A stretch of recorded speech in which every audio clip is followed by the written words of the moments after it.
Welcome to the Eastland match of the round. Footy is officially back, and we are here at Wally Tew Reserve for round one action live between Ferntree Gully and Donvale. Thanks for joining us either live on Radio Eastern 98.1 FM or our YouTube and Facebook streams. Big afternoon ahead. The Grand Final Rematch, Division 3. First bounce at 2:20 p.m. So a lot to look forward today. I'm Ryan Long, Media Manager of the Eastern Football Netball League, joined with Josh Ward and Brett Beston. Boys, it's finally here. Josh, we've heard a lot from you over the pre-season with our pre-season preview podcast. Brett Beston, this is the first time you've been able to... even I agree with that stuff. Well, there you go. But Besto, first time back on air for season 2024.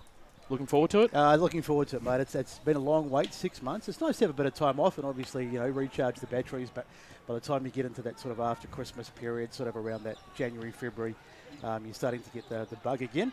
And, it's great to be back and really nice. It's not a perfect day in terms of there's no sun or anything, but it's nice. It's overcast, not too hot, and I think we're in for a good day. Ground looks fantastic and hopefully in for a good game. You've had a good summer, mate? Yeah, pretty quiet. Yeah, just doing a few things around house and working, just the usual, nothing too special, but yeah. Absolutely. But I do miss my footy, so it is nice. I'm a bit of a hard person to live with outside of the footy season. Just ask my wife. And Josh, you were actually at the footy last night for the Heathmont Basin game, which started off 2024. Yeah. Not the best contest from the looks of the scores, a bit of a dour affair, but still good to have it back and under lights at H.E. Parker Reserve. How was it? Yeah, it was pretty good last night at H.E. Parker Reserve, and I'll probably keep saying this for the rest of the year. It is one of the best venues for night games as well. It wasn't the highest scoring affair, and we'll talk about it a bit more later on, but it was still great to have footy back on and kicking off under the lights of H.E. Parker Reserve, and plenty of positives for Heathmont. Still a bit of work to do for the Basin. Well, we probably do have a bit of time to actually get into that game. We've got both senior coaches joining us this afternoon in Kevin Collins and Brent Kiker, but that result last night, it was Heathmont 7-14-56 defeating the Bears 4-5-29. And from the looks of it, Josh, that first quarter was probably the big difference. They kicked 4 goals to 1, and then after that, the Basin continued to somewhat get themselves back in the game, but were never close enough to ever be really in the hunt to win it. Yeah, it was mainly those first 10 minutes where Heathmont got the jump on the base and kicked the first 3 goals in that period. Otherwise, they evened out for the rest of the quarter, and for really the rest of the contest, it was only some brief patches where Heathmont were able to extend the margin to what it was, 27 points. But my concern for the Basin is just that midfield. Like, Aaron Johns had a pretty good contest in midfield, but they lacked any presence really against the likes of Dylan Feltham, Nathan Mullinger, McHugh in ruck, and then going inside 50 as well, they somewhat struggled, and that was a credit to the Heathmont defence as well. And equally, the Basin's defence was still really, really strong. So, but that's one area that I reckon Jason Wade will want to put a bit of attention on, is that midfield, just because I feel like that's a bit of a weakness. How did their forward line set up look with obviously Billy Schilling coming into the side? Did he play up forward? Same with Joel Perry, some of those names that have been big recruits over the off-season, getting that experience in. How do they look coming into a new lineup? Or is it sort of that connection from midfield to forward line that probably didn't give them the best chance in the opening round? Yeah, I think it was that connection with the midfield and forward line, because they weren't really given too many opportunities. I think Perry might have kicked 1 or 2 goals in the end, and maybe Schilling kicked the 1, but there just wasn't too many opportunities. Like, they only had the 9 scoring shots as well in the match. So it was... yeah, just that connection. Heathmont were forcing them to go out wide whenever they went inside 50. So there's still a bit of work to do there, but they were their 2 deepest forwards, and if they're on their game, especially out of Batterham Reserve, that's a very dangerous combination. Yeah, absolutely. It's still going to be a pretty even division, I think, in Division 2, and we'll talk about Division 2 in a little bit, but we'll start with this division as well. Obviously, the big game is between Ferntree Gully and Donvale, which we'll be able to cover, the Grand Final Rematch. But there is quite a bit of interest in a few of these games. Besto, one of the games that it's hard to sort of predict how this will play out is Fair Park versus Upper Ferntree Gully. And Upper Ferntree Gully, it's been a horror run the last 2 to 3 years, and they've only managed 2 or 3 wins in that time period. But they dropped down a division. They gained some experience with the recruits they've done over the off-season. Does it put them into a better spot this year, or is it still probably too early to tell on... Look, it's really hard to tell, obviously, without having seen them play, but logic would suggest that they've come down a division, and okay, they've got some new faces, but we don't know how good they are, with no disrespects, and so we probably need to see them play. But you'd expect certainly an improvement from last year, particularly coming down a division. So yeah, absolutely. Yeah, I think so. And Josh, I sort of see it as I know it's round one, but to put a couple sides under the pump early, I reckon these two are in that boat, because Fair Park have been building, but they probably need to take that next step this year, and it's going to be hard because they lose some players like Jason Want and a couple of their more key experienced players. And then for Upper Ferntree Gully, got to start winning some games of football. There's some expectations this year that they will be a lot better. They're confident.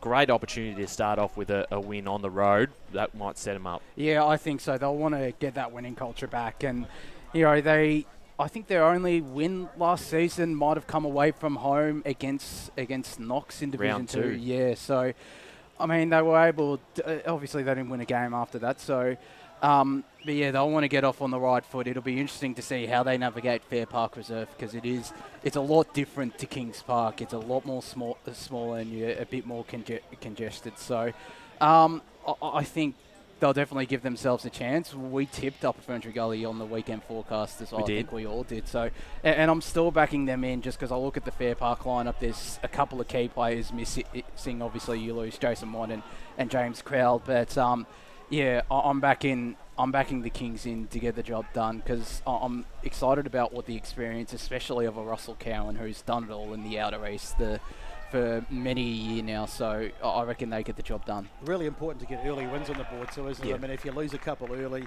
you tend to be chasing your tail, and with the expectations around Ferntree Gully, if they were to lose, worst case scenario, say they lost a couple early, well, then they'd be really down, and particularly after what happened last year. So they'll be expecting to win those early games, and they need to.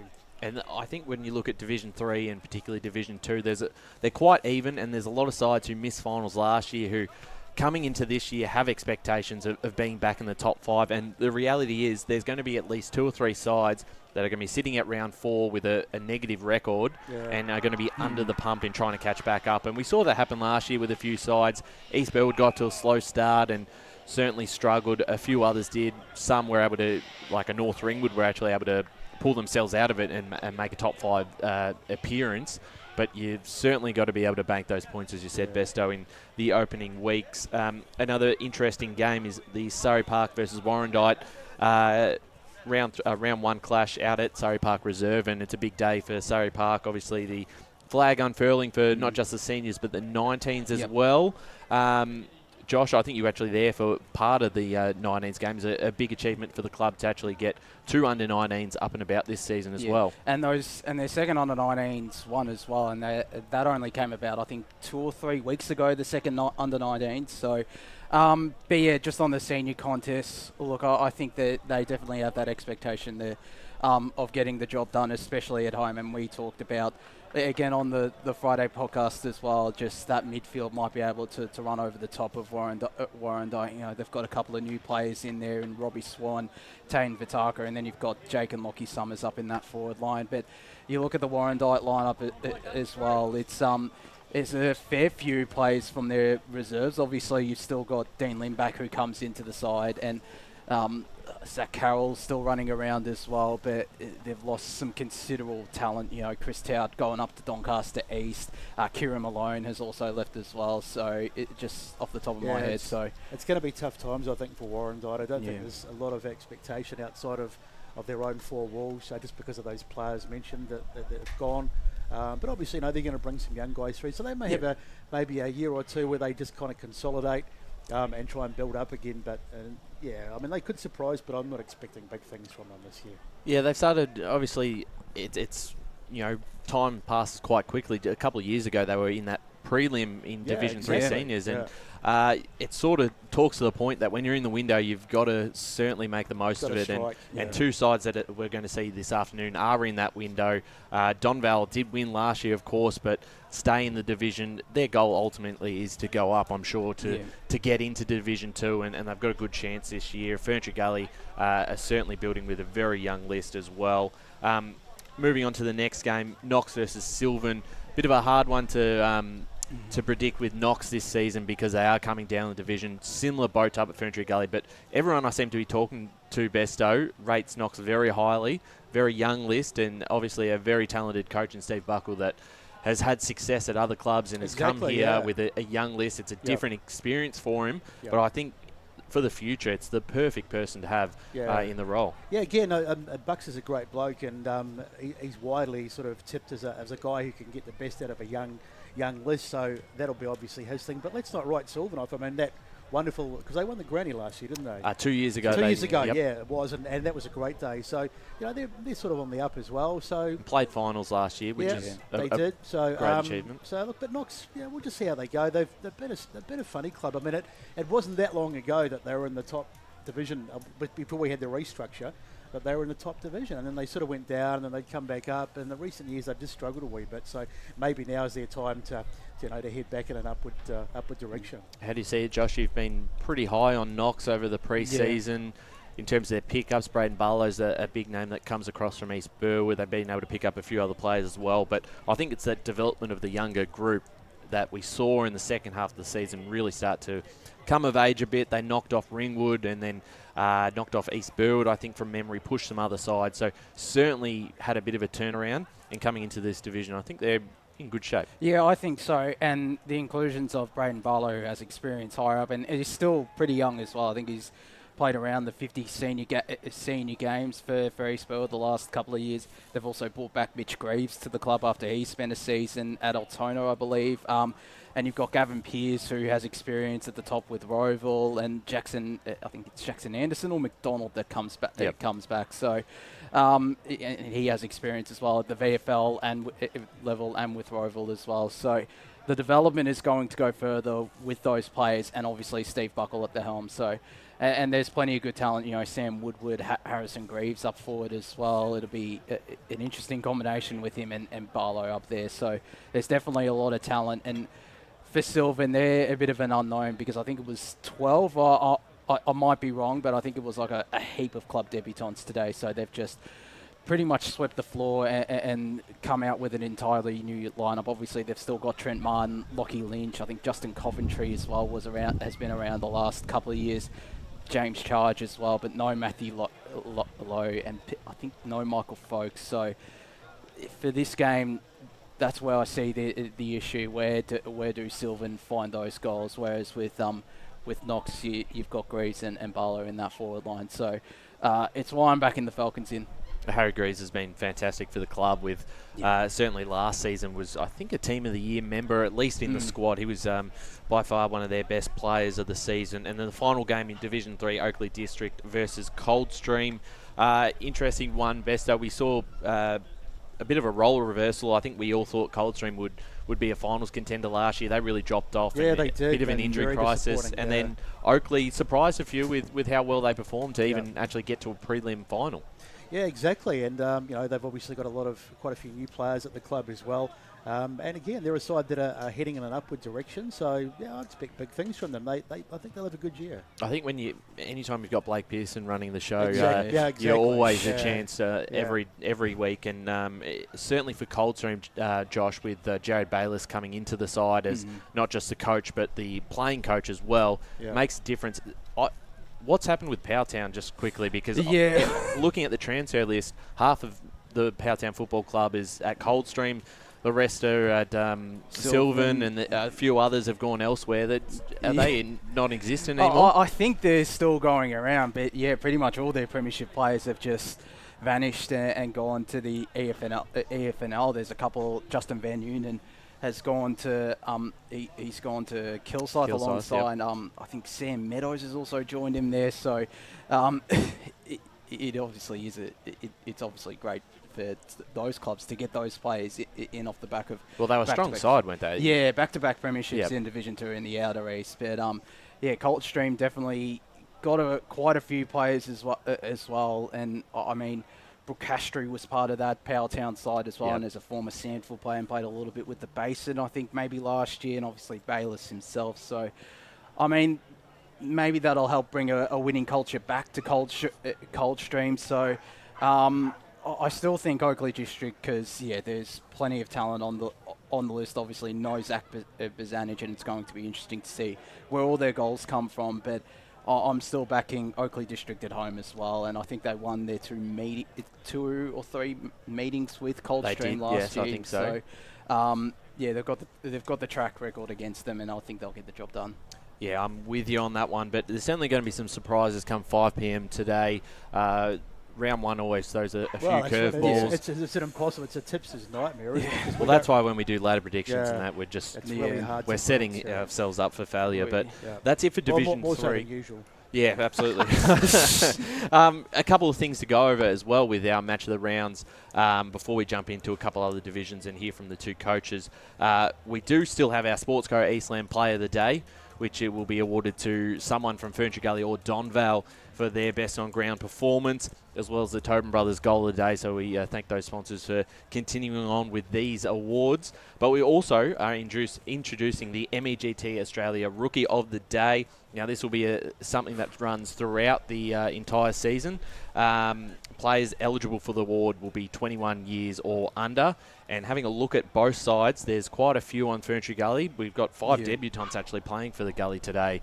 And I think maybe 6 or 7 are actually under the age of 21. So they're a good chance. As well as Donvale, there's a few there, including Blaze Jordovic, which we'll ask Kevin Collins when he's in a family dynasty there. The Jordovics, they continue to go from strength to strength. Another one debuting today. And he's an Oakley Chargers listed player as well, Blaze Jordovic, so that's not a bad player to have coming into the lineup. I think there's another one in the juniors as well coming eventually. There's a lot of... There's 4, is there? I'm getting told. So it's a very talented family, the Jordovics. But so we do thank MEGT Australia for their involvement this year. Each player will be given a $50 Bunnings gift card for the winner each week, which is handy. I've just moved out recently, and we get a Bunnings every weekend almost. They will come in handy. So thank you there for MEGT Australia. We'll certainly be looking throughout the day at who's impressing us in that standard. But let's jump back into Division 2 now. Obviously, yesterday's game between Heathmont and the Base, and we spoke about with Heathmont getting the job done.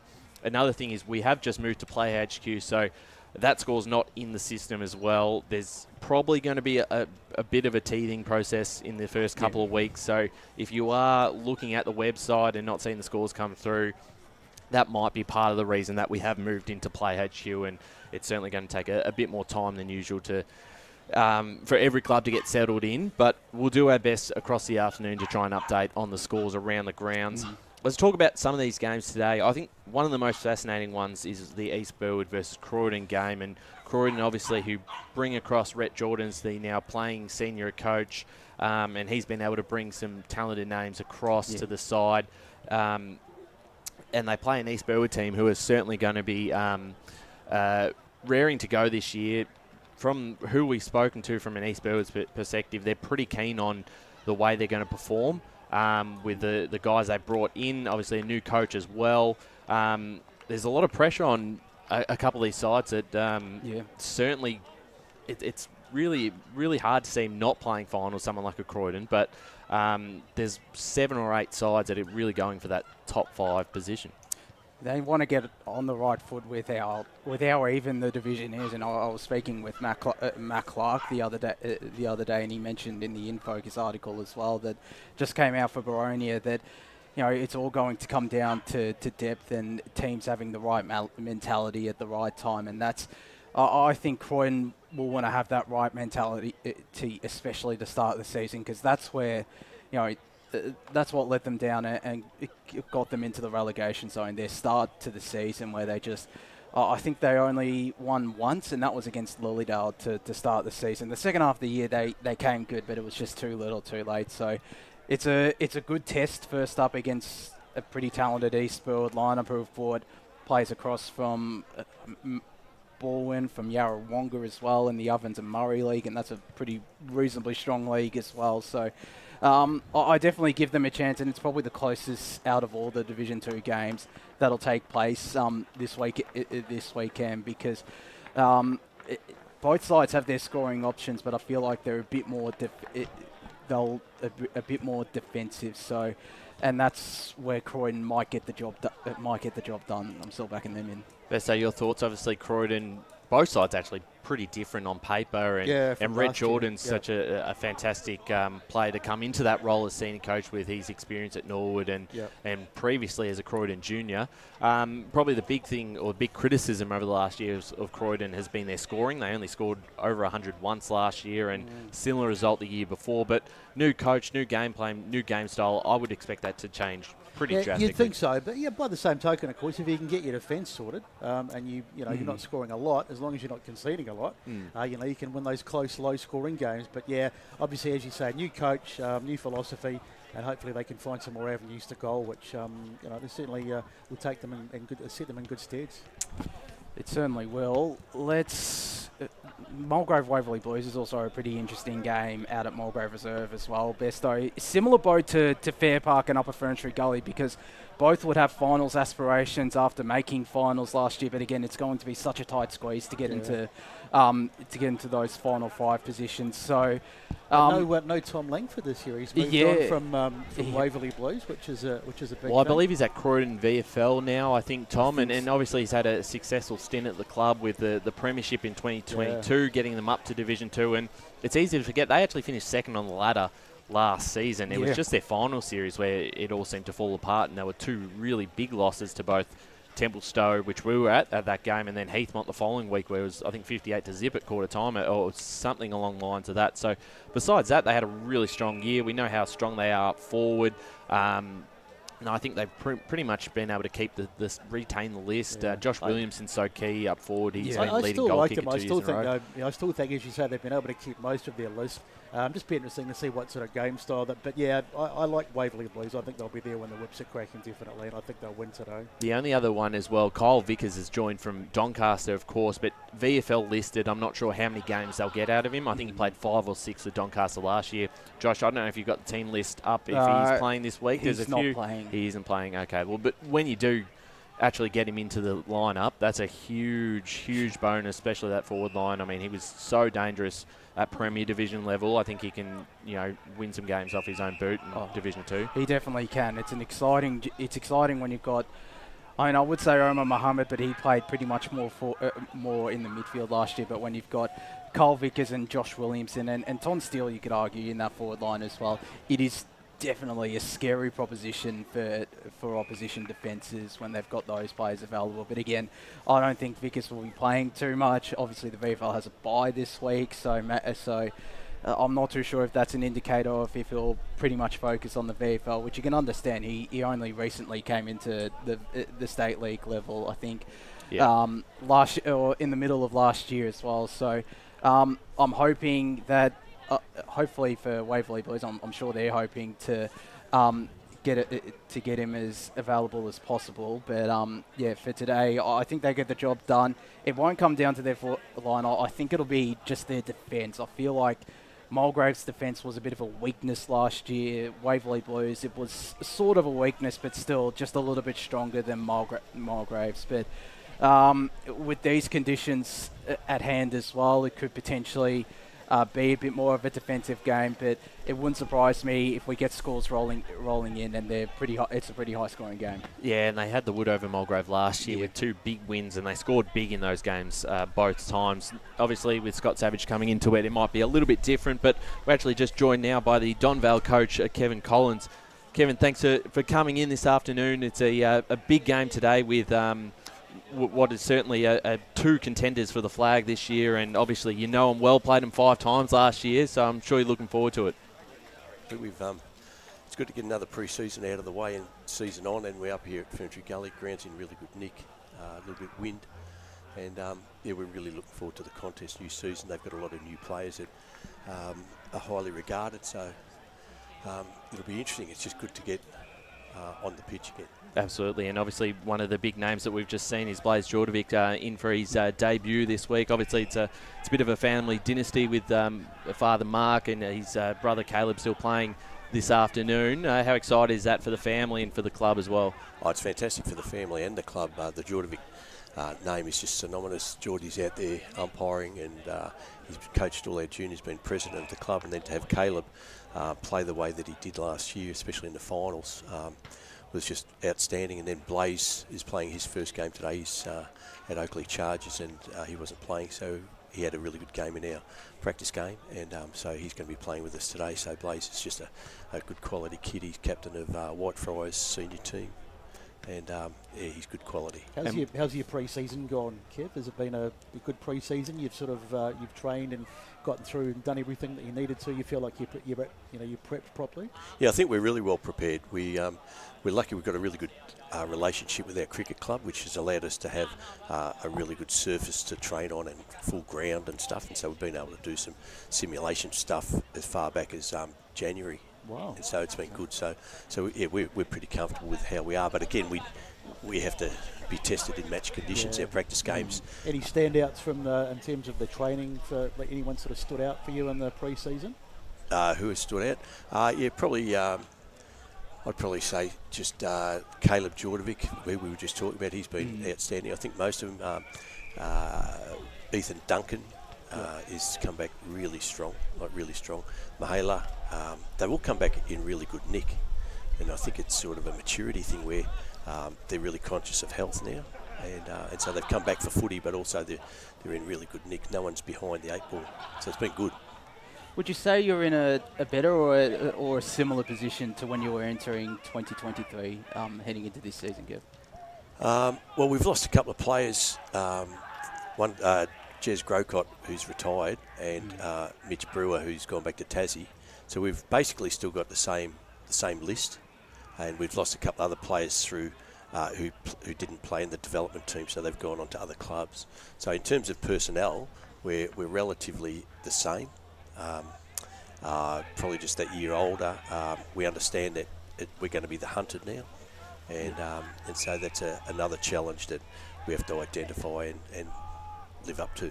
But it must give great opportunities to the likes of, which is unfortunate, Goricott and Brow obviously departing, but it must be great to give players like Michael Whitburn, Ben Lyle, all those types of all those players a bit more of an opportunity to start the season in the senior lineup. Yeah, well, that's right. They've done everything right. Mika Whitburn's been probably in the top 5 or 6 in our time trials, and he's very, very fit, and he's worked really hard. Benny Lyle's a B&F winner of the club, and it's good to have him out there and firing. So hopefully they inject some new enthusiasm and a bit of energy around the contest, and we're looking for a really good season for both of them. What about a guy like, I know he played a few games, I believe, early last year. I don't really recall. Cade Fidalani, tell us a bit about him. Yeah, okay. Cade's background is basketball. Yep. So he's a ruckman. He's got a big aerobic tank, and he's our second ruckman alongside with Hagee, and he'll also go forward and take some valuable marks. He probably played, I'm not sure, probably 10 games in the seniors last year, but he's an extremely good clubman, and he's a very competent player who moves around and really gives you a good contest. What about some of the old boys? How have they pulled up from pre-season? Oh, well. Because you got one or two the likes of Nick Murphy. Nick Murphy is fitter now than what he was when he kicked 6 goals in the TAC Grand Final in the under-9 years. And he's found it. He's out there with his wife, and they're running, and they're doing all this. And he ran a marathon a year or two ago. So Nick Murphy is as fit as what I've ever seen him. Zach Haig is super fit. He just brings this workman-like blue-collar thing, so he's really fit. I'm trying to think who are the other really old ones. Rouser? No, he's not that old. Rouser's not old. He just looks old. He seems like he's been around for 25. Ages, yeah, he seems like he has. We do have to apologise because in the grand final, I think we'll call him a veteran pretty much the entire time. But an absolute gun, and we've talked about him in the pre-season that his leadership on and off the field has just been fantastic for the club. Unbelievable. He's come back really fit, and his leadership has been outstanding. Harrison Giles has come back bigger and stronger. They've all seem to have found their niche in terms of aerobic fitness, and so now we've just got to get it into the game, and it's good. It's good. I'll ask about Harry Giles as well, because he loves the celebration. Has he added any more celebrations to his repertoire? I think if he kicks a couple of goals, and I hope he does, we might get the motorbike out. Harry certainly likes to celebrate the goals. I'd say he's been really good. We've got Cole Wignall. He's had a great pre-season and has worked really hard. David Holland is one of the older ones, and again, he's another one who now has thrown his hat in the ring for running marathons. So they're all doing this stuff outside of footy.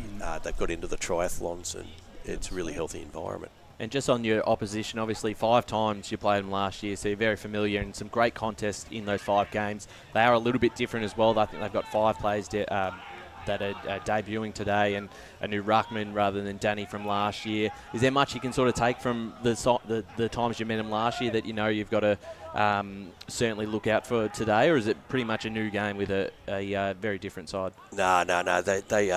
They're really strong on the inside-outside balance, and they want to switch the ball all the time. They want to get uncontested marks and move the ball really quickly. So we know that we have to really cover the outlets to make them kick eye shape up and down the ground, but it's not that easy on this ground because it's in really good nick and it's a big surface. So we just have to make sure that we contain their spread and then beat them at the contested ball, and then give our forwards plenty of use. Kevin, it's been a pleasure to have you on, and appreciate your time as always. We're looking forward to seeing how Donvale go today and this year, as well as the reigning premiers. Thanks, boys. Great to be back. Great to have you back. Absolutely. Thank you there. Kevin Collins, the senior coach of the Donvale Football Club.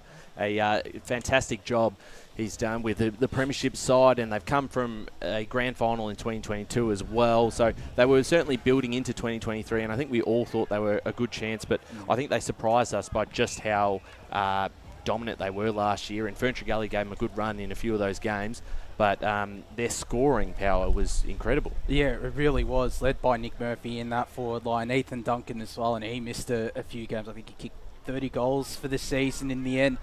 Matt Day, who isn't listed, which is a bit of a loss for them, but they've still definitely got the firepower forward, Besto. Absolutely, yeah. They've got 15 from last year's grand final playing today, so they've got the nucleus of that grand final side. And there's really no reason to suspect that they're going to go backwards. I think they'll only get better. A couple of new players have come in, and I think they'll be the side to beat in this division without any shadow of a doubt. Yeah, and we'll keep talking about it, but one of those better players coming in as well, Blaise Jordovic.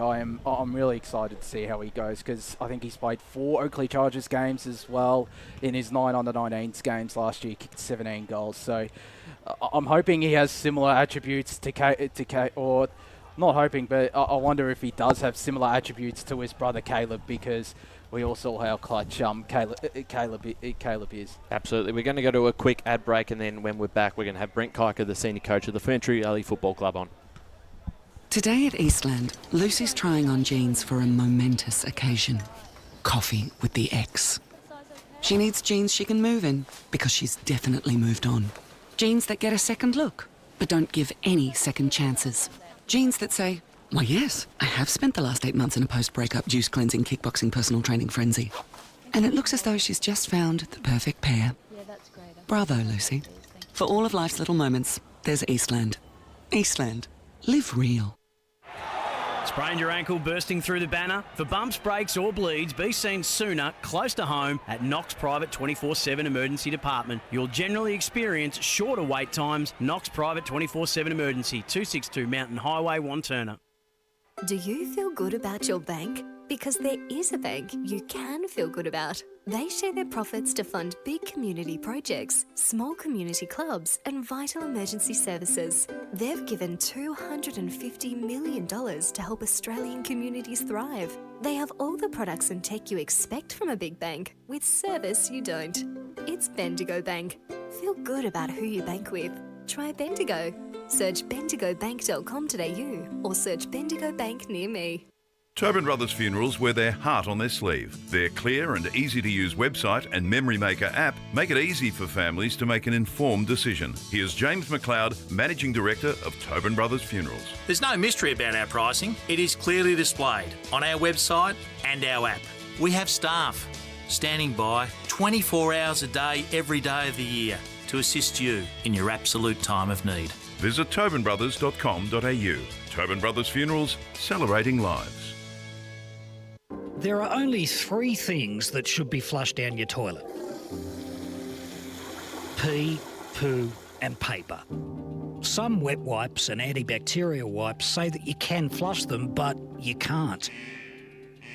They clog up the toilet and pipes, causing expensive blockages. Save yourself a truckload of trouble. Put your wet wipes in the bin. To learn more, head to the Yarra Valley Water website, yvw.com.au/wet-wipes.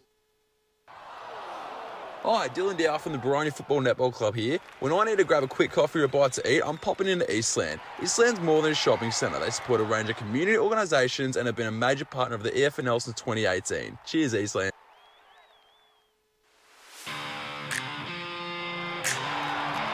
You are listening to Radio Eastern FM 98.1. With live and exclusive coverage of the EFNL football season. Bringing you the match of the day with score updates from all divisions. And now we cross to our commentary team for the Radio Eastern 98.1 Match of the Day coverage. The round between Ferntree Gully and Donvale out here at Wally Tew Reserve. It is round one, exciting time, and we are joined here by Brent Kiker, the senior coach of the Ferntree Gully Football Club. Fantastic to have the first game at home, a good crowd, and against a quality opponent. Oh, absolutely. It's a pleasure to have you guys down in round one. And yeah, to be playing Donvale, it's a bit unusual. You don't normally play Grand Final Rematch. I think it's good by the league to make this the round one clash. And it's great. It's the weather's, I think, is holding off, and it's a good crowd. So looking forward to it. It was a strong start today with the under-19s getting the first win on the board. Won quite comfortably, and then I think it was a strong third quarter that certainly extended that lead. Did you see much of the game, and how exciting is it to be able to have your future of the club playing well against another good opponent as well? Yeah, I did see a lot of the game, and we've got two sides now. Our second side joined with South Croydon, so that's been, and they came back over there as well. Yep. So as far as the one side, it was really pleasing to see the brand of footy. Michael Reid has taken over the reins outright now, and you always want to play the same brand of footy right through 19s reserves and seniors, and definitely saw that this morning. There's 5 or 6 kids out there that will be pushing for senior selection. And one of those 19s kids from last year, Ty Christensen, I think it's his senior debut. It is his senior So debut, yes. What can you tell about him? And it's great that you're giving him a chance to start the season in the seniors. It is, and he's, look, we identified him last year and had a good meeting with him pre-season. And he promised me that he was going to do all the work, which he's been super. And, he's earned the spot himself. And through that half back, you'll see he's very much like Brady Harrison. He reminds me a lot of Brady Harrison, who won our BNF last year. So, he's really good on the ground. He's got good run.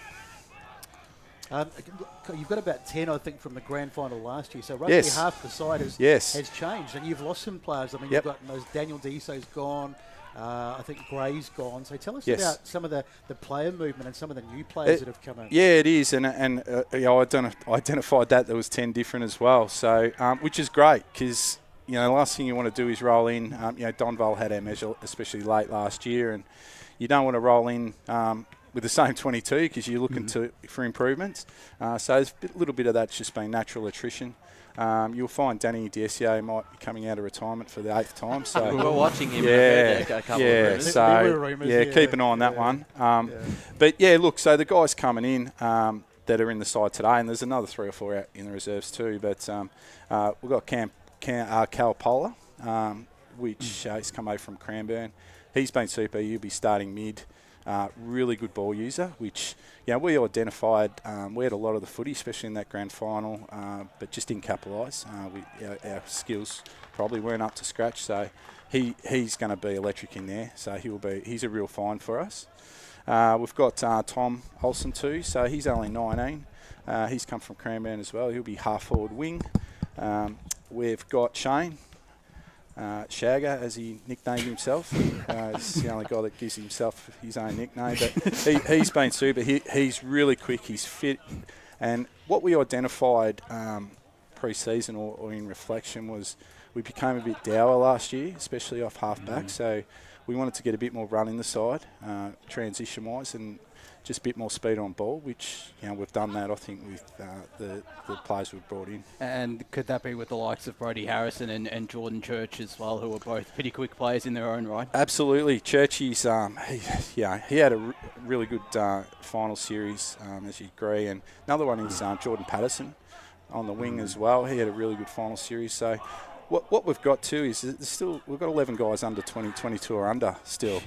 So as much as the talk was Danny and Kieran Grays and these sort of guys, is we've put a lot of time into guys over the last 4 years, and it's really paying dividends now. Has there been much talk? I mean, this question always gets asked. It's a bit of an obvious one, but the grand final last year didn't quite go to plan. You're playing the same side. Have you referenced the grand final, or did you just sort of talk about it, put it to bed and move on? It's interesting. No, I haven't spoken about it much at all. I think it's one of those ones, I don't think you have to mention it too much. I think it still sits with the players. It's you can verbalise it as much as you want, but at the end of the day, it's the guys running out there that want to make amends. It's good for the media beat up, though. It is good for the beat up.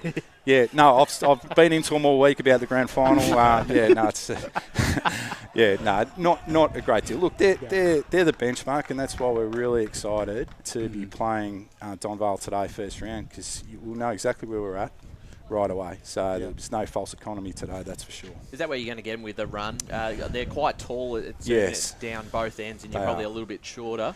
Yeah, look, we're a little bit under pressure, especially today. We did lose Luke Sproles and Lockie Young during the week, which is centre-half back and full-back. So it's going to put a bit of pressure on. But we've got another guy playing his first senior game for the club in Shep.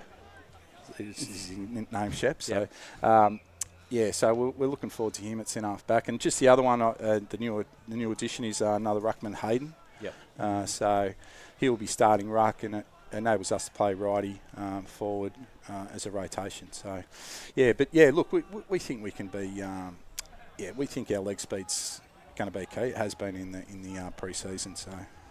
And one player that missed out on the grand final as well, missed out for the second half of the season, and back, Lockie Kennedy, which must be pretty good to have him back. Oh, look, it's massive. And to be fair, look, he was never coming back. We knew, like, at the start when we did sign him last year, we knew he was going away.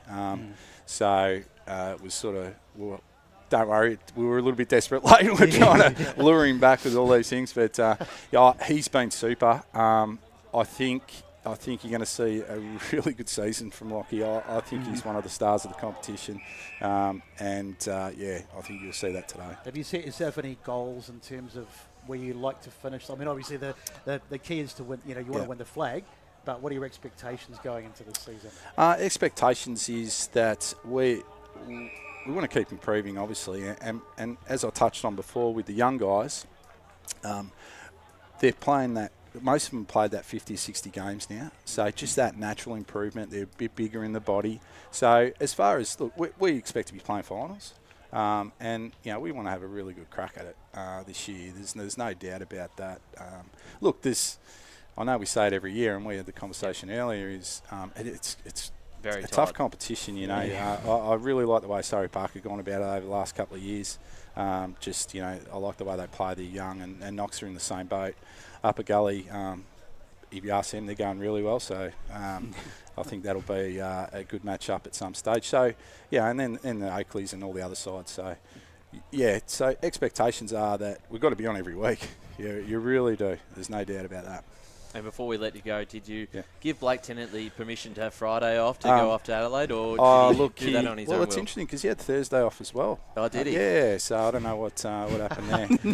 Did he get a medical certificate? No, well, as soon as he builds his leave up, he checks it in straight away. So he did message me yesterday saying that he's a bit worried about you guys, how you're going to handle the day without him, and whether you're going to be professional enough. So I hope you can fill in for him. His number one quality. We'll struggle through. You'll just get by, I think. Brent Kiker, thanks for coming on. We appreciate your time. We've enjoyed watching Ferntree Gully play, and we're looking forward to how you go today as well as the season ahead. Perfect. Thanks for here, and you do a great job, guys. Well done.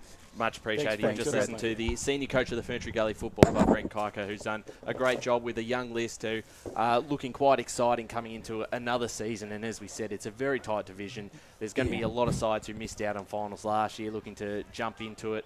The other big difference in Division 3, it is now a Final 5, which is a big difference from last year's top 4. So it is important now to finish in that top 3, so it gives that little bit more leniency to an extra side getting a double chance too. And I'm sure that's what Ferntree Gully is targeting, and they definitely are capable of doing that, or even finishing in second as well. There is plenty of talent in that list, and they've added to it with a couple of players coming across from Cranbourne, which is a pretty strong side and has been for the past couple of seasons in the Southern League or the Outer East, and then bringing a guy like Lachlan Kennedy back into the lineup. Huge, 15 goals in his only 7 games last year, and might have been in the best 5 times. He is a massive inclusion. Well, on that, the one game that they did play here earlier in the season where Kennedy was available, he took the PI 5. Like, he was dominant in the midfield, added to the scoreline as well. That's a huge get for the club that missed out in obviously not having him there on Grand Final day. And could he be the one to replace Luke McComb? Because obviously he's left. I think so. I think that's yeah. And obviously it would be handy to have both of them. But even though I think Luke had a bit of a hamstring or a shoulder issue that kept him out of part of the season at the end of the year anyway, before getting into the final series. But Ferntree Gully really excites me as a club. And watching a bit of that 19s games, it shows there's a building future from that pathway from the juniors to the seniors, and a lot, as he said, a lot of the guys on the list at the moment are in that real young age of under 22, which is even more impressive that they made a grand final last year with what was a overall young list. And there's a lot of talent that's certainly going to be a big push for Ferntree Gully in the next few years. Yeah, and they've definitely got the junior base as well. We always keep talking about how strong the junior club is. It's produced the likes of Nick Hallow and Jackson Hallow as well, who have moved on to Mitcham, Alex Barton-Smith as well. There's just so many. Go through half of Mitcham's Yeah, pretty much. And and there's other clubs as well that are snared Ferntree Gully juniors. So, and they'll definitely be able to build on that. But it's great to see for their future. That their 19s will hold them in good stead, and the fact that they've got a young senior lineup, Besto. Absolutely, yeah, definitely. Let's move on to Division 2 again. Some of the games, I think we were about to touch on the Littledale-Boronia game that we sort of skimmed through yesterday, because I think it's hard because another side coming into a new division, it's not always easy to judge how they're going to perform. But I think with the way Boronia was last year, they would have been a final side in Division 1 with the way they're playing, the group that they've got. They're pretty much at full strength today from the looks of it. And they're playing a Lilydale side who struggle to score. They're very young. I don't know if they've made overly amount of, too many changes coming into this year.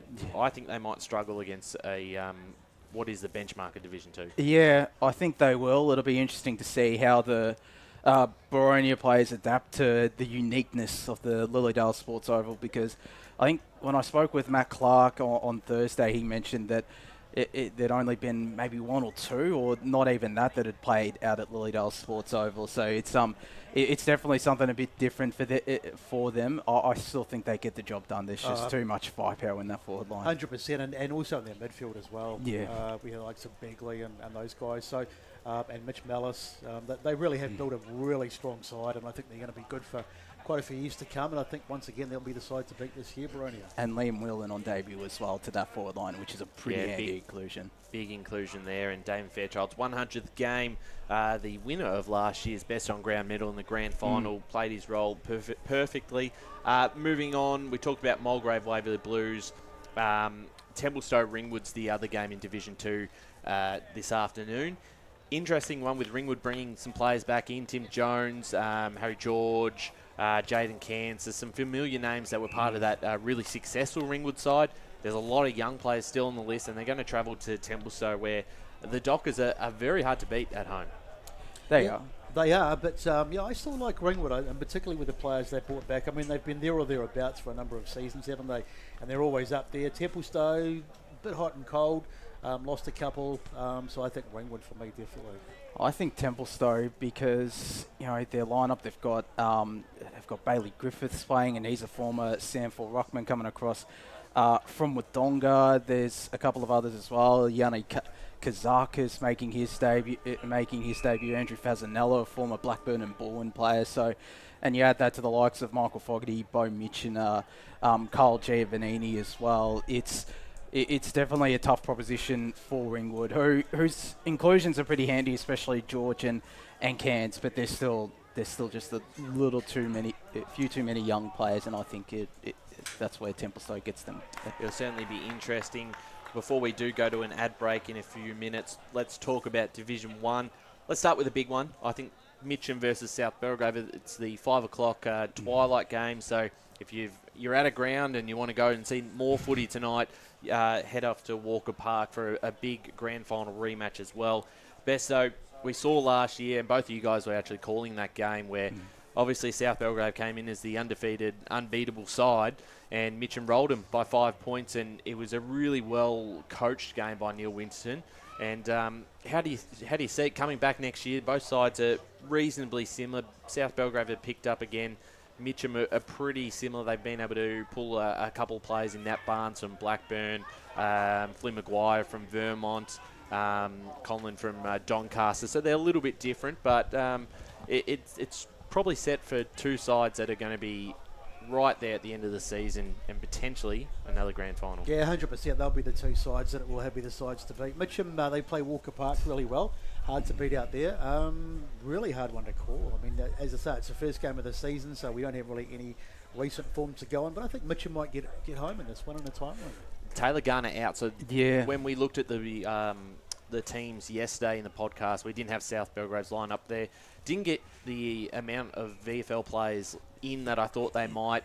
Taylor Garner not there, Ryan Silver. So they have lost a couple.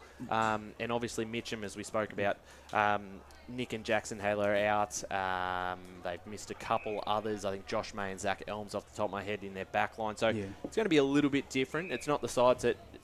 neither side, I don't think, are at full strength, but a lot of quality players on the park. There definitely is, and I'm excited about one of Mitcham's recruits that you mentioned, Ryan, Nat Barnes. He played 15 senior games last year, and I think might have Blackburn. been Blackburn, and might have even been best on ground in their under-19s premiership in 2022 as well, or played a key role in that game. So he's an exciting proposition, and you add him to a pretty stacked midfield, or a pretty strong midfield with Jesse Cherry, Guy Lachlan, who can obviously run through there as well, and then you've got the forward duo of Jake Parenti and Bailey Cowman.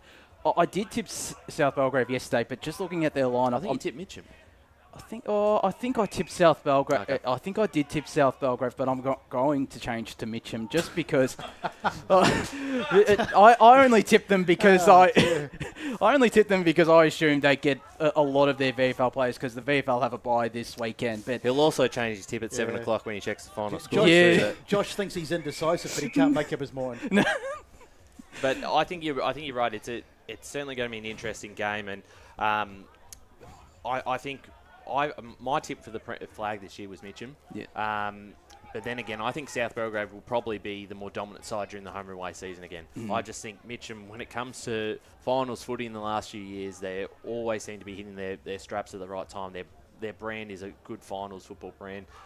We'll see how centric they are without Tim Smith. South Belgrave, obviously, with Smith and Garner in recent years, and certainly last year in that grand final, I think they kicked 7 of their 8 goals, or think about that. They kicked 7 and combined 7 of their 8 goals, and a lot of the time, almost every forward 50 entry, Mitcham were picking it off and getting that attack off the half-back line. And that's what I'm sure they'll look to try to do again, limit those options and force them to go to Tim Smith. Obviously, they still have plenty of scoring options as well, like their midfielders can get on the score sheet. But it'll be interesting to see if they can do something similar today.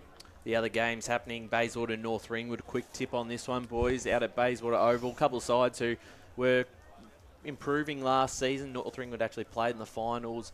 Again, I think they're going to be around that sort of 5th to 7th mark. What are we expecting? I'm going North Ringwood because one player that stands out to me in their lineup, Tom Wilson, 157 games of VFL experience, and they bring him into the lineup, and that's a really good inclusion into their midfield. Yeah, North Ringwood for me as well on this one, I think.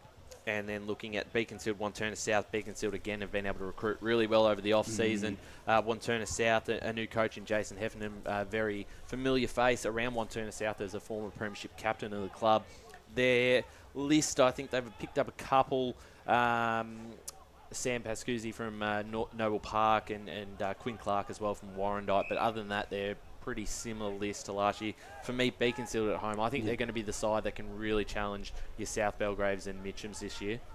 And unlike South Belgrave, they've got pretty much all their VFL listed players playing. You know, Matt Johnson. So Matt Johnson is playing? Matt Johnson, Mitch Spowski, and Kobe Shipp as well is on VFL list. And then you add that to Nathan Wright and a couple of the others as well. Lachlan Medika as well, who was former VFL player. So I think they get the job done comfortably. Yeah, plenty of upside to Beaconsfield this year, playing at home as well. So I think they'll get off on the right foot and get a good win today. Tough ground to win at, coming from an opposition team. They're very hard to beat at home, as a few of these sides are. Park Orchards also host Mooroolbark today. Interesting one again. Park Orchards coming down the division. New coach in Paris Harvey, who has been a former coach with other sides as well, so he's well familiar in the league. Mooroolbark, Brett Lavers continues again with a group that's actually been able to consolidate from last year after huge turnover on the list the year prior. So that's been a big positive for them. But for me, I'm leaning towards Park Orchards at home. I think there's still a lot of quality players who obviously played in Premier Division last year that I think can really make an impact at this level. And I think they have more scoring options than Mooroolbark as well. That's why I'm slightly leaning more towards Park Orchards to get the job done. And it's a tricky task to head out to Ferntree Reserve and win Besto. That's right. Yeah, Park Orchards for me. I think they'll get the job done today. And then Montrose versus Doncaster is the other game. For me, actually looking at Doncaster's lineup, it wasn't as dramatic as I thought it was with some of the players that were coming out, and everyone sort of was asking me all off-season, are they in trouble? Are they even going to field a side? They've got some good names still on the park for them, but they travel to Montrose, who are certainly again going to be a contender. Gary Ayres' side, they picked up again. They haven't really lost anyone from the top of my head. I think Montrose at home should win quite comfortably. Yeah, I think so too. Yeah, me too. I think it'll be quite a comfortable win, maybe 5-6 goals, something like that. Absolutely. And that is it for Division 1. I think we'll go to an ad break now, and when we're back, we'll bring in the call team for the Division 3 Grand Final Rematch. It's Round 1 footy. Thanks for joining us on Radio Eastern 98.1 FM and our Facebook and YouTube streams. As Sarah opened her best friend Jackie's wedding invitation, she was overcome with a wave of emotion. While her two young boys wrestled on the floor, tears of happiness rolled down Sarah's cheeks as she saw the words she'd been longing to see. Please note, this wedding will be a child-free event. Well, Sarah, looks like we're off to Eastland for a new frock and some heels. And let's book in that babysitter. For all of life's little moments, there's Eastland. Eastland. Live real. At Yarra Valley Water, we know reducing your shower time, or show time, to 4 minutes can save you an average of $200 a year on water and energy bills. Shower shorter. Save water.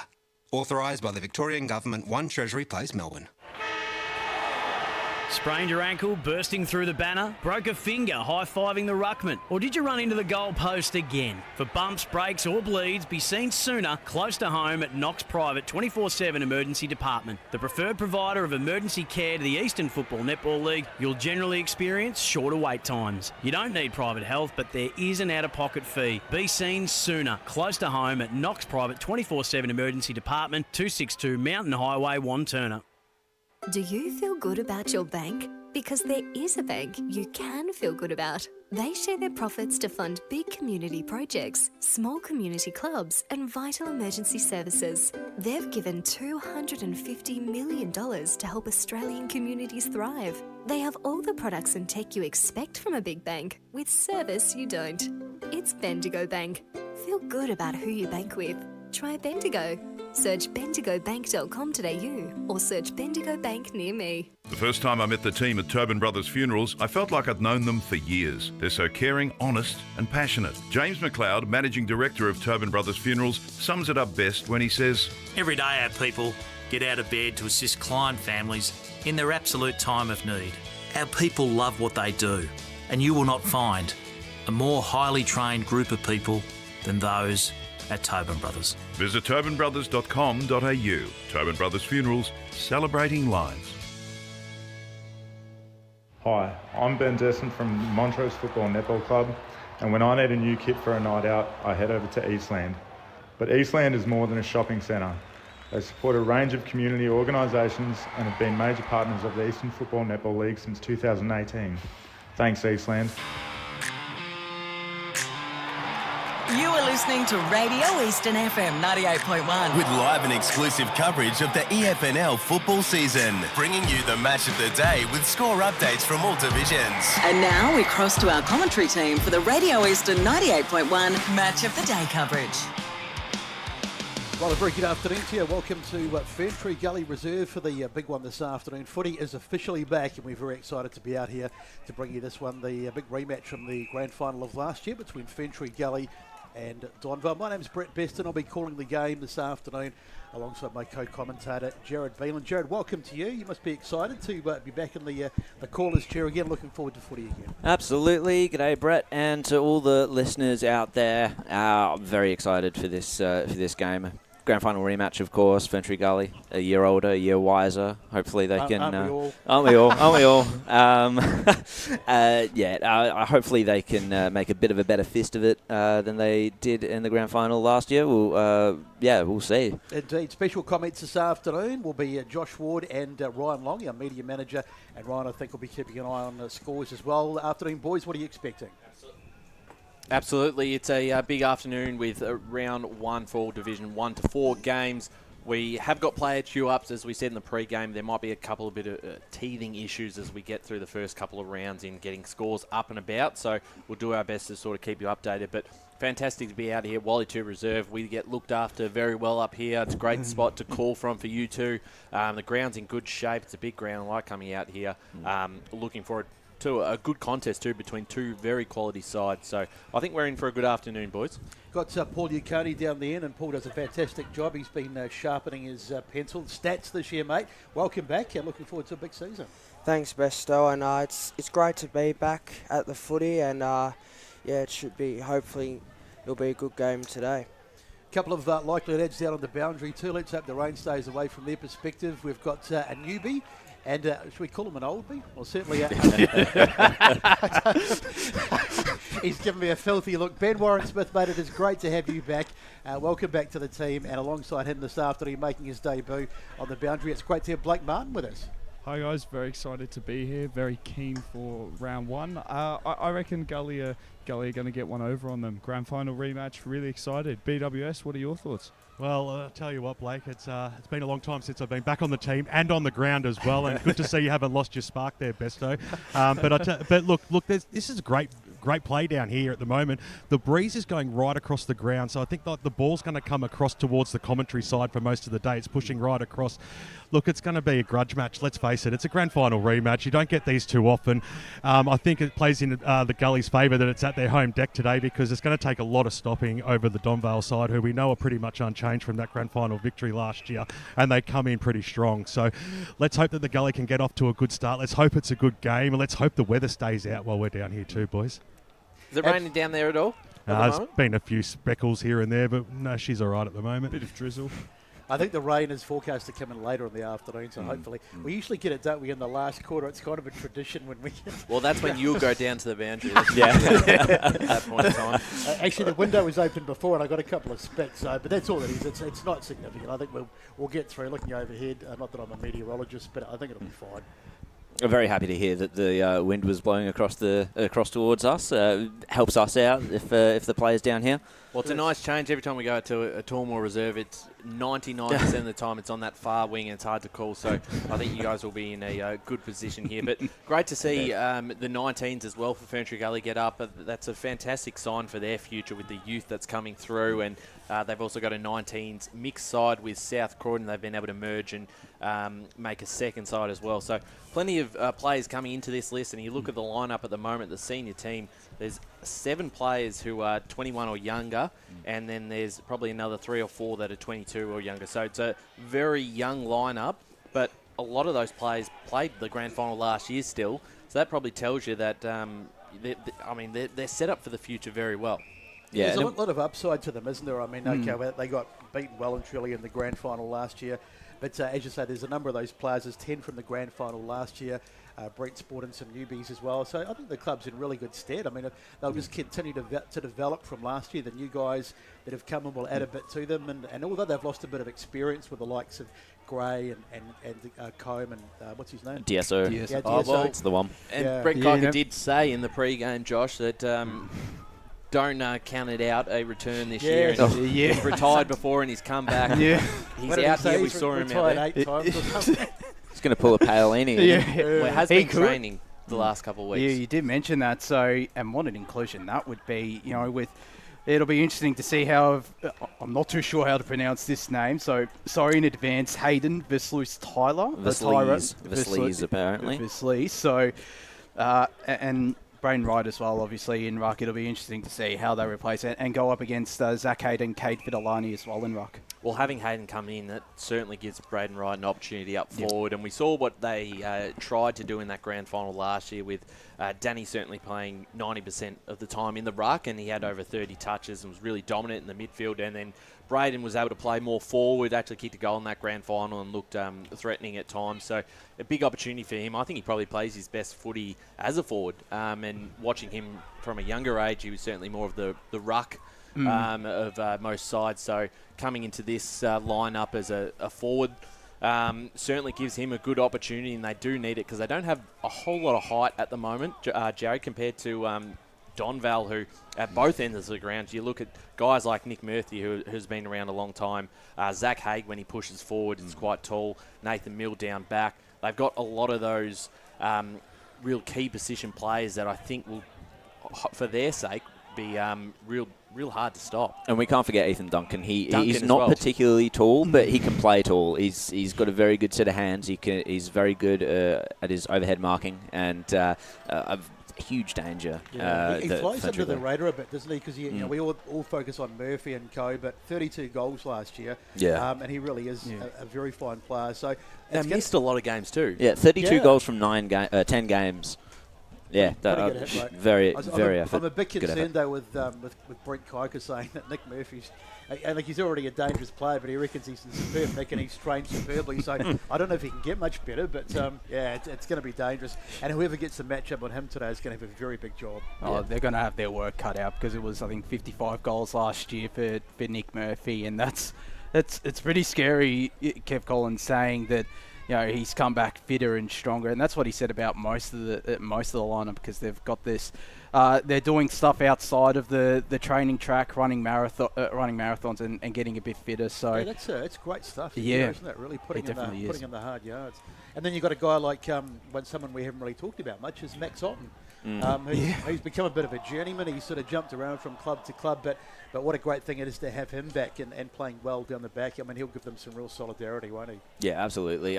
When he was up at Blackburn, he looked a little all at sea, perhaps in the Premier Division. He came from Templestowe, I believe, and then went to Donvale from Blackburn, and I think Division 3 he's going to be a bit of a monster. Absolutely. We've got a couple more minutes in this reserves game where Donvale leads 7-5-47 to Ferntree Gully 5-8-38, who have made a bit of a late comeback but might fall short.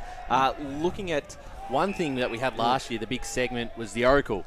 And I don't know who it is still. They've got my email address and they'll send through their picks each week. And being able to pick some interesting results here in round one. We'll go through the Oracle's guesses, I guess, tips for this weekend. Looking at what he's got here, he's got Wanturna South to beat Beaconsfield. Let's not assume it's a he. Oh, it could be. They have got Wanturna South to beat Beaconsfield, Mooroolbark to beat Park Orchards, Bayswater to beat North Ringwood, Montrose to beat Doncaster, and South Belgrave to beat Mitcham. I've got a few different ones there to the Oracle. Division 2 had Heathmont to beat the Basin, which was correct. So he's on the board. He's already got one. He's undefeated so far in 2024. East Burwood to beat Croydon, Boronia to beat Lilydale, Waverley Blues to beat Mulgrave, Templestowe to beat Ringwood. I think he's not too far off it on Division 2. Division 3, Fair Park to beat Upper Ferntree Gully at home, Sylvan to beat Knox, Oakley District to beat Coldstream, Warrandyte to lose to Surrey Park, and Donvale to beat Ferntree Gully here 102-80. I feel like those are the tips that I would have had. Yeah. For the most part. Yeah, I think for the most part. And then Division 4, which we haven't quite covered yet today, but He's got Forest Hill to beat Whitehorse by 5 points in a close one. Scoresby to beat Nuttawading, and again, a pretty tight game. And then Chirnside Park to beat Kilsyth by a point. Ooh, which okay. would be interesting. I think Down. that game could go either way. So we'll see what they sees tally at the end of the afternoon. We've got plenty of time, so maybe we can just jump into those Division 4 games. So who we got? Who do we like in Division 4? Who do we think's the front runner? Chirnside Park, I guess, would be the. I think it's either Chirnside or Kilsyth. Yeah, I've got Kilsyth. Chirnside have been able to recruit really well over the off-season. Kilsyth obviously played in that grand final last year as the siren goes here for the reserves game between the Gully and Donvale. Donvale winning 8-6-54 to Ferntree Gully 5-8-38. Back on this game, or back on Division 4, sorry, I think those two are, we get a good chance at looking at them both today when they go head-to-head, but they'll play each other 3 times in the home and away season, and obviously only 7 teams in Division 4. Yep. You have the buys. Round 1 really means nothing for Division 4. The form lines, you would expect your top 4 to almost be, I think everyone's top 4 predictions are pretty similar. Top 2 predictions are pretty similar. I think Scoresby are really fighting for that double chance as well. Yep. And they've got a statement to make against Nuttawading today, see if they can put some percentage on the board early. That's going to be key when it comes to that final 2 spot. But I think Kilsyth and Chirnside are your front runners for me. Yeah, Forest Hill a bit of a dark horse at all. They really haven't fired over. They had that great run a few years ago when they made consecutive grand finals, but since then, it's been a bit of a downward spiral, hasn't it? I think they're going to be playing a lot of their 19s players from that premiership last year, and it looks like they've got a couple listed in their lineup today. Boundary. So there's a bit of concern as we cross down boundary side to Blake Martin. Wind's picked up a little bit down here, boys, and the ground is looking pretty dry as well, so looking like it's a bit of a hard deck this afternoon. Thank you. The grass is actually pretty long down here as well, so have you got almost BWS? Get your I'll bring the whippersnipper next time. Maybe. It's actually it actually is like it's absorbed it's not like it's been a wet summer at all, but it's like the grass is pretty long and the ground is effectively in good condition. Just might later on in the game with this longer grass might make the legs a little bit more weary, but we'll see. Hopefully we won't lose the ball amongst that long grass. We won't lose our boundary riders. Now, Ferntree Gully and Donvale, their seniors have just run out, and I've seen Hayden Veslus Tyra. He's got a pretty he's got a pretty mean sleeve or a lot of tattoos on him, so we'll be easily able to identify him in ruck. Good to know. Helps us out. Yeah. For me, I think just going back to Division 4 very quickly, the wildcard team for me would definitely be Whitehorse. It's very hard to predict exactly where they're going to end up this year. I suspect that they'll probably improve throughout the year under Andrew Haining as the team just sort of starts to get more used to the game style, find their place in Division 4. And, of course, they're going to be coming up against the same teams again and again in such a small amount of teams in that division. Yeah, they must get sick of playing each other. They probably would. But, as you say, there's an upside because, you get to sort of know what the other team's strengths and weaknesses are. But, yeah. And just looking at their lineup as well, Ed Sim and Joel Dalgleish, they're two players that could probably be playing higher up. Rob McDougall as well is a pretty handy player. Tom Young up forward, Haining himself, who had a terrific season as a player. And Daniel Horvath as well. Yeah, so there's definitely plenty of talent. I think they've only really lost James Fassan to South Croydon, so they haven't had too much change this off-season, which I think is good to have that consistency because it's still a pretty young lineup. Cross down. Let's go down to BWS on the boundary line. We've had the ball toss, the coin toss, I should say, in the middle, and Rousers won it for Donvale. They will kick to the right of screen, right of your radio dial, back towards the Roval area. So it'll be Ferntree Gully kicking towards the grandstand end, the mountain end in the first term. Thank you very much, Ben. All right, well, we're not too far away from the start on this one. So the Ferntree Gully boys, you can see them warming up down the far end of the grounds. And plenty of interest in the first round, of course. We don't really know what's going to happen. It's a little bit of a guessing game. But we do know these two sides are meeting again after squaring off in the grand final last year.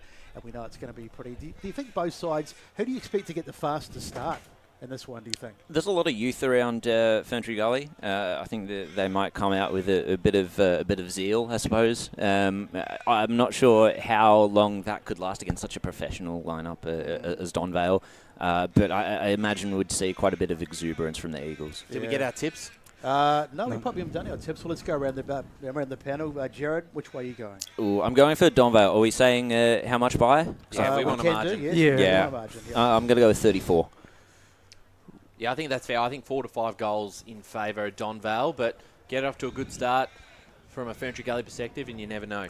Josh? Donvale for me as well. Probably 3 to 4 goals, I'll say, the margin. They might be able... They'll, again, have that period of dominance similar to the grand final, and it'll be interesting to see if they can, take advantage of their opportunities. That's one thing that Brett Kiker identified, just being better by foot going inside 50. It'll be interesting to see if that happens. But I just think Donvale, they play 4 quarters, and I think they get the job done. Paul, which way are you going today? I'm going Donvale by about 4 to 5 goals. Okay, so it's pretty much unanimous. I'm going the same way. I think Donvale will win by 5 goals. Boys on the boundary, I'm not sure if they can hear us. Look, they're just putting their headsets on. Tips from you boys? Yeah, I'm going to go Gully. I reckon Gully are going to get one over on them after the grand final last year. BWS, what are your thoughts? Donvale by 6 goals today, guys. I love having the debutant Blake Martin down there as the contrarian. Imagine if Ferntree Gully get up. We'd all look like idiots. He's going to look like a genius. And here we go, Brett Beston to take us away in the first quarter. So we're underway. We got caught out there. We were too busy giving our tips, and the game's actually started, but that's all right because we've just got a stoppage. Nothing too much happening early. It's round 1 for us as well. We're just going to shake off some of the rust. Up it goes. There's Haig. Got his tap over his opposite number there. Now the ball's on the ground again. Just trying to get a handball out there. It's bobbling around all over the place. It's going to be a bit untidy, you'd expect. Handball out there, nicely done. It's Heagney. Runs forward, gets his kick smothered. Picked up over there by Donvale. Spinning out of the tackle there was Bowden, one of the new men. And the Donvale side gets a funny kick towards the half-forward line. Ball spinning around there, working his way out nicely was Poland, another one of the newbies. And the Ferntree Gully side out towards the far side. Umpire sees play on there as the ball was in a contest. As it's put on the boot, and Donvale go back inside 50. It's bouncing towards goal. It's gone right over the top. Still in, is it? No, eventually it's gone through, and we have our first score of the afternoon. It's a minor to Donvale, and they leave one behind to no score. And we're about 30 seconds in on the Bendigo Bank scoreboard. Impressive shot there by Kyle Heagney. Ambitious, more than accurate, but bringing it in here for Ferntree Gully. Jack Flannery, the captain, high ball towards a contest. Donvale cut it off immediately. Running around onto the right, centering ball into the forward line. Comes to ground. Ferntree Gully should be able to mop up here. And it's a kick towards the centre of the ground. Donvale try to catch it there with Nathan Mill. It's gone to ground once more. Good tackle laid there by Donvale. It's a real hotly contested ball right now. Tackles everywhere. And we'll have a stoppage.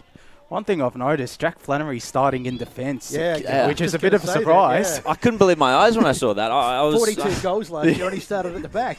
That was interesting. So from this stoppage, ball in dispute, still tackling. Ferntree Gully trying to extract it. Umpire will take the ball up. So a lot of scrap, a lot of contest early on. Back into it, Veslice. Tyra was beaten easily there by Haig. Coming forward here, Donvale, but it's in the hands of Harvey for Ferntree Gully, and he sees it over the boundary line. Looks like Harvey's got the job on Nick Murphy as well. Obviously a big test, though, in the ruck against Zach Hager. Phenomenal ruckman for Donvale. And certainly he's got a strong body, and he's going to be able to use that to his advantage this afternoon. Absolutely. He's been so good for so long. As the ball goes in, Ferntree Gully get hands on it. I think that was might have been Harvey in there. Now it comes out. Kick down the line. Heagney was there, but he couldn't take the mark.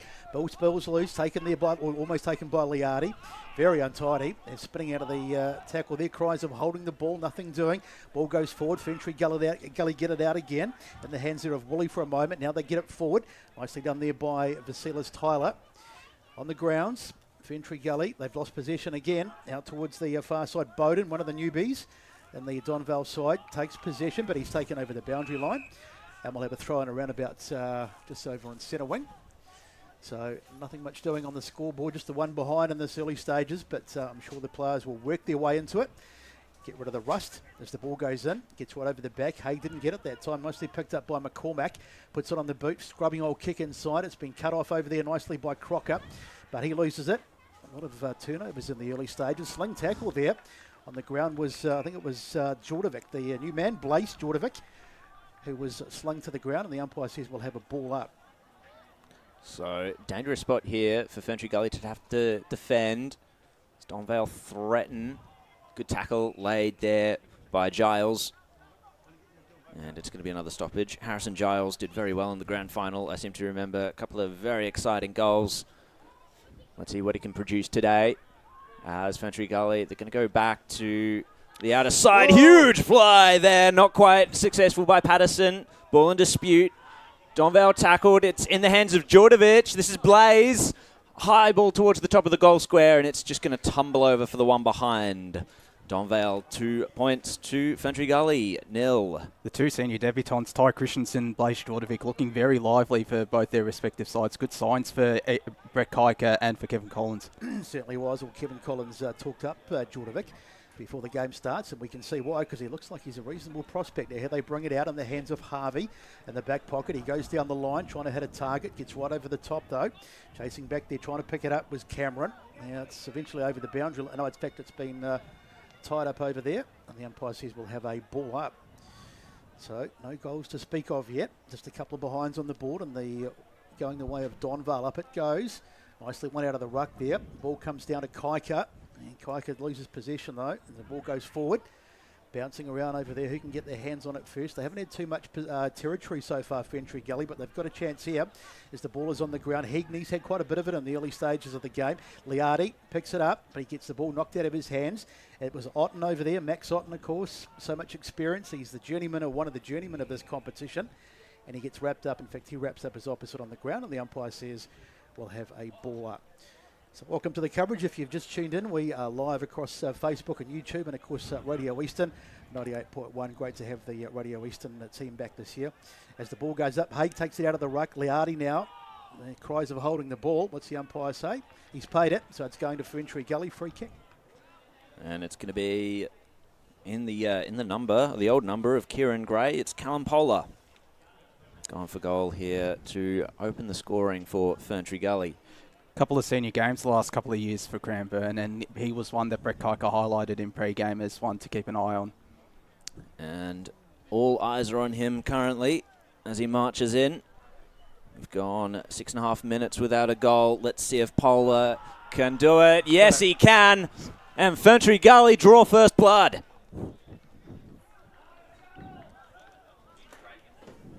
Great reward for effort there. They've certainly been able to push forward in the last few minutes after a quick start from Donvale going forward, and he is one of the contenders here for the MEGT Rookie of the Day, which we are awarding at the end for a player under the age of 22 that we think was best on ground.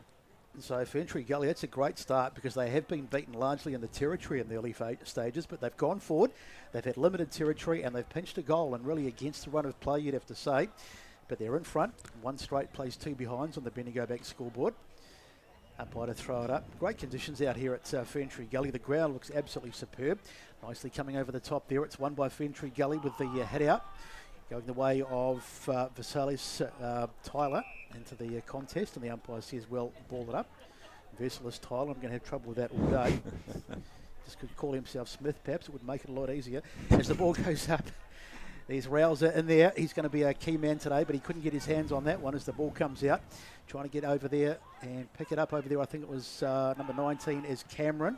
Now here they come forward again, Ferntree Gully, so it's a chance to get a couple of quick ones, but they're not going to do it this time as the mark is taken at the in defence.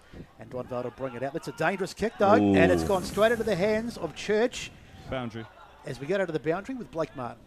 After a hot start from Donvale, Gully are looking to work their way back in it. Obviously kicked the first goal, and now they've got another opportunity to double the lead. So Jordan Church, he doesn't look confident. He was looking to give it off there, but he's decided to go back and take the responsibility himself. In fact, he's decided to put in a funny little kick, and they went to sleep there. And Kalasperos, who is not the sort of man you want to be having the ball inside 50, he kicked a lot of goals last year, in fact 38, and Gavin will go back. and we'll line up. I'm not sure who his opponent was there, but it looked like they knew that was coming. It was a slow jog and a quick turn, so well, he always certainly looked like had his eye on him. Yeah, he always looked like he was going to give it off. He never looked comfortable, but they just went to sleep. So here's Calaspiris. He can kick his first of the season. He strikes it nicely. It's a beautiful looking kick, and the crowd will tell you. And this is some start now for Ferntree Gully. Calaspiris gets his first of the afternoon, and Ferntree Gully, well with their lead, 2 goals straight, placed 2 behinds. Bendigo Bank scoreboard, and we've had around about, what have we had on the, can't see the clock, 8.5 minutes gone. Well, we talked about Ferntree Gully wanting to get off to a fast start, and that's exactly what they've done. Both have had 2 scoring shots, and Ferntree Gully have taken advantage of both of those opportunities. 2 really impressive set shots as well, going pretty much the same spot but different sides. As you said, he's not the person you want to leave open inside 50. Not at all. So it's for Sleaze Tyra against Haig, back into the middle for the rock contest. Sleaze Tyra just gets the tap down. Kennedy was there for Ferntree Gully, couldn't quite handle it. He's back at it again, gets the handball off to Flannery, running off the half-back line, the captain, which is interesting. And his kick goes towards the boundary line. Free kick. It looks like a free kick. It's been paid to Ferntree Gully. They get another opportunity. He's hefted the ball inside 50. Bit of a contest down there. Calaspiris nearly took it. Doesn't matter. Got the kick away, but it was just 1 point. So 2-1-13, the Gully against Donvale. 2 behinds. Let's go to Paul Ukoni in the Stat Centre. Well, a lot of the statistics have gone against Ferntree Gully in this first quarter. 6 clinches to 2 the way of Donvale. Inside 50s 5-3 in favour of Donvale, but as you can see on the scoreboard, they're 2 goals, 1 to 2 behinds. So that's a safer kick out, finds the target this time, and Liardi, another one of the veterans of this Donvale side, goes right out to the wing. Here's a chance now. McCormick, it was in fact, it was Jordovic, Blaze, the new man. And that's going to be holding the ball, is it? What's the umpire say? High free kick. High free kick. It's going the way of around the waist Lyle. high free kick. So, umpire Warren Smith all over that one as the ball is knocked around, bobbling around over there. Harrison had it for a moment. Now they handball it out wide. Is Church, one of the key players on this side. That's I was going to say good mark, but it was dropped over there. Under a bit of pressure, Ferntree Gully, but they managed to extricate themselves. Now the ball's bouncing around into the hands of Cameron. Cameron gets himself out of traffic, and that's a nice kick. Finds a target. And Lyle's just going to take his time here. See if he can hit a target. I don't know where Murphy is. I haven't seen him really in the game so far. Is that a push? No, the umpire says no. Duncan was appealing. Now it comes out towards Kaika. Kaika gets hands on it, but it's gone right over the top of him, and the mark taken over there by Hegney. I reckon he's just about been one of the best players so far. He's been in everything. Squares the ball up nicely back inside, and they'll go inside 50 again. Donvale, there's the kick. Over the top, beats everyone. They should be able to survive here. Going back is Flannery under a bit of pressure. Talked about the fact that he played forward last year, but a surprise move, and that's going to be a free kick. Seeing him back and taken over there, but the umpire says not from the correct spot, and we'll come back and take it again. So we've had 11.5 minutes gone, and it's Ferntree Gully, the home side. 2-1-13 to 2 behinds on the Bendigo Bank scoreboard, and they've got a free kick. I do wonder if Flannery going back is going to be a consistent thing throughout the year for Ferntree Gully, or if it's just a strategy against Donvale. As Ferntree Gully went a little bit wider down the line with this kick, and it's just bounced over the line in front of Nathan Mill. Maybe it's where he's more suited because he is captain now of Ferntree Gully, and maybe he wants to provide that voice from the back line rather than up forward. But more of a general sort of role for Flannery perhaps then. Because he is playing as the loose defender, or I was going to say he was playing as a loose defender, but before it looked like he was playing as that loose defender in Donvale's attacking half. So Ferntree Gully with the clearance. They've managed to extract it through Patterson. High ball into the centre of the 50. No one could quite take it. Snap around the body, though, for Ferntree Gully. It's going to go wide.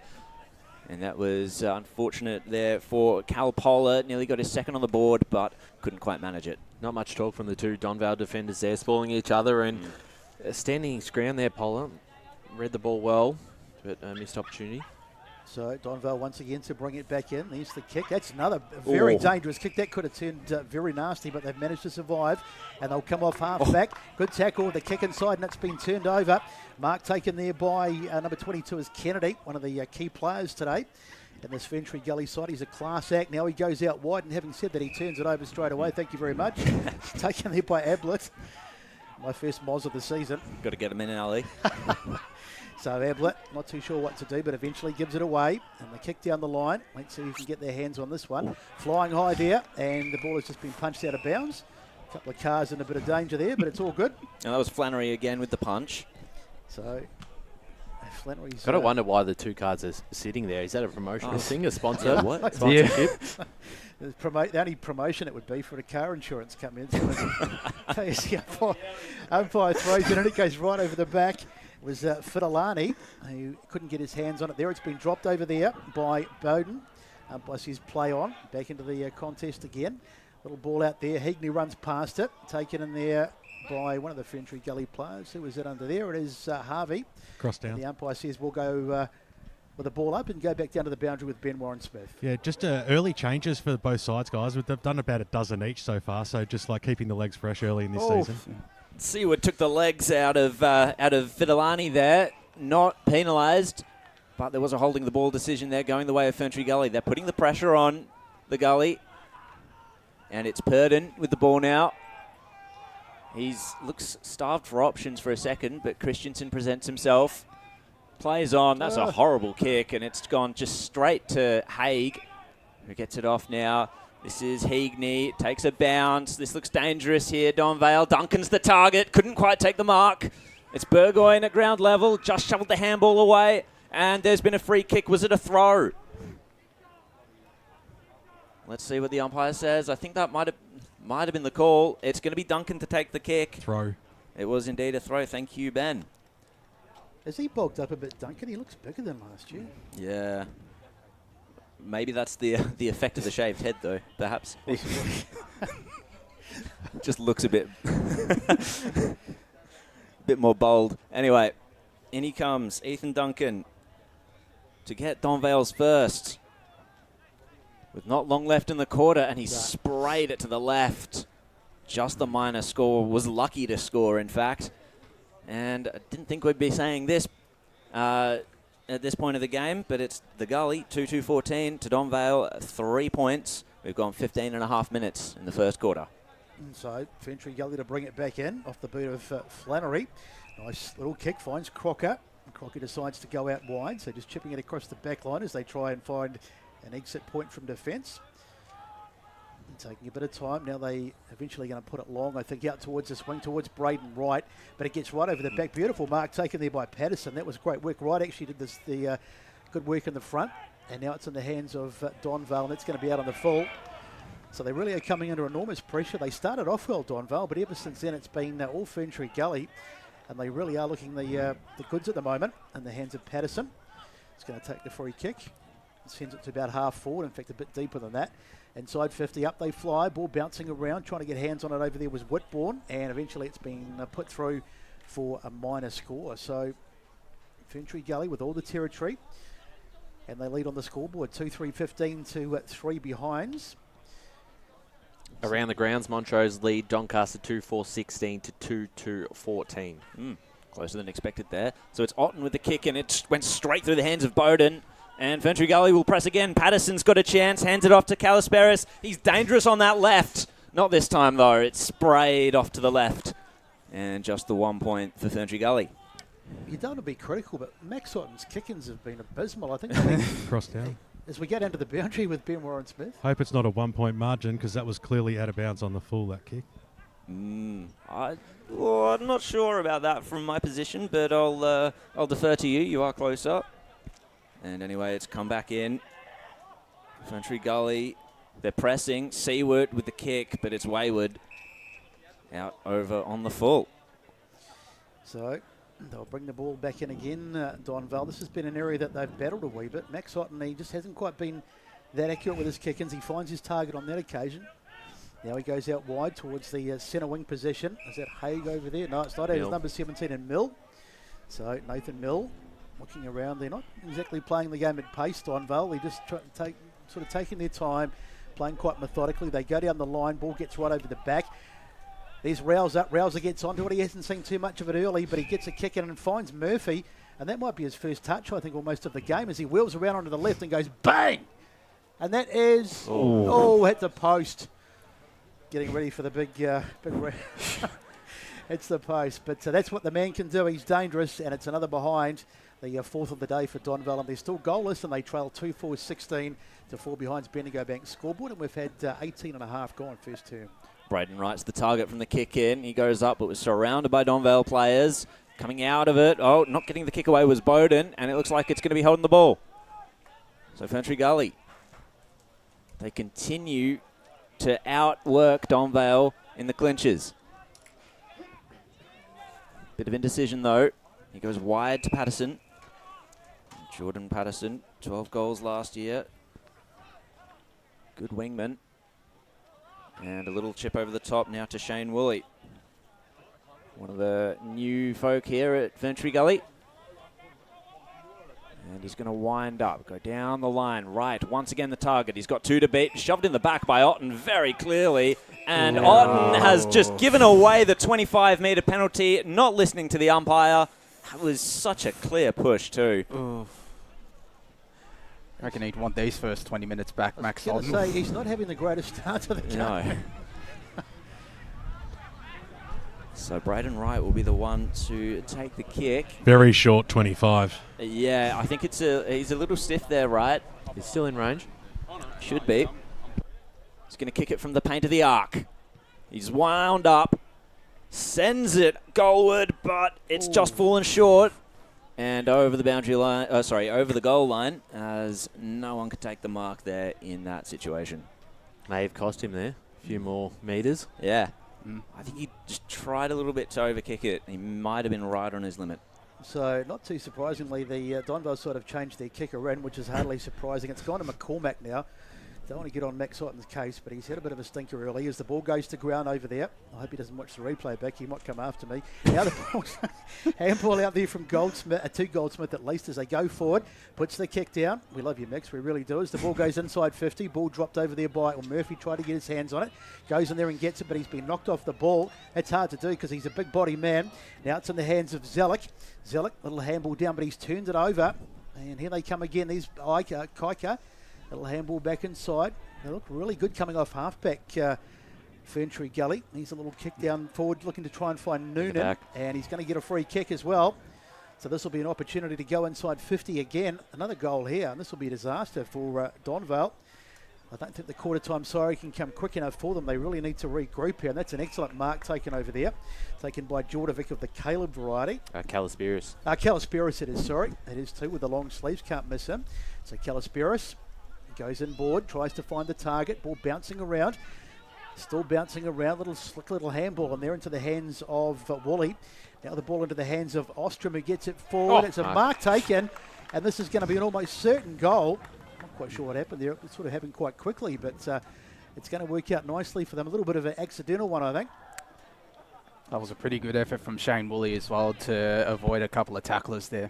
So Jordan Churchill, as he's taken the mark, and he shouldn't miss from here, although we shouldn't say anything because I've already got one Moz on the board today. There's the kick, and he's put it through. So more trouble for Donvale. They concede their third goal of the afternoon, and they trail 3-5-23 to fall behind Bendigo Bank scoreboard, and we are in time on by a couple of minutes. 21, nearly 22 played. Looking really good, Josh. They're moving the ball very quickly. Want to get handball it straight away and link up, and guys like Ethan Kike are certainly getting involved, and forward line, his setup has been quite strong so far. Yeah, whenever they're attacking, they look to go to that far side and not kick a kick to this broadcast side, which is holding them in really good stead. Two of their goals have pretty much come from that, transitioning from that far side.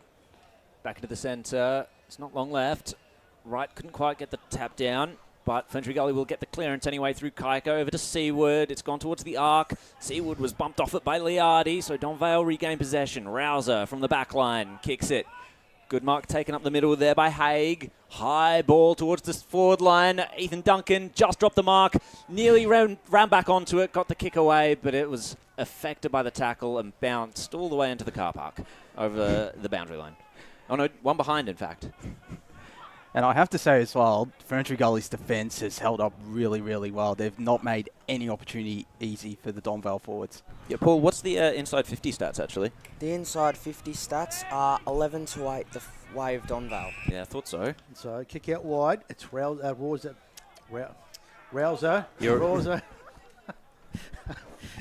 So he's got his hands on the ball, the skipper. So Rouser. puts it back towards full forward. Haig was there that time, but he couldn't quite get to it. Trying to get it clear nicely on the hands there of Harrison. He gets it out. They eventually get it out of the danger zone, and they've got a chance to get out here, but they've turned it over. Now a chance to go back inside, and Haig has taken the mark. Cross down. As we go into the boundary with Ben Warren-Smith. Jake Seward from Ferntree Gully has come off holding his left elbow, so a little bit ginger, whether it's shoulder, whether it's collarbone, but he looks a little bit in pain, so we'll check that one out at quarter time. Thanks, Ben. And it's going to be Zach Haig who's going to take a pretty tough kick for this one. There's a bit of breeze around too, so that'll probably play a factor as well. But it's from an acute angle what they could really do with this one, Donvale, going into quarter time. There's the kick. Gets it up nice and high. It's not going to go through, though. It's gone through for a minor score. So tough kick in fairness. Didn't really expect him to kick that one, and that's another behind. So 6 behinds for Donvale to 3-5-23, and we've had nearly 24 minutes on the Bendigo Bank scoreboard, down to Blake Martin on the boundary. Lots of changes in this first quarter for Gully. You wonder if they can carry this momentum through the rest of the match. Speaking of momentum, they've got just that on the outer side as the kick was marked by Harrison. It was bowled over, though, and Donvale try and hold them up. They succeed in doing that. Around the grounds, East Burwood 3 straight 18 to Croydon 117 at quarter time. Well, actually, it was a free kick there paid, and it's gone to Nick Woods. High ball inside forward 50 for the Gully once again. Intercept mark not quite taken by Donvale. That was Cameron, and he's ended up at the bottom of the pack, and we'll get a ball up. That's the one. No one's puking out there, don't worry. So Wright gets the tap down.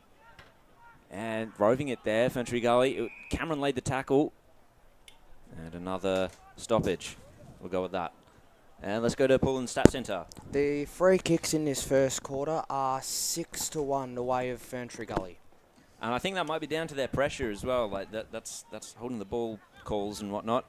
But Rouser is Donvale with the numbers. Rouser gets the handoff. Oh, smashing his way through there was Liardi. Held up in the tackle really well. Got it over to Heagney. His kick was marked. Duncan, he's worked his way up the ground. What targets does he have forward? He's got one short there, and I think McCormack. Djordjevic is the deepest forward here. Great body work in the marking contest, and he takes it on the chest.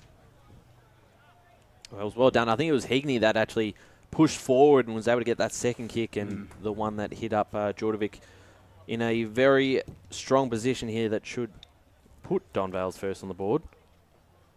You would certainly hope so. They've had plenty of opportunities too. 6 behinds. Let's see if Djordjevic can straighten up and get through Donvale's first. He's done that. So sigh of relief for the Magpies fans as they get their first on the board. And he's one that can definitely step up in that forward line this year and take his game to another level. Still pretty young, and I think it was in the 30s for goals last year as well. So a terrific, and he looks like he's going to be an exciting proposition. Down to the boundary where we find Ben Warren-Smith. Really confused about this scoreboard. So it counts down from 20 minutes, then we're stuck on the 0-minute mark for all of time on. It really makes no sense to me at all, that. So just thought I'd point that out. I thought the same thing. Just count up if they're just press it the opposite way. Seriously. My God. Just go into negatives. Lucky we've got our trusty clock up here. We've had 27 minutes officially on the scoreboard, so we'll have to keep you informed. I don't know how the people at the ground are going to get on, but that's all right. If you're listening on Radio Eastern or watching across Facebook and YouTube, you're right up to date as the ball goes up again. Zach Haig was there. He's taken out of the ruck. Bit of a fend off there. Now the ball comes. It's fallen for Rawser. Rawser lets fly. Who's he going to fire? He's hit a target over there. Is that it's Murphy. So Nick Murphy's taken it. He's going to get a shot late in this first term. And a chance for Donvale to get a couple of quick ones here. And this would be quite a big thing because they really have been outplayed for most of this first quarter. And if this goes through, suddenly they're only a goal behind. In fact, less than a goal behind. As the siren goes, so Murphy to line up, trying to kick his first of the afternoon. Had a colossal year last year, as he always does. 55 goals, leading goal kicker for Donvale. He strikes out nicely. It's missed. Hit the post. That would have been a big goal. Looked like it was going through, but another one into the woodwork. So Nick Murphy gets a late behind, And Ferntree Gully will take a reasonably handy lead into the first quarter at 3-5-23 to 1-7-13 over Donvale. Here's Jared with the major goal kickers. So we've got Calisperis with one, Polar with one, and Church with one for Ferntree Gully. Just the one goal on the board for Donvale. That is Caleb Djordjevic. So quarter time out here at Ferntree Gully. I hope you can join us for the rest of this game. It's going to be a very interesting one. But the quarter time score, the home side lead 3-5-23, 1-1-7-13. Back soon with more on EFNL Game Day. As Sarah opened her best friend Jackie's wedding invitation, she was overcome with a wave of emotion. While her two young boys wrestled on the floor, tears of happiness rolled down Sarah's cheeks as she saw the words she'd been longing to see. Please note, this wedding will be a child-free event. Well, Sarah, looks like we're off to Eastland for a new frock and some heels. And let's book in that babysitter. For all of life's little moments, there's Eastland. Eastland. Live real.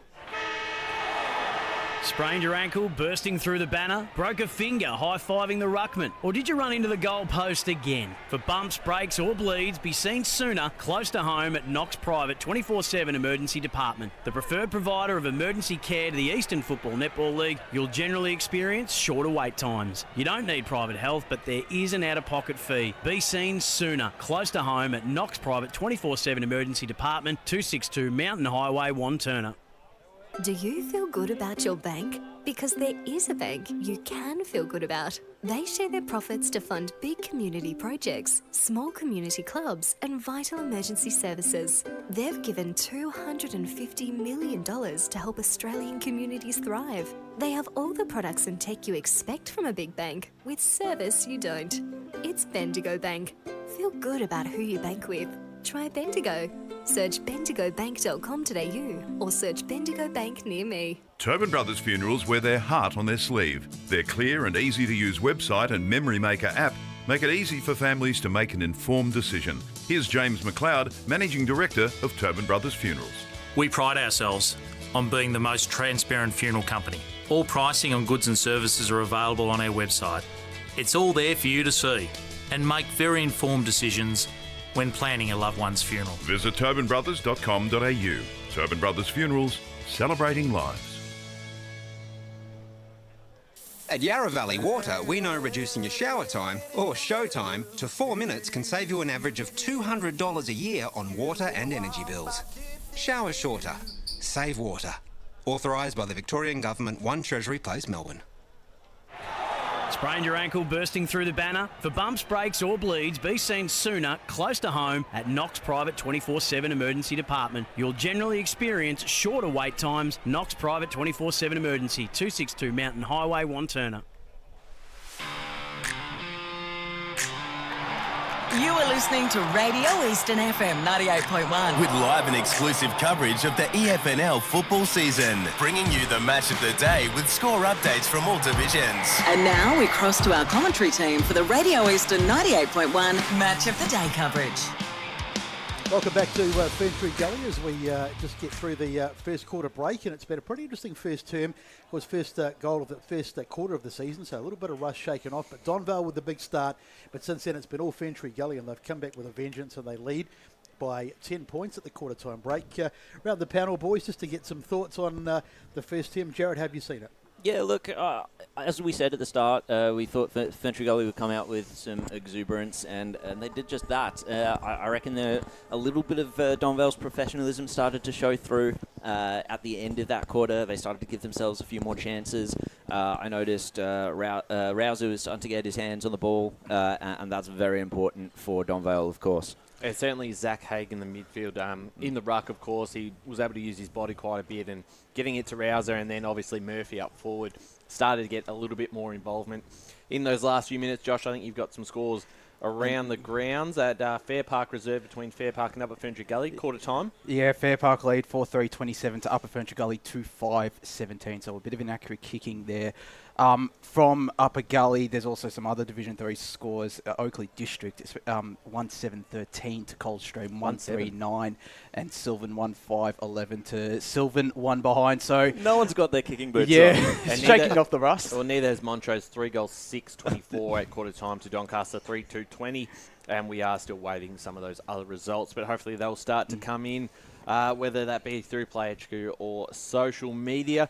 But I think it's an interesting start, and I'm really impressed by the way that Ferntree Gully have started this game. The pressure's been really good. They've looked quick. They've moved the ball really well, and their forward line looks dangerous, and sort of kept a couple of those Donvale defenders out of position a couple of times. They've been spoiling each other.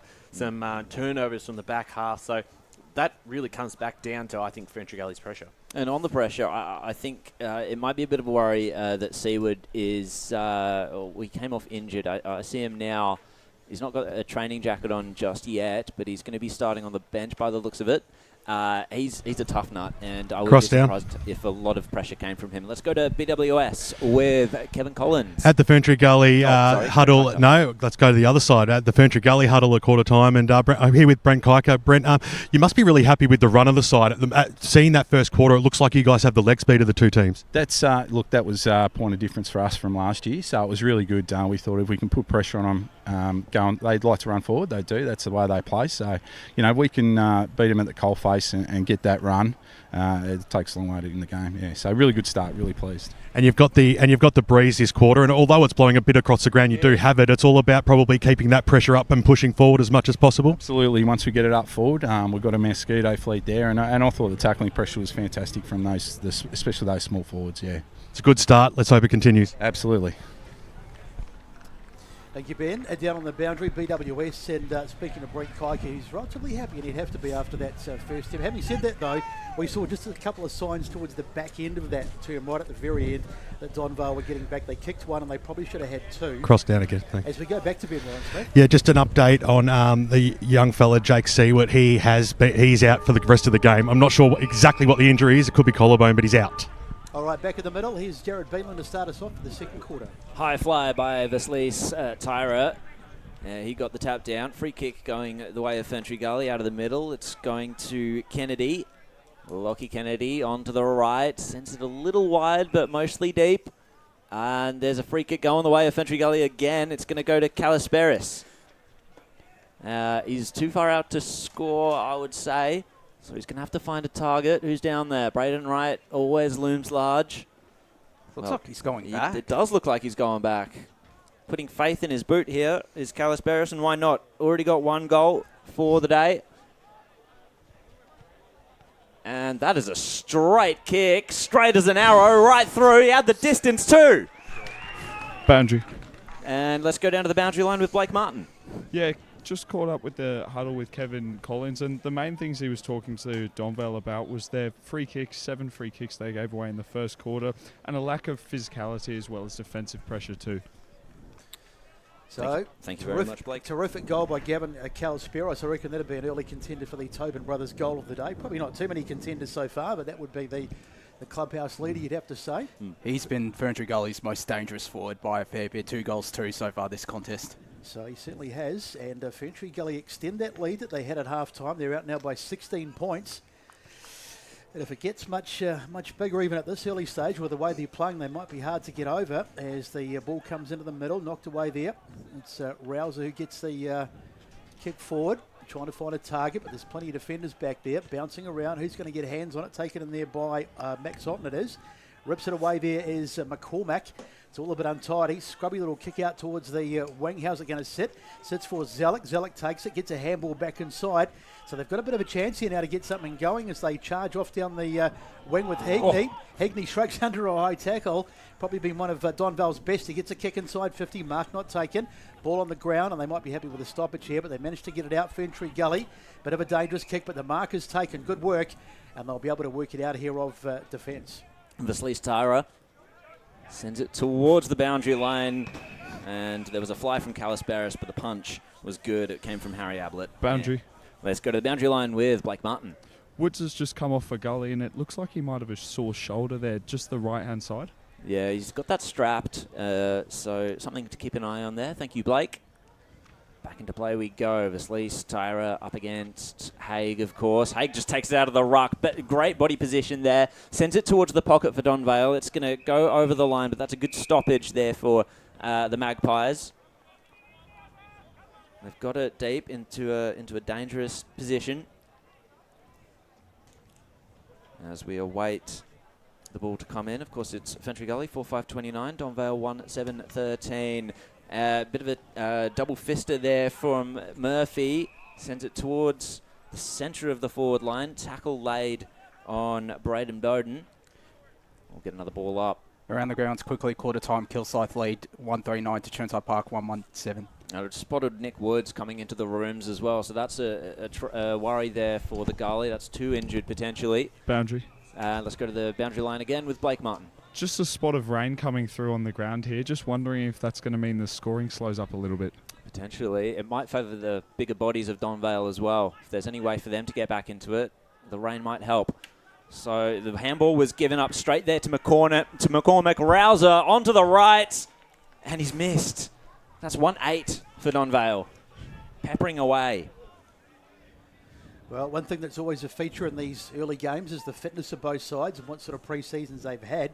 And if Ferntree Gully are down to 2 on the bench, which looks like it could be the case, it's going to make it very, very difficult for them. But let's not write them off just yet. Well, they're in front. No, but I'm just saying going forward, they are 2 down on the bench, so it could certainly take its toll a little bit later in the game. Picked up by Zellick over there. Giving me a hard time already. It's the first game of the season, boys. Come on. As the ball goes. And they're going to go inside 50 here. Donvale leaves the kick. In fact, an easy mark taken by McCormack. There was no one within, in fact, it's Murphy, sorry, in the goal square. There was no one anywhere near him. I'm not sure what happened there, but bit of a breakdown in communication. And I reckon even I could kick this one. Nick Murphy puts it through. So a much needed goal for the Vales. They get their third of the afternoon, and they make a little bit of ground up on the scoreboard. It's 4-5-29 to, just waiting for the scoreboard to tick over. There it is, 2-8-20. In fact, it's their second of the afternoon. I'm wondering who does have Murphy, because it was Burgon who came back to him, and Burgoyne's taken Duncan for the most part, from what I've seen. I think it was Hayden Harvey who originally had the job on him, and I'm not too sure. Maybe he's not on the ground, but poor marking from the Ferntree Gully defence, which has been rare. But they've been really strong in the defensive area to start this game. Indeed. Back into the centre as Donvale are threatening. That's their second goal. Up they go. Hay gets the tap down. Kennedy immediately lays the tackle, but Rouser's going to try and bust through. Kennedy tackles again, and the free kick's gone the way of Kennedy, holding the ball. So there's the pressure once more for the Gully, just winning out. So they get the clearance. It goes out wide, through a few sets of hands there. Free kick picked out, again to the Gully. This is Max Hibbert. Haven't called his name too much. He surveys the scene. Sets it up. Who's down there? Braden Wright. Tried to run to it, but it went through the hands of a Donvale defender there and over the boundary line. 6 minutes gone in the second quarter. Donvale 2-8-20. Ferntree Gully 4-5-29.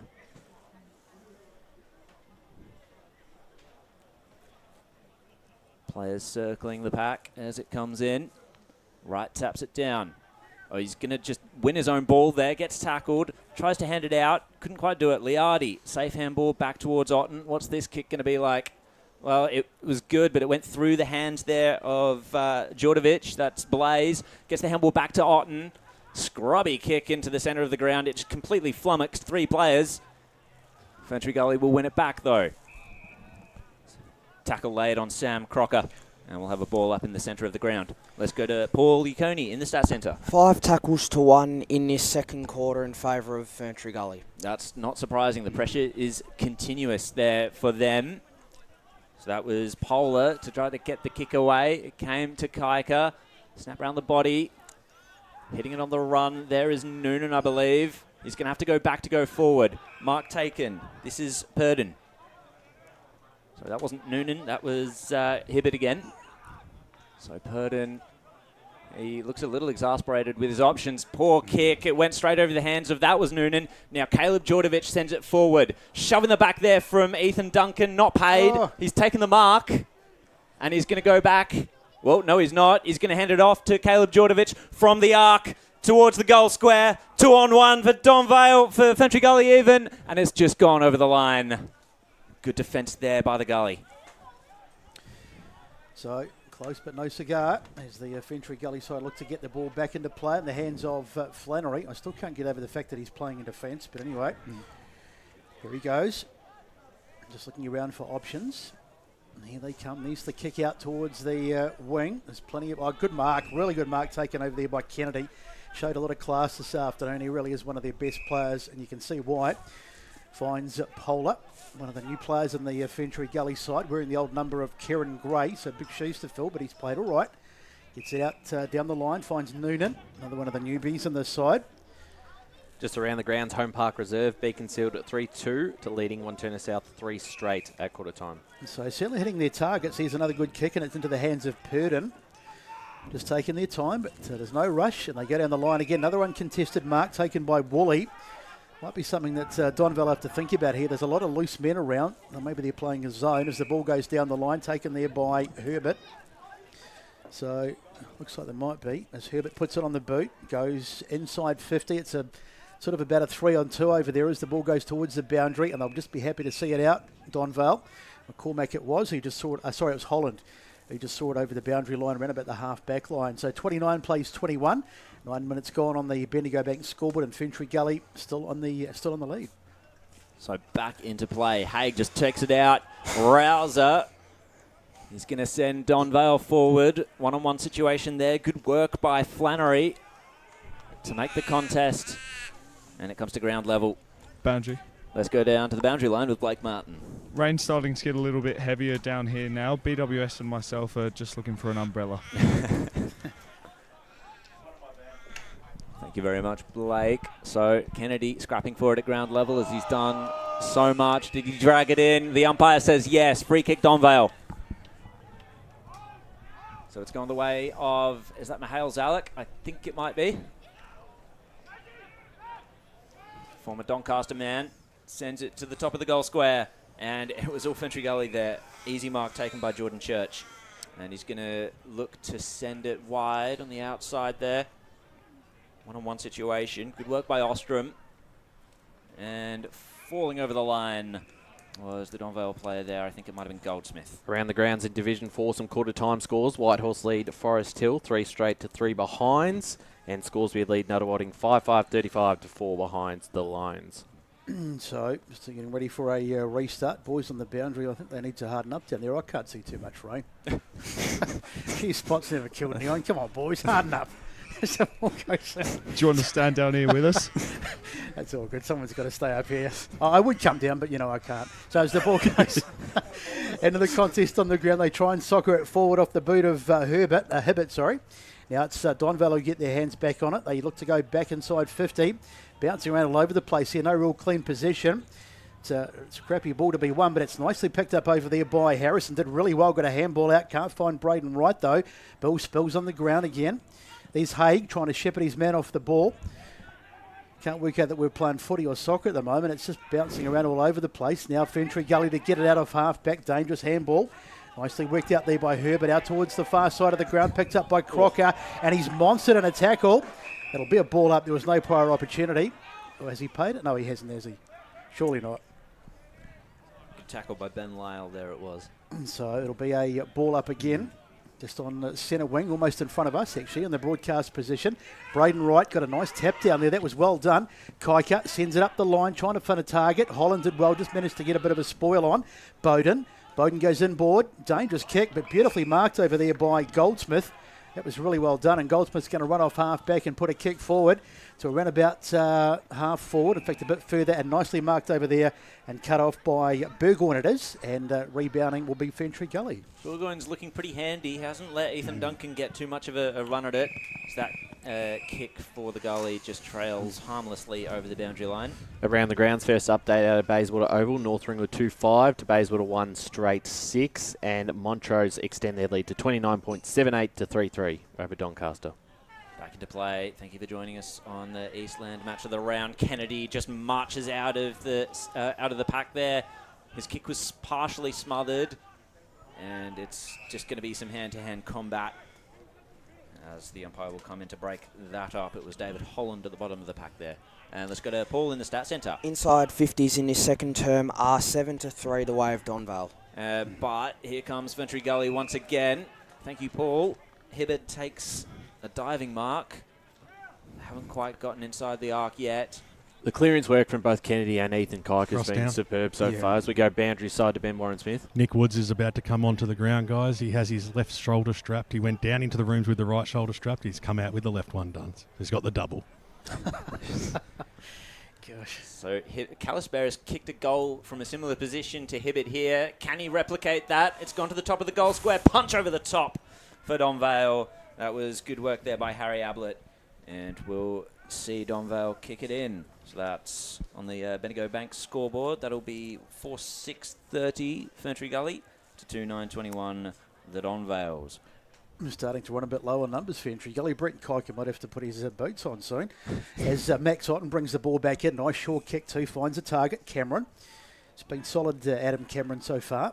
Liked his game as the little kick goes back inside. And I've almost mozzed him again as it's taken by Bowden. Now he gets it away to Ablett. I'm just going to stop saying anything about any players as the ball goes into the marking contest. Taken over there nicely by, is it Higney, I think? I believe Quite so. see. Yep, Higney with the long hair. Can't really miss him. That's a nice kick. In fact, it's not a nice kick. It's been cut off cut off by Kennedy. He's looked good at Lachlan Kennedy. You can really see his class in this Ferntree Gully side. Now he goes down the line. Good mark taken over there. I think that's might be Versailles Tyler, is it? No, not quite sure. But anyway, they come inside here. They come again. Ferntree Gully. Long kick forward. That's a good mark. Well cut off over there. And they'll be able to rebound. Max Otten now takes a bounce. Runs across to this near side. It's a bit of a dangerous kick, but nicely picked up over there by Goldsmith. Goldsmith, though, has turned it over. Bit of work to be done here by Jordovic of the Blaze variety, one of the newbies on this Donvale side. Ball bouncing around. Holland's got it, but he's copped a high one, and he's going to get a free kick, so that'll be certainly welcome for Donvale because they're under a fair bit of pressure. Now it's Otten. Otten squirts one in the middle of the ground. Nice mark taken there. That's Lyle. So Ben Lyle sends it inside 50, and that's a great grab. Big Murphy. Haven't really seen the best of him today, but he gets the big jukes out on that occasion and comes forward and takes a really good mark, and he'll go back and line up to try and add to his tally today. Kicked one in the second quarter, so this is the chance for him to get his second. It struggled recently to break through from the Ferntree Gully defence, Donvale, so that's a positive piece of play. So he puts it onto the left boot. He was a fair way back, actually. I thought he marked it quite a bit close on that, but he's put it through. It looked like he didn't make that good a contact, but he's got it through for his second of the day. So Nick Murphy puts the goal on the board for Donvale, and they edge a little bit closer, but they still trail on the Bendigo Bank scoreboard. 4-6-30 to 3-9-27, and we've had 15, nearly 16 gone in the second term. And just a couple of those experienced heads, Jared. Obviously, the kick from Max Otten was a really good one to hit up a target, and then this following kick to certainly find Nick Murphy, who is starting to work himself back in the game. And you knew that would happen. You knew they'd have a 5 to 6 minute patch where they start to take a bit back control. They've been able to do that in recent few minutes. It's worrying signs for Ferntree Gully, but they'll get this clearance, will they? Tackle, holding the ball. Great pressure there by Donvale. That's Braden Bowden, who won the free kick. Hands it off. McCormick. Ball towards centre half forward. Good mark taken there. Harry Giles sends it towards the top of the goal square. Murphy couldn't quite take it. Fighting for it at ground level. It's going to spill out over the boundary line. Another opportunity just missed, but they're going to have a fighting chance at getting a goal here, Donvale. Down. Let's go down to Ben Warren Smith. Nick Murphy's proving to be a bit of a hassle for the Ferntree Gully backs. I mean, they've got Hayden Harvey, their best backman, on him, but there is a big size difference there. Yeah, I reckon there always would be with Murphy. Hard to find blokes as big as him. Ferntree Gully, well, they were able to extract it from their defence. That was Patterson. Did well enough to get it back in board, but Donvale turned it over. Otten. Ooh, that was a good bump there by Church. Knocked his opponent off the ball, but could only produce a stoppage from it. Starting to lift to Donvale. I think this might be that 5 to 6 minute patch where they start to get on top and create more chances. We've got 17 and a half minutes gone in this quarter. Can Ferntree Gully just change the flow of the game? High ball across the wing there by Christensen. Ferntree Gully have to be composed here, and Patterson stepped around his man. Dangerous inboard kick. Great that was kick. Good, and it was in the hands of Purdon. He sends it down. Someone slipped their man for Ferntree Gully. Ablett came back at it. Calisperis couldn't quite handle it. And Donvale with the composure. They'll exit out of defence. Christensen sets himself. Rouser challenged. It went to ground level. Donvale retained possession. Heagney's going to have to step around right. Did brilliantly there. Just got tackled, but the kick was away. And it just happened to fall into the hands of Harry Giles, who's played on and sent it across the ground, and Murphy was once again unmarked. Well, as soon as they were able to get the turnover, they had all the numbers ahead of the footy, and as you can see, Giles had Haig all by himself. So, sorry, Haig, not Murphy. A great opportunity here now for Donvale. So Zach Haig, the big ruckman. Yet another danger here for Ferntree Gully to try and contain in the forward line, and it's hit the post. Unfortunate there. Once again, Donvale not quite taking their chances. They're 3 goals 10, 28 to Ferntree Gully, 4-6-30 on the Bendigo Bank scoreboard. We've gone just about 19 minutes in this second quarter. Let's go down to Ben Warren-Smith. And that's the third poster for Donvale as well, so they're certainly finding the pine this afternoon. But there was really good play there by Zach Haig, because when the turnover happened in the middle, he just slipped down. He knew he was free, and he eventually got the footy. So good work by the big man. Very sneaky. So we've had more posters today than a teenage girl's bedroom, as the ball is in the hands of Ferntree Gully across the half-back line. Here's a little kick out forward, trying to hit a target, and finds it too. They've looked really, for the most part, they've been pretty accurate, Ferntree Gully, with hitting their targets. Haven't been wasteful with the ball, so Brent Kike will be pleased with their ball use. A little bit of hesitation as they try and bring it out. The Orbs jinking inside there. Good work by Ostrom. He was hesitant, but he managed to get it away in the end. Mark taken by Wally. Now they'll go across the grounds. Just chipping it across the half-back line. Nicely done over there. That's Harvey. Hayden Harvey. So 2-point lead for Ferntree Gully. We're almost into time on at the end of the second term. Ball bouncing around over there as it's on the grounds. I think it was Liardi trying to dive on it there, but it's all over the place. Mill got it out. Still not tidy though. Now it's in the hands of Wignall. Wignall goes down the line, finds a target. Nicely done. Mark's over there, and is it a 25? What's the umpire pay? It is a 25, so just a bit of contact after the tackle was made, and they'll go forward again. So chance to get a late one. Mark not taking it at the moment. Trying to get his hands on it over there was one of the Donvale players, but it's Braden Wright who's sure across half-back. Chips it across to Patterson. He should have taken the mark, but Hegney's in there, and that might be a free kick. Going on with it just a bit too long, and he's given it away. Hegney's he likes a contest, old Hegney, but he can get a bit overzealous at times. As the chip forward by Patterson. Braden Wright was the man to take the mark. Switches it across the ground, so Ferntree Gully loading up here. That was Harrison. His kick, though, came unstuck. Otten came over the top. He's going to send it back inside forward 50 for Donvale. Oh, Patterson just went straight over. Burgoyne composed. Ferntree Gully hack a kick outside of their defence, but it was a 2-on-1 situation. The boundary will beat all comers. Right out there in front of our boundary line riders, Blake Martin, Ben Warren-Smith. First touch for the year for Blake. I wish him many more to come. So, back into play. Right against Haig. It falls to their feet. McCormick was there. Hands it off. Centering kick. That was Bowden. Bouncing ball inside Donvale's forward 50. There was no real target for Bowden. Ferntree Gully under pressure. Tackled. Another stoppage. Thank you once again for joining us for the Eastland match of the round here at Wally Tew Reserve. Grand Final Rematch in Division 3. And another stoppage will happen at centre-half forward for Donvale. Quickly, score update from Surrey Park. Surrey Park 5-8-38 to Warrandyte 3-4-22. So definitely interesting to keep an eye on specifically the Division 3 games here that will affect these two teams playing today. Well, Oakley and Coldstream are locked a piece at 28. 3 goals 10 Oakley to 4-4 Coldstream. Hefty punch there from Braden Wright as Ferntree Gully march forward. Good kick. 2-on-2 situation. Ferntree Gully had the runners. And the kick from Calisperis. Is it on target? It hit the post. Whoa. Gee, that would have been something from nothing there for the dangerous Gavin Calisperis.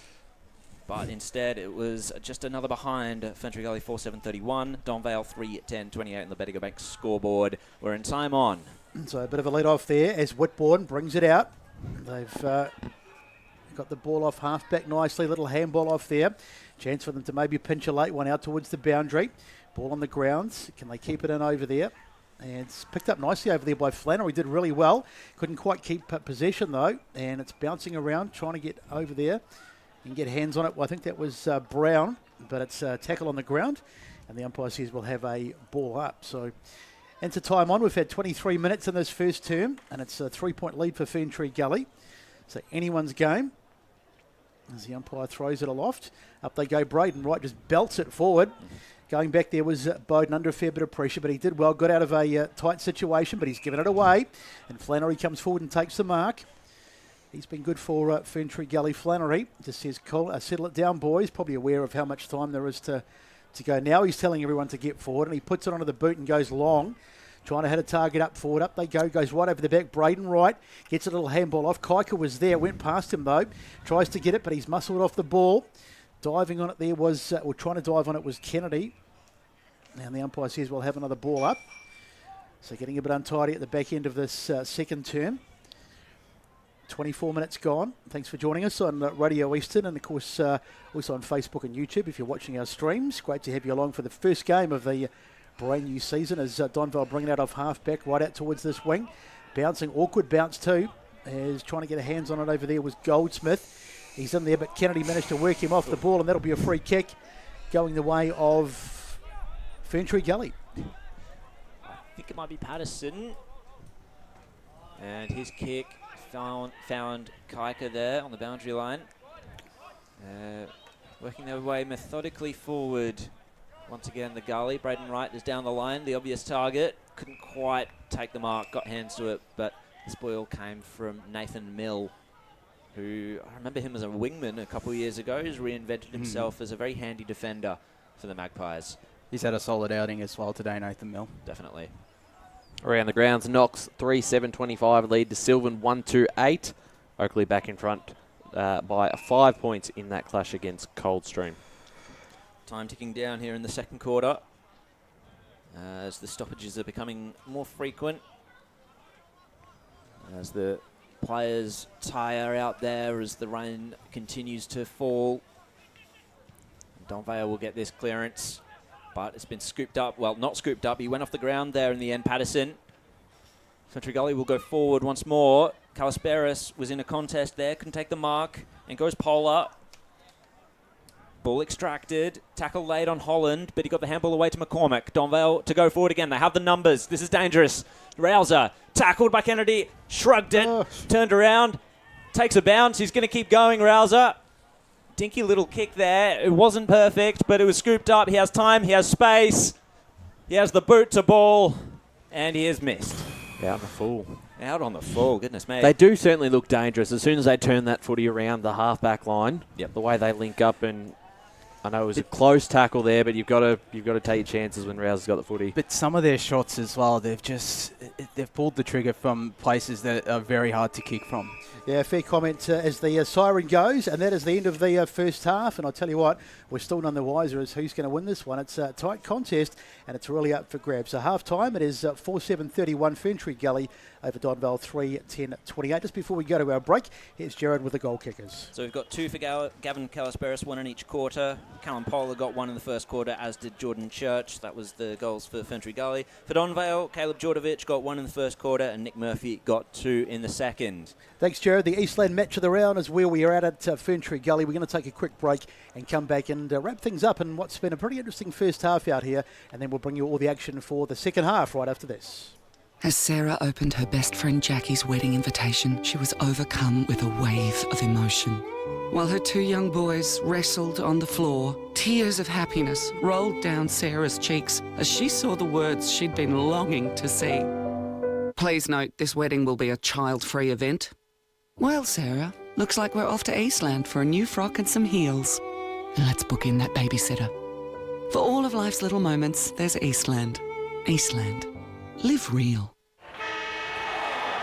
Sprained your ankle bursting through the banner? Broke a finger high-fiving the ruckman? Or did you run into the goal post again? For bumps, breaks or bleeds, be seen sooner close to home at Knox Private 24/7 Emergency Department. The preferred provider of emergency care to the Eastern Football Netball League, you'll generally experience shorter wait times. You don't need private health, but there is an out-of-pocket fee. Be seen sooner close to home at Knox Private 24/7 Emergency Department, 262 Mountain Highway, Wantirna.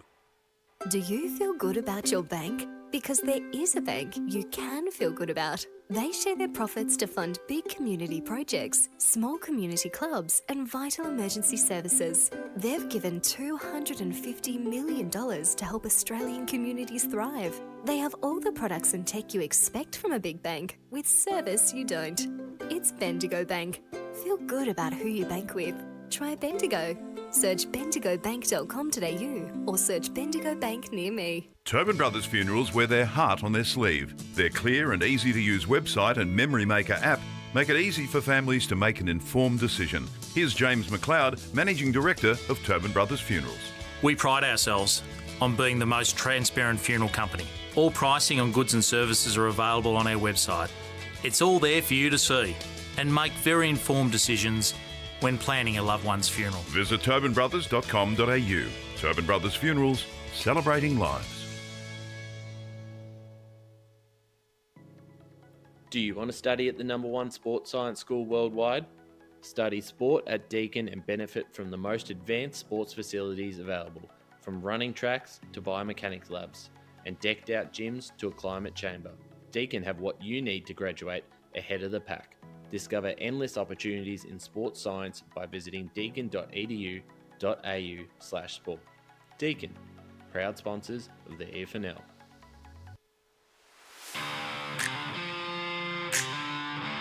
You are listening to Radio Eastern FM 98.1. With live and exclusive coverage of the EFNL football season. Bringing you the match of the day with score updates from all divisions. And now we cross to our commentary team for the Radio Eastern 98.1 Match of the Day coverage.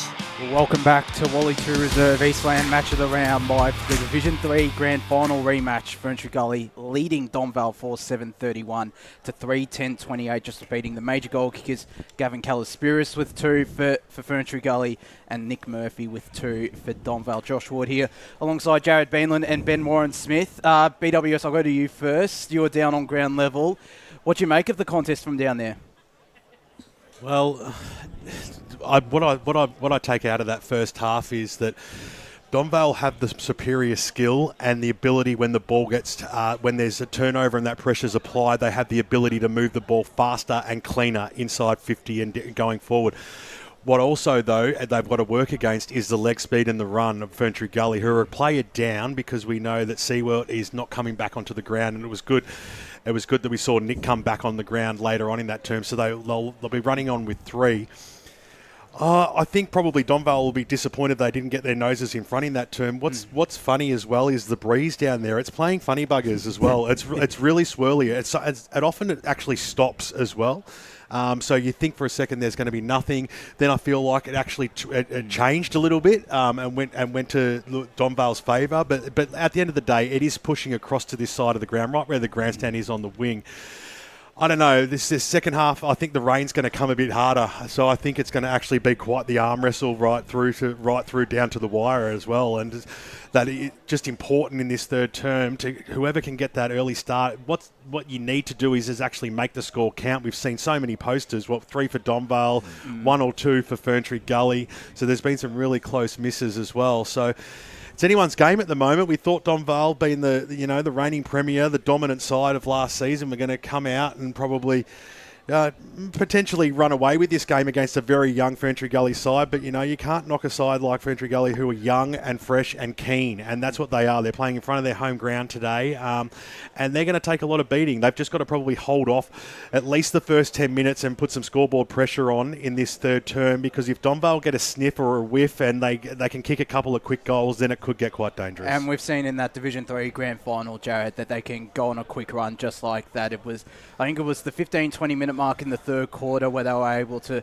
or sometime during the third quarter, they were able to just run over the top and get the job done. And put the grand final to bed, so it'll be interesting to see if they're able to do that. Yeah, absolutely. They've got a lot of noted goal kickers for sure. We haven't seen much of Harry Giles, but he's a dangerous player, of course. The big boys like Haig can go down and take a Mark Murphy, of course, and Ethan Duncan. I was noticing they were really trying to isolate Ethan Duncan there and perhaps expose a little bit of James Burgoyne's inexperience. I feel like Burgoyne has acquitted himself really well against a very dangerous player. Maybe it's Duncan just trying to work his way back into the into some form. We know what he can do when he is in that form, but props go to James Burgoyne, of course. I think in terms of the way the rest of this game is going to play out, with the rain coming down, it might be the bigger bodies of Donvale that will win the day in the end. But you can't underestimate just the momentum that a young team can get. The sort of the competitive spirit that they'll have, the drive to take revenge for the Div 3 Grand Final. And it might turn out that Blake Martin has just shown us all up for chumps. Yeah. Wouldn't that be something, the debutant? Yeah, well, that's it. Let's not give him the round of applause yet, because there's still a long way to go. Yeah, absolutely. You know what's actually done my head in, though? I talked about it at quarter time or around that first quarter. Yeah. That scoreboard, that countdown situation. But it went to 0, and then for multiple minutes in the first term. But then in the second term, it's gone down to 0, and the siren's been blown. So there's no consistency there. So I actually don't know if one quarter's been shorter than the other. How do they work out time on? It's very, very confusing to me. Yeah, I think this is probably one of the only grounds really that actually has a countdown clock. And I mean, I've mainly focused on the clock that we have here, but sometimes I'll look up and I'm just like, it's a bit confusing, and I wonder if it's confusing the fans as well. But yeah, just let alone the players as well, because I don't know, because it just doesn't make sense, because it wasn't a countdown to the 0 to the siren in the first term, but in the second term it blew on 0. Yeah. So I don't know what's going on there. Yeah, and I think they're counting down from 20 minutes for half time as well. So that's a little bit confusing, but. What do you expect for Ferntree Gully, or what do you hope to see for Ferntree Gully in this second half, Jack? Because the conditions might not suit those younger, quicker bodies. It is starting to come down a little bit now. Whereas Donvale, those big bodies of James Rouser, Nick Murphy, Zach Haig, they could potentially thrive in them. Well, it could be won or lost in the centre for mine. Donvale already. I'm having a look at Paul's stat sheet here. I'm having a bit of I'm copying off his work a little bit. Got the cheat sheet. Got the cheat sheet, exactly. Donvale are up in the clearances to 20-13, which isn't particularly surprising, seeing how experienced their midfield is. Yep. The one notable stat here, however, tackles 22-20. In favour of Ferntree Gully, and I think that just speaks about how how much intensity they have around the ball, and a lot of their pressure has been just off the back of work rate. Essentially, they've been really good at getting numbers to the man. And laying those tackles. Is it a sustainable way of playing throughout the 4 quarters, especially in round 1? We'll see. I do question that, but it definitely seems to be the main strength that Ferntree Gully has right now, along with their speed. Yeah, and I mentioned in the call as well that to Ferntree Gully's credit, they didn't make any outside 50 entry or rebound 50 entry easy for the Donvale defence. They apply a ton of pressure, and that's what Brett Keichel said when you spoke with him at quarter time. He was looking for that small forward fleet to bring the pressure, and it'll be interesting to see if they can keep it up for the rest of this game. Yeah, certainly. The pressure and the push, that was the key for them. And what the message will be, I'm no doubt at halftime, is what they need to take advantage of is that leg speed and that run that they do have in this term. And if they can, against the breeze, which is that swirling breeze that I talk about, but it is a breeze, they just need to they need to stay close. They need to apply that pressure when they get the opportunity, keep their eyes down, and which is what we saw evidence of even in that second term when they were taking their time and they weren't rushing too much. That's what they've got to do against this breeze in this third term. Look for their opportunities and make the most of them as well. That's the most important thing that's happening at the moment, is that there's a lot of behinds going on the board. So 7 for Ferntree Gully, 10 for Donvale. So there's a lot of close calls and near misses. The side that's going to be able to find those 2 big sticks is that's thanks Captain Obvious, but it's very, very important that those goals that should go through go through. Yeah, it is still a fair point, because there've been some gettable chances for Donvale. their chances have been pretty hard to come by, and that's a credit to Ferntree Gully's defence. Ferntree Gully have had some chances as well, but the Donvale defence has held up. As we're going to go to another ad break, when we come back, we'll bring you the second half of action out here between Ferntree Gully and Donvale. Today at Eastland, Lucy's trying on jeans for a momentous occasion. Coffee with the ex. She needs jeans she can move in because she's definitely moved on. Jeans that get a second look, but don't give any second chances. Jeans that say, why yes, I have spent the last 8 months in a post-breakup juice cleansing, kickboxing, personal training frenzy. And it looks as though she's just found the perfect pair. Bravo, Lucy. For all of life's little moments, there's Eastland. Eastland. Live real. Sprained your ankle bursting through the banner? For bumps, breaks or bleeds, be seen sooner, close to home, at Knox Private 24/7 Emergency Department. You'll generally experience shorter wait times. Knox Private 24/7 Emergency, 262 Mountain Highway, Wanturna. Do you feel good about your bank? Because there is a bank you can feel good about. They share their profits to fund big community projects, small community clubs and vital emergency services. They've given $250 million to help Australian communities thrive. They have all the products and tech you expect from a big bank, with service you don't. It's Bendigo Bank. Feel good about who you bank with. Try Bendigo. Search bendigobank.com.au or search Bendigo Bank near me. Tobin Brothers Funerals wear their heart on their sleeve. Their clear and easy-to-use website and Memory Maker app make it easy for families to make an informed decision. Here's James McLeod, Managing Director of Tobin Brothers Funerals. There's no mystery about our pricing. It is clearly displayed on our website and our app. We have staff standing by 24 hours a day, every day of the year to assist you in your absolute time of need. Visit tobinbrothers.com.au. Tobin Brothers Funerals, celebrating lives. There are only 3 things that should be flushed down your toilet: pee, poo and paper. Some wet wipes and antibacterial wipes say that you can flush them, but you can't. They clog up the toilet and pipes, causing expensive blockages. Save yourself a truckload of trouble. Put your wet wipes in the bin. To learn more, head to the Yarra Valley Water website, yvw.com.au/wet-wipes. Hi, Dylan Dow from the Baroni Football Netball Club here. When I need to grab a quick coffee or a bite to eat, I'm popping into Eastland. Eastland's more than a shopping centre. They support a range of community organisations and have been a major partner of the EFNL since 2018. Cheers, Eastland.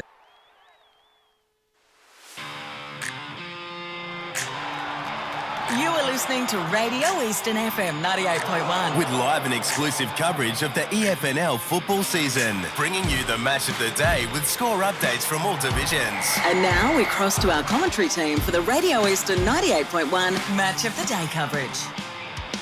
Welcome back to Ferntree Gully Oval or Ferntree Gully Reserve, as we get set for the start of the Wally Tew Reserve. I'll get it right in a minute. We're somewhere anyway. As we get set, as we get set for the start of this third quarter, pretty interesting game this one. It was, I tell you what, we're none the wiser having gotten to half time. It's been a real seesaw battle, and Ferntree Gully have got their noses in front. Probably fair enough too.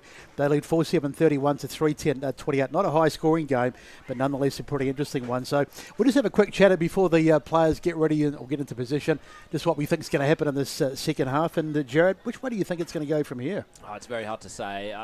I would still tip Donvale from here just because that they are such a professional outfit. They were playing footy last year that was worthy of a higher division, and maybe they're just blowing out the cobwebs a little bit, and we might be seeing them out in full force. They have the stars as well. They have Rouser, they have Haig, they have Murphy. Those are irresistible players when they're on their day. Just a couple of scores around the grounds before we get started for the second half. North Ringwood lead Bayswater 6-10 to 3-2 at half time. Beaconsfield, Wanturna South. Beaconsfield have a 7-point lead going into the half-time break over Wanturna South in a low-scoring game. Montrose lead by 23 points, 58 to 35. Park Orchards lead Mooroolbark by 5 goals at half-time. Jumping into Division 2, some interesting results at the moment. A 6-goal second quarter from Croydon sees them in front over East Burwood in that second term. With the breeze. With the breeze, according to our Matt Lee Spider down at Eastland Reserve for that game. The Templestowe Ringwood game we're still trying to find some results on. Baronia led Lilydale by 3 goals at quarter time, and we'll continue here with the second half. So underway in the second half, and it's going to be a pretty interesting one, I'm sure, as the two sides battle it out for the first one of the season. Inside 50 as the ball goes right over the top, chasing it back there. Good spoil by Donvale towards the boundary, and good work there by Whitbourne, one of the new men on this Donvale side.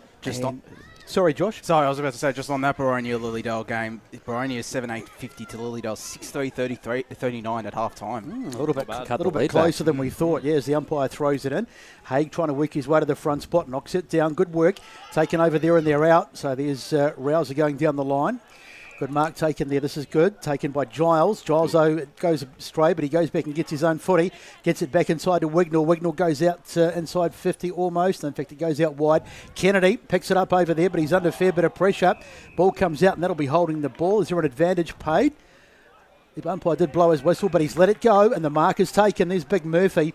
And we mentioned just before the halftime break that he was starting to look a bit dangerous, and he is starting to get into the game now. Once he gets on the lead, he's a hard man to stop. And this is where those bigger bodies, those James Rousers and those Nick Murphys might start to take advantage of these conditions. So Nick Murphy, once he got 2 for the day, so this will be number 3 as he strikes it. I reckon he's got it. Goal umpire didn't move.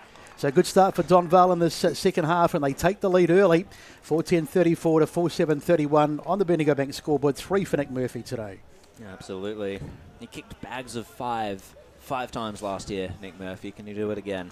Well, I reckon he's only had 4 or 5 touches this game even, and he's kicked 3 goals from it. So it just shows you how classy of a player he is. He didn't touch it much early, did he? But he came into his own in that back end of that half, or that back end of that quarter. He just doesn't really need to. He needs his 6 or 7 touches to really have an impact, and that's just the way he plays. So from the centre here, Kennedy wrapped up immediately through Ferntree Gully. We'll have a secondary stoppage. 3-point margin in the way of the Magpies. Vasilis Tyra taps it down. It was sharked by Higney. He was wrapped up again. Another stoppage. 4-7-31 to 4-10-34 in the grand final rematch. Kennedy at the coalface again. Had it ripped away from him. Comes out to Higney. He's got 2 to beat. Holding the ball surely. Yeah, the umpire took a little bit of time to judge whether or not there was advantage. In the end, he decided no. So Kaika will take the free kick. Did a bit of a double twist step there against Haig. Got the kick away to centre half forward. Mark's taken. He's just looking for some options there. He challenged Church in a 2-on-1 contest. Otten wins it for Donvale. Gets the handball away. Donvale just trying to chain it out through handballs. Didn't work, though, because the tackling pressure from Ferntree Gully was there. That was good stuff by Noonan. And he's forced the stoppage right there at true centre-half forward for the Gully. Tight, tough stuff, blood rule. Been really impressed with Ethan Kaika's game, and he was the one who just led that tackle in the middle. He has. One of the contenders for the MGT Australia Rookie of the Day as well. I reckon he's a contender for Eastland best on ground. He's been pretty good through that midfield alongside Lockie Kennedy in that second quarter. He's been working hard, hasn't he? And he's the coach's son, so we've got to give it to him. So play resumes. Taking it straight out of the ruck there was Haig. Bounces the ball towards the centre. Ferntree Gully feast on that opportunity there. It was Christensen. Got the kick towards right half forward. Scooped up by Callisparis. Tackled immediately. Cameron was there. Just some updates around the ground again in Division 3. It was a big 14-goal combined quarter in the second term. Huge. With Upper Ferntree Gully 10-14-74 leading Fair Park 10-6-66. And Surrey Park lead Warrandyte 70-25. We'll have another stoppage as Kaika was wrapped up. And then the other Division 3 games, Knox leads Sylvan comfortably 36-14, kicking 4 goals 12. And Oakley lead Coldstream by a point. McCormack to Rouser to Higney. That's 4, 5, 6 of the jumper numbers. They're attacking numerically. And was he going to be able to pick it up here in his forward 50? Murphy? No, he just gets the kick away towards the boundary line. What's that going to be? It's going to be a throw-in. They rarely call it. Yeah. Yeah. So we see Kyle Hegney in that play again. He's been terrific this afternoon. He seems to have been on everything. Been one of Donvale's best players as the umpire sends it in. Gets over the back, bouncing around there, taken away nicely. That was, I think it was Lockie Kennedy, just stole it off his opposite number there. And they've got a chance. Here's Kaika. Talked about him earlier. He's been terrific. Gets the ball on the boot, gets it smothered though. Funny old kick. Coming down, Haig trying to get hands on it eventually. No, in fact, he doesn't take possession. He almost did. And it's on the ground. Diving on it was Goldsmith, or very nearly. Now it's there again. This is a real mess as it comes out for Christensen. One of the Donvale players, Ferntree Gully players, scragged out of the way. Kick forward there by Otten, and he finds a target. So eventually it does settle down. Messy piece of play, and now Donvale a bit more structured as they send it up the middle of the grounds. Goes through the hands, though, of Jordovic. Now it's been turned over as they work it out nicely. This has been one of the strengths of this Ferntree Gully side, how they've worked the ball off half back. And they turn it over that time. Mill just got a hand in there in the nick of time, but it's going to come back off the boot of Polar. Polar's kick bounces past his opposite number in Cameron. On the ground there, Cameron goes in and gets it again and just thumps it out wide. Bit of space and time for Jordovic, but he gets Giles it is, sorry. Now they go up the line. It's a nice kick too, taken there. Now can they get something going here, Donvale? Down the line they go, and almost a mark taken there by Murphy, but he went without it. Goes back and gets his own footy. Now it's Duncan. Duncan gets a handball over the top. Back to, there's the kick from Jordovic, and he doesn't quite get the purchase on it, and it's marked right on the line, and Ferntree Gully to bring it out. When they get the space, both teams are moving the ball really well, even with slippery conditions. On the other side there, Ferntree Gully trying to work their way out. Mark taken by Shane Woolley. Calls himself Shagger, apparently. Little low ball. And another mark taken there for the Gully. Once again, this methodical build-up. Kennedy takes the mark.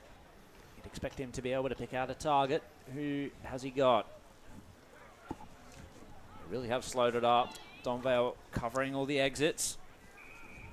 And was that a mark? It was a diving attempt there. So well done. I believe that might be Crocker out there. Sam Crockett, consistent player for the Gully last year. His kick went over the pack. Kaika there, tackled by Otten. Got a little tap away. And I think that tap was called a throw. So Otten will take the free kick and the 25-metre penalty as well, because it wasn't handed back to him sufficiently. Let's go down to Blake Martin on the boundary line. Callisperis has just come off for Gully, wincing and holding his right-hand side. Looks like it could be a rib issue, and he's walking down to the rooms now. Spearing kick by Duncan, inside forward 50. It's a loose ball in the goal square for Donvale. Did he get a diving kick at it there? He did! And that would be Ben Lyle. Oh, sorry. So impressive stuff there. Let's watch the replay. That was a soccer-style attempt. Goodness me. That's got to be a Tyrone Brothers goal of the day, contender. That's the one. Jeez, that's a fair effort, Ben Lyle. I don't think I've seen that. And they're the frustrating ones for Kaika. Obviously, you want your side to just be able to kill that footy. They had the numbers there, but fantastic finish. And a bit fumbly in their defence as well. Just led to that goal, which is still a terrific effort. Indeed. So I don't know if the moisture's playing a part, but it's been a very scrappy start to this second term as the ball is back in the middle, and it's going to be a secondary stoppage, as I think it's Ethan Duncan on the bottom. No, in fact, it's not Ethan Duncan, it's Bowden. Up it goes. Zach Haig against Braden Wright. A bit of an all draw that time as the ball comes out to Church. Scrubby kick down the line. There's no one within Kiwi, but they're just ambling after it here like they're out for a Sunday stroll. Picked up over there by Liardi. Liardi goes into the ground. That's a poor kick, and Braden Wright says thank you very much. Takes an uncontested mark and just chips it forward through the hands. Definitely got to be some... And it's Kaika again. He's been taken. So he's had a bit of a couple of 60 seconds to forget, Kaika, should I say. After playing pretty well in the first half, Ethan Kaika. He's the chip across the ground, but the umpire says, hang on a minute, we'll bring it back. It's Maxi Otten chases. He's been good today too. Really? After the first quarter, you were panning him. He got back into the bit in the second quarter, to be honest. He played a bit better. So kick forward there by out wide by Cameron. Picks out Mill. Now it's Otten. Yeah, true. He wasn't that good in the first quarter, but came back in the second. I'll let him off. Down the line they go, trying to find a target. It gets right over the back. Chasing through was Jordovic. As the ball is on the ground, Giles did well. Goes one way, then goes back. Then puts the little kick forward, trying to hit a mark, but that's easily cut off over there. And it'll be a rebound for Ferntree Gully. Gully defence holding up really well. That exit wasn't so clean, though. Smashing in was Jordovic of the Blaze variety. And he ensures the fact it's gone over the line. Well, certainly under a lot of pressure, and those injuries are taking their toll. So, but they're hanging in there. It's still only 4 points, and if they can get a goal against the flow of play at the moment, that'd be huge. Right taps it down. Donvale fighting for it. And, Kennedy actually got the handball away. Absolute rainmaker there for the Gully. Spilled out the back to Otten. So Donvale will take possession again. Ablett was wrapped up. Somehow managed to get the ball to Otten, who steps around his opponent. Sends it inside forward 50. Playing in front was Burgoyne. Couldn't quite take the mark. Donvale continue to fight for it. They've got a chance here through Jordovic. Kicks it off the ground, but it's like it was aiming for the behinds there. And just the 1 point. We've got Donvale 4-12-36. Ferntree Gully 4-7-31. 11 minutes gone in the third quarter here at Wally Tew Reserve. And we haven't really spoken about Calisperas coming off either. That's really massive. Big. That's massive. He's, as I mentioned in the first half, he's been Ferntree Gully's most dangerous forward, so to lose him is a bit of a blow. Do we know if any of those guys are off for the rest of the game, or is it... Seward definitely was. Yeah, we know at least one is out, but the boys on the boundary can chase that one up for us. Lockie Kennedy takes possession on the ground. The umpire says it was a mark. I think he got initial touch, and then he managed to mark it on the second grab. Now Kennedy, it's not a great kick, or that might turn out okay. Ball on the ground. It actually did turn out okay in the end, but lucky there is Noonan just belts it forward to a 2-on-1 contest. Nicely done by Otten. Ball out towards the boundary and eventually goes across the boundary. Braden Wright appealing for, I think, deliberate, but the last time they played deliberate in the EFNL was, I think, about 1905. So many of these kicks forward from Ferntree Gully are going to 2-on-1 situations. I think that speaks a lot to Donvale's defensive efforts going back. We've got Paul Uconi in the stat centre. The clearances are 22-18 the way of Donvale. That's not just this quarter, that's for the whole game, but it's 8 inside 50s to 3 this quarter in favour of Donvale. Thank you, Paul. So a free kick was picked out there for Donvale, and it's going to be Bowden centering it up. Kick right up the middle of the ground here. So Donvale, they're on the march. The ball goes over the pack there, and it's Ferntree Gully with numbers at ground level and the cleanliness as well by hand. Well, that's just come unstuck, however. Donvale pressure mounting. Kick forward there for the Gully. Good attempt there to mark, but it just came unstuck. We've got a 41 out there for Ferntree Gully, who I've not got on my my players sheet, but Donvale continue to... Oh, it's Jake Brown, thank you. Liardi tackled over the line. Boundary throw in. Let's go down to Ben Warren-Smith. Well, ever since Besto tried to start a fight with Maxi Otten in the first quarter, he's really turned the tables and had a sensational third quarter here. He's had about 6 intercepts and hitting every target. I did acknowledge that. Someone must have spoken to him at quarter time. Clearance by Kaika. His handball went backwards, though, and over the line again. Oh, come on, fellas. Give me a break. It's the first week. Well, mind you, his first quarter wasn't all too great. Thank you, Josh. I will back you in, Besto, but he has put that first quarter to shame. Right, nearly got a fist. I'm going home. And it looks like it's holding the man there. And Rouser will take the free kick. Captain of Donvale. Such an important player. Haven't called his name too much this quarter. He's been outpointed a little bit by Kennedy. So it's a short ball towards centre-half forward. He picked his target. Spilled out of hands, and the kick forward went from Woods. So Ferntree Gully. Oh, great tackle there. And that's without it, surely. The tackle by Ablett. Ferntree Gully will take the free kick. And this is Jake Brown. Sends it wide. Mark taken by Church. He's going to kick it back. Very considered ball movement here by Ferntree Gully. They went to Woolley. Now to Polar. And to centre-half forward. Good mark taken. Hand off from Kennedy. High ball towards the goal square. Liardi, well, he completely melted that one. It's a ground level. And good stuff there by Whitbourne. Able to pick it up, composed. His kick goes wide. He's searching for the boundary. Higney's there as well. And he's taken it over there from a challenge from Ostrom. Around the grounds, out at Mulgrave Reserve, the line's 3-6-24, trail Waverley Blues 6-8-44 at halftime. So umpire to throw it on the far side. As Ferntree Gully continue to pepper away.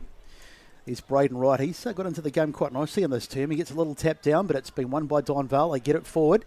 Possibly going to come back, though, because there's plenty of extra players back there for the Gully. Kick goes inside Church. Couldn't quite get his hands on a high bounce as the ball bounces around over there. Nicely scooped up over there by Giles. And here they come, Donvale. There's the shot forward. There's Murphy. I reckon he'll get the better of his man here. Tries to get a soccer on the ground. And no, it's gone through for a point. Oof. I thought he might have won the duel there, but a good bit of work by the defender and managed to just worry him off it. And Ferntree Gully live to fight another day, so they'll bring it back in. Just trying to get some free men and chip across the back line. Nicely done. Woods it is. Nicholas Woods out here. Goes out towards Braden Wright on this wing. Wrestles his man out of the way. Ball goes right over the top, though. There's plenty of Donvale players chasing back. One of them is that Haig? No, it's Liardi who comes across. And it goes out of bounds. Just about in front of us here on our broadcast position, so around about centre wing. So still only 11-point game, 42 plays 31 on the Bendigo Bank scoreboard. Haig the tap down into the hands of Church, who takes possession. And what's the umpire paid here? Sling tackle. Okay. Fair enough, so Church it is. Just looking around for someone to kick to. Now he goes down the line. It's a bit of a dusty old kick. Just trying to make something out of it was Brown, but they've almost turned this over. Liardi taps it, but they're going to get it back here. Little ball forward. Almost getting hands on it there was Polar, and eventually it's on the ground, and I think we'll have to have a stoppage here. Just inside 50.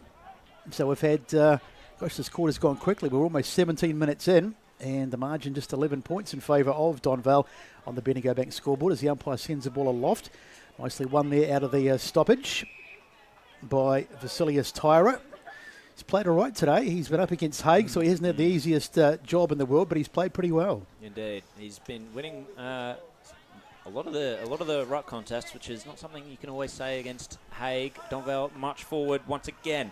It's Lyle turns around, gets the kick away, but good defence there by Ferntree Gully. Now here comes their attack from the half back line. Liardi came up to meet it, but it was his teammate there in Goldsmith. Just got the handball away despite immense pressure. Good tackling by Donvale once again as Ferntree Gully nearly turned it over. And that was Liardi and Goldsmith teaming up really well to halt that march forward for Ferntree Gully.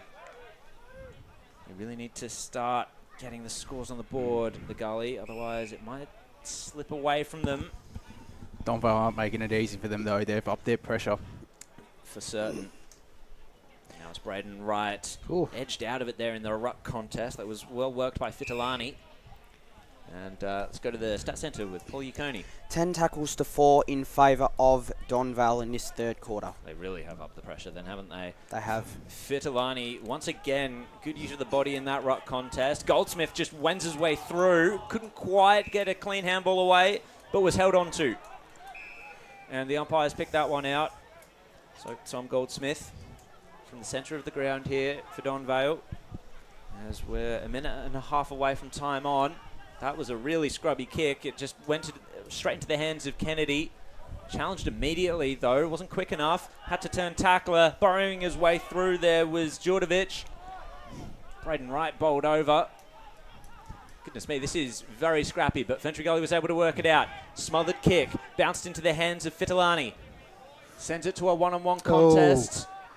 And Ferntree Gully have the numbers in the end.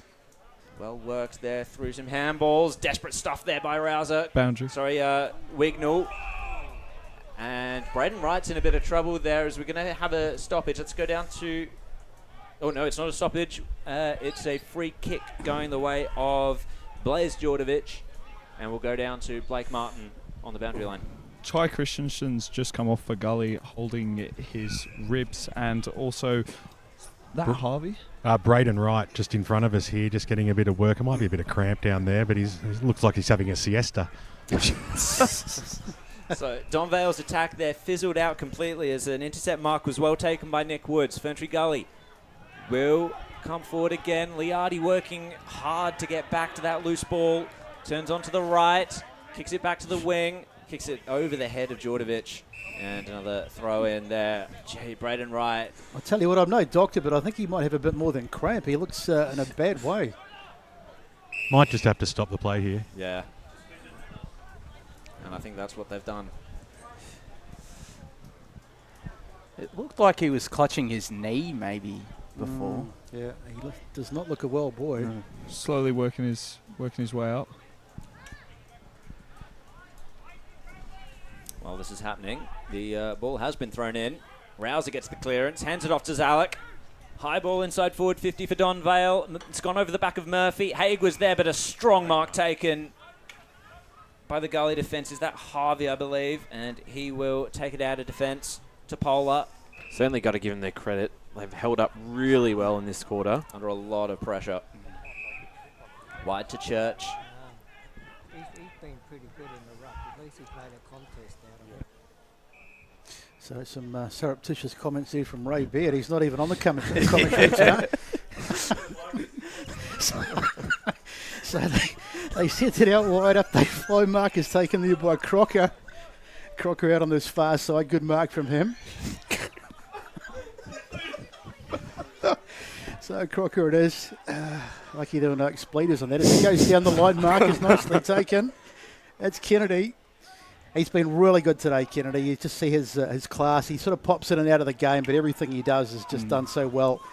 Here he is, wheeling onto the right foot, goes towards the hot spot. Up they fly, but easily marked there by Max Otten, who's played particularly well today, apart from that first quarter.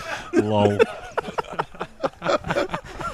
So gives the ball off, though, is Dutchy Holland. Chips it across the half-back line. Mark is taken over there as they just work it out towards the boundary. Mark taken by Higney. He's been very good as well. He's sort of gone out of the game in recent times, but he was good for the first half or so. Ball on the grounds, and they burst out away from it here. Nice work there by Mill as they go inside 50, or almost, as the ball is spilled on the ground. Picked up over there by Brown. Starting to get a bit scrappy here towards the back end of this game as Patterson brings it forward. They could do with the next goal. There's the mark taken by Woolley. Woolley reels around. He decides to go back. They've got to take the game on here a little bit as the ball goes out wide. That's good play. Mark taken there by Patterson. So Patterson, go son, put it to the hot spot. See who's there. It's all Donvale players at the moment, but here's a chance. It falls into the hands of Harvey. He wheels around, lets one go, but he's way off target. And in fact, it's still in over there. And Donvale are going to have to work it out. There's Otten now with the footy. Otten steps his man. He's quite agile for a big man. He gets the kick out wide and the mark is taken, and Donvale will bring it out off half-back. Boundary. Let's go down to Blake Martin on the boundary line. Oh, actually, sorry to interrupt. There was a quick intercept there by Crocker. He sent it inside forward 50. Hasn't quite found a target. Donvale, well, he left that one behind. Did Holland. Scooped it back up. Wasn't enough pressure there from the forward 50. Oh. Great mark by Flannery. It was a 3-on-1 contest. Poor decision-making there for Donvale. Rouser was completely outpointed. Now we'll go down to Blake Martin on the boundary. Ty Christensen's just returned to the field of play. Obviously nothing too serious to do with that issue previously. Yeah, that's good to hear. No mark taken from that, but Noonan scoops it up. Gets it back from a clever little tap from Vasilis Tyra. And his kick inside forward 50 has been marked. And this is Max Hibbert. Now, he attempted a shot on goal in the second quarter, pretty much a similar spot, but this one is a bit closer in. He could still get it, BWS. It is a huge ask. So, just to cut Donvale's margin back, steady the ship for Ferntree Gully. Kicks on its way, and it's gone across the face of goal. And just the 1 point. Got the distance indeed.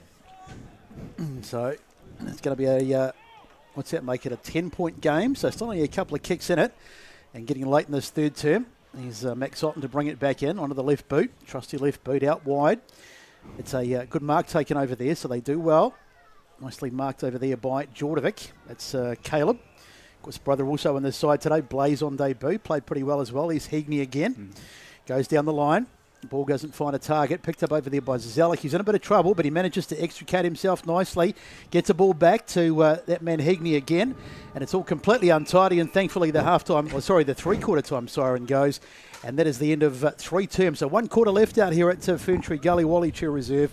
And it's Donvale with a 10-point lead. It's 5-12-42 to 4-8-32. Here's Jared with the goal kickers. Thank you, Besto. So for Ferntree Gully, Jordan Church has just the one, as does Callum Polar. Gavin Callisparis, who hasn't made his return to the ground just yet, with 2. And for Donvale, 3 for Murphy, 1 for Caleb Djordjevic, and 1 for Ben Lyle. So 3-quarter time out here at Wally Tew Reserve, and it's up for grabs. 10-point lead to Donvale, over Ferntree Gully. We'll take a quick break, come back with some thoughts, and then we'll wrap it all up and get into the last quarter after this. As Sarah opened her best friend Jackie's wedding invitation, she was overcome with a wave of emotion.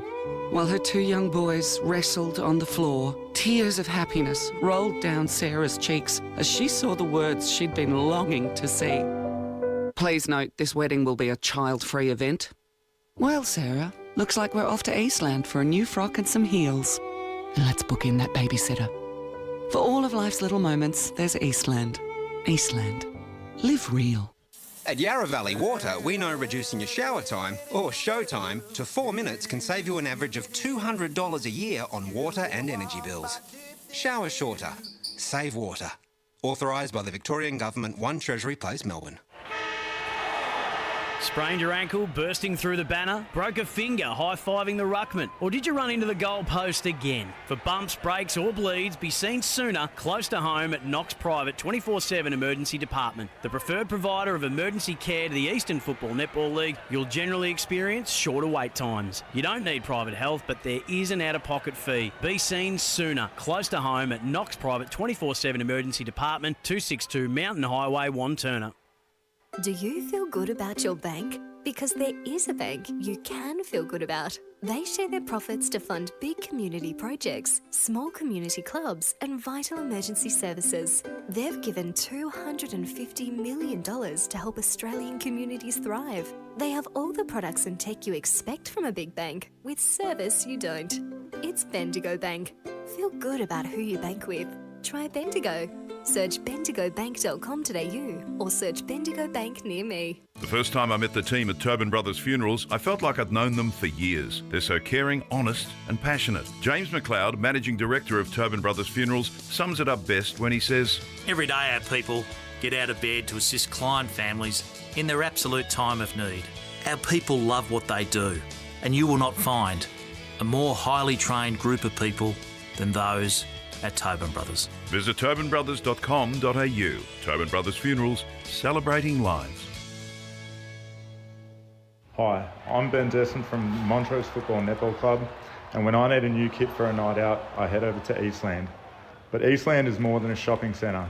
They support a range of community organisations and have been major partners of the Eastern Football Netball League since 2018. Thanks, Eastland. You are listening to Radio Eastern FM 98.1. With live and exclusive coverage of the EFNL football season, bringing you the match of the day with score updates from all divisions. And now we cross to our commentary team for the Radio Eastern 98.1 Match of the Day coverage. Welcome back to Wally Tew Reserve. So 1 quarter left in this opening game of the season in Division 3, and it's a pretty interesting clash out here. 10-point lead at the moment to Donvale, 42-32. Low-scoring game, 5 goals, plays 4.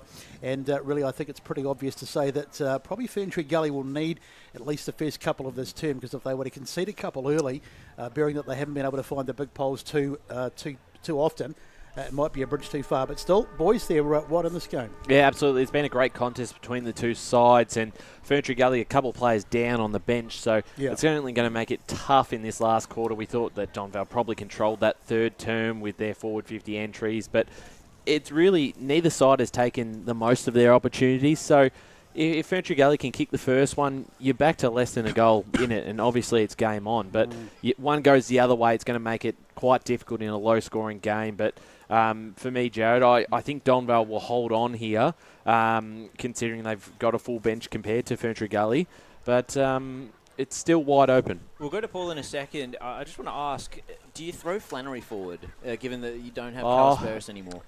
I don't know. I think you keep him back because Yeah. Donvale are looking quite threatening at the moment. Yeah, and, it's robbing Peter to pay Paul. isn't Yeah, it? you're right. And their defence has held up quite well as we go to the stats centre with Paul Uconi.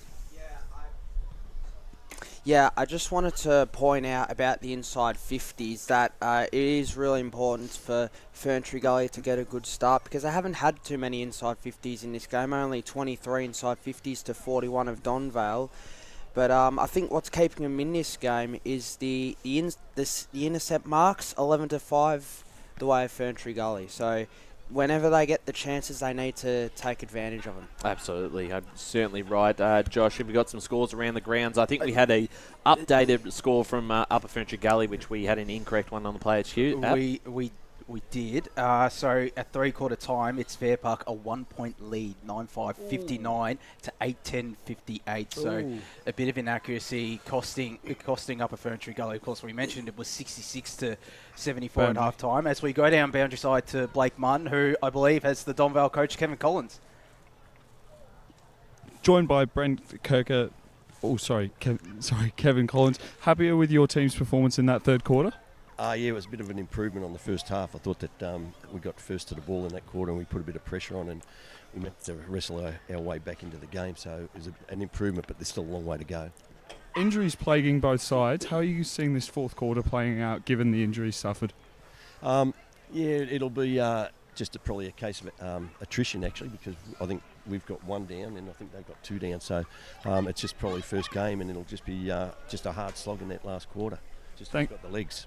Thanks for your time. Go well in the fourth. Thank you to Blake Munn. Just some other Division 3 scores. Knox pulling away from Sylvan, 8-18-66 to Sylvan, 2-3-15. Oakley District, 9-10-64 to Coldstream, 7-8-50 and three-quarter. And we'll go down boundary side to Ben Warren Smith. Guys, I was over at Ferntree Gully's huddle, and they're up and about. Don't worry about that. Brent Kiker was pretty happy with that term. The only downfall he thought that they had was that he thought that they were very one-paced at stages. When he knows they can run them off their feet, they're playing to win this game. Flannery will go one out in the goal square. He wants to find the switch, go through the middle, run them off their legs. They're playing to win. There you go. So, and we're underway for the final quarter here. Braden Wright kicks it out of the centre square. Overrunning it was Patterson. And, turning and twisting and able to avoid his man was Purdon. Gets the kick inside forward 50, but the intercept mark has been taken by Mill. Sorry, Jared, you're correct. Yeah, I thought you were the smarter one in that situation. I was deferring to you, but it turns out Brett Kiker has rolled the dice. So Donvale exit 50, but not without challenges. Liardi had some time, had some space, got the kick over. I believe this is Holland. Got the handball back. Scrubby ball at the feet of Giles. So Ferntree Gully will win it back here. And the kick goes forward from Harrison. Bouncing ball into the path of Woods. But it's just going to trickle over the line inside. Cross down. Forward 50. Let's go down to Ben Warren Smith. Well, the most consistent player on the ground today has been the scoreboard. It's decided now it's going to count up for this last term. and Ray Baird standing next to me, he just wants to make sure the clock goes back an hour tonight. So, just under that confusing scoreboard, the throw-in came. Haig got the kick away. Clearing kick for Donvale. Looks like it might come right back there. Through a chain of handballs. It couldn't pick it up there, could Crocker. Had to shovel it away. Donvale applied the clamps and got the ball back. Rouser takes the mark, looking for options inboard. Finds one. This is Wignall. Kicks it inside forward 50. Duncan one out. Great punch by Burgoyne. Duncan not beaten yet. And it's spilt to ground there. Wayward handball. And it's dangerous here. Picked up by Lyle. He gets his second. Ferntree Gully mistake in the defensive 50.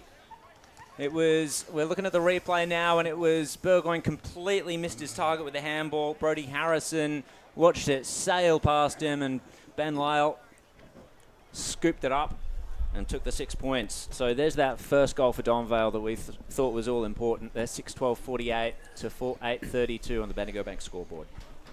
So a bit of a killer for the home side, but still 16 points. They're not out of it yet. But it's going to make it a little bit harder for them as the umpire gets set to throw it up in the middle.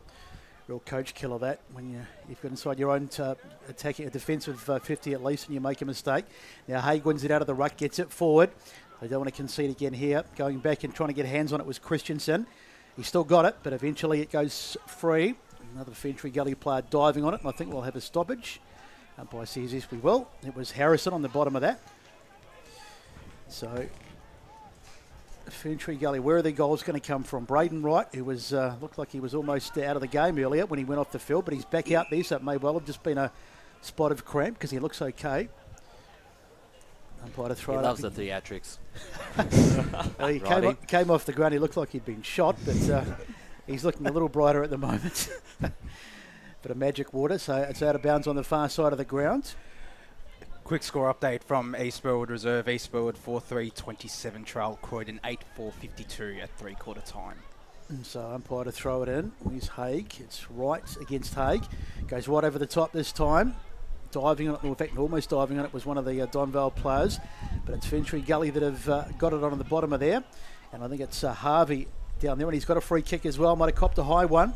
So Harvey puts a little chip kick out wide, not marked, but they've still got possession. Now it's done by Christensen. He wheels around onto his left boot and goes down the line, but he needs to hit a target, and he doesn't. Mark is cut off over there, another wasted opportunity, and Donvale bring it away. Inside forward 50 for the Vales. Strong mark taken by Murphy out in front of Burgoyne. That's a bit of a size difference there for the Ferntree Gully defender. Murphy's that's probably the key difference between the two sides. The size and height of Donvale has been a talking point, certainly last year, coming into this game as well with the outs that Ferntree Gully have. Murphy's kicked 3, 2 in the second quarter, 1 in the third. We'll kick it from the paint. Left foot ball. Braden Wright is there wrestling with his man, and it's just bounced over the wrong side of the post for Donvale. They score the one behind. Speaking of height, have you seen the Gully runners?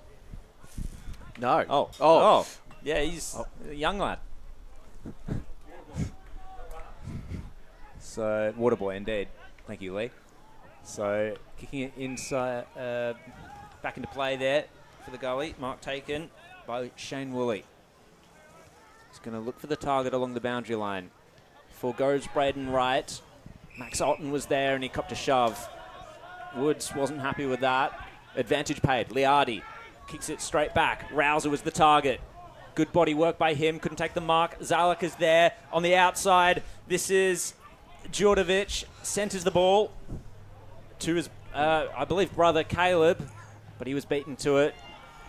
And Donvale had to turn tackler there with Lyle.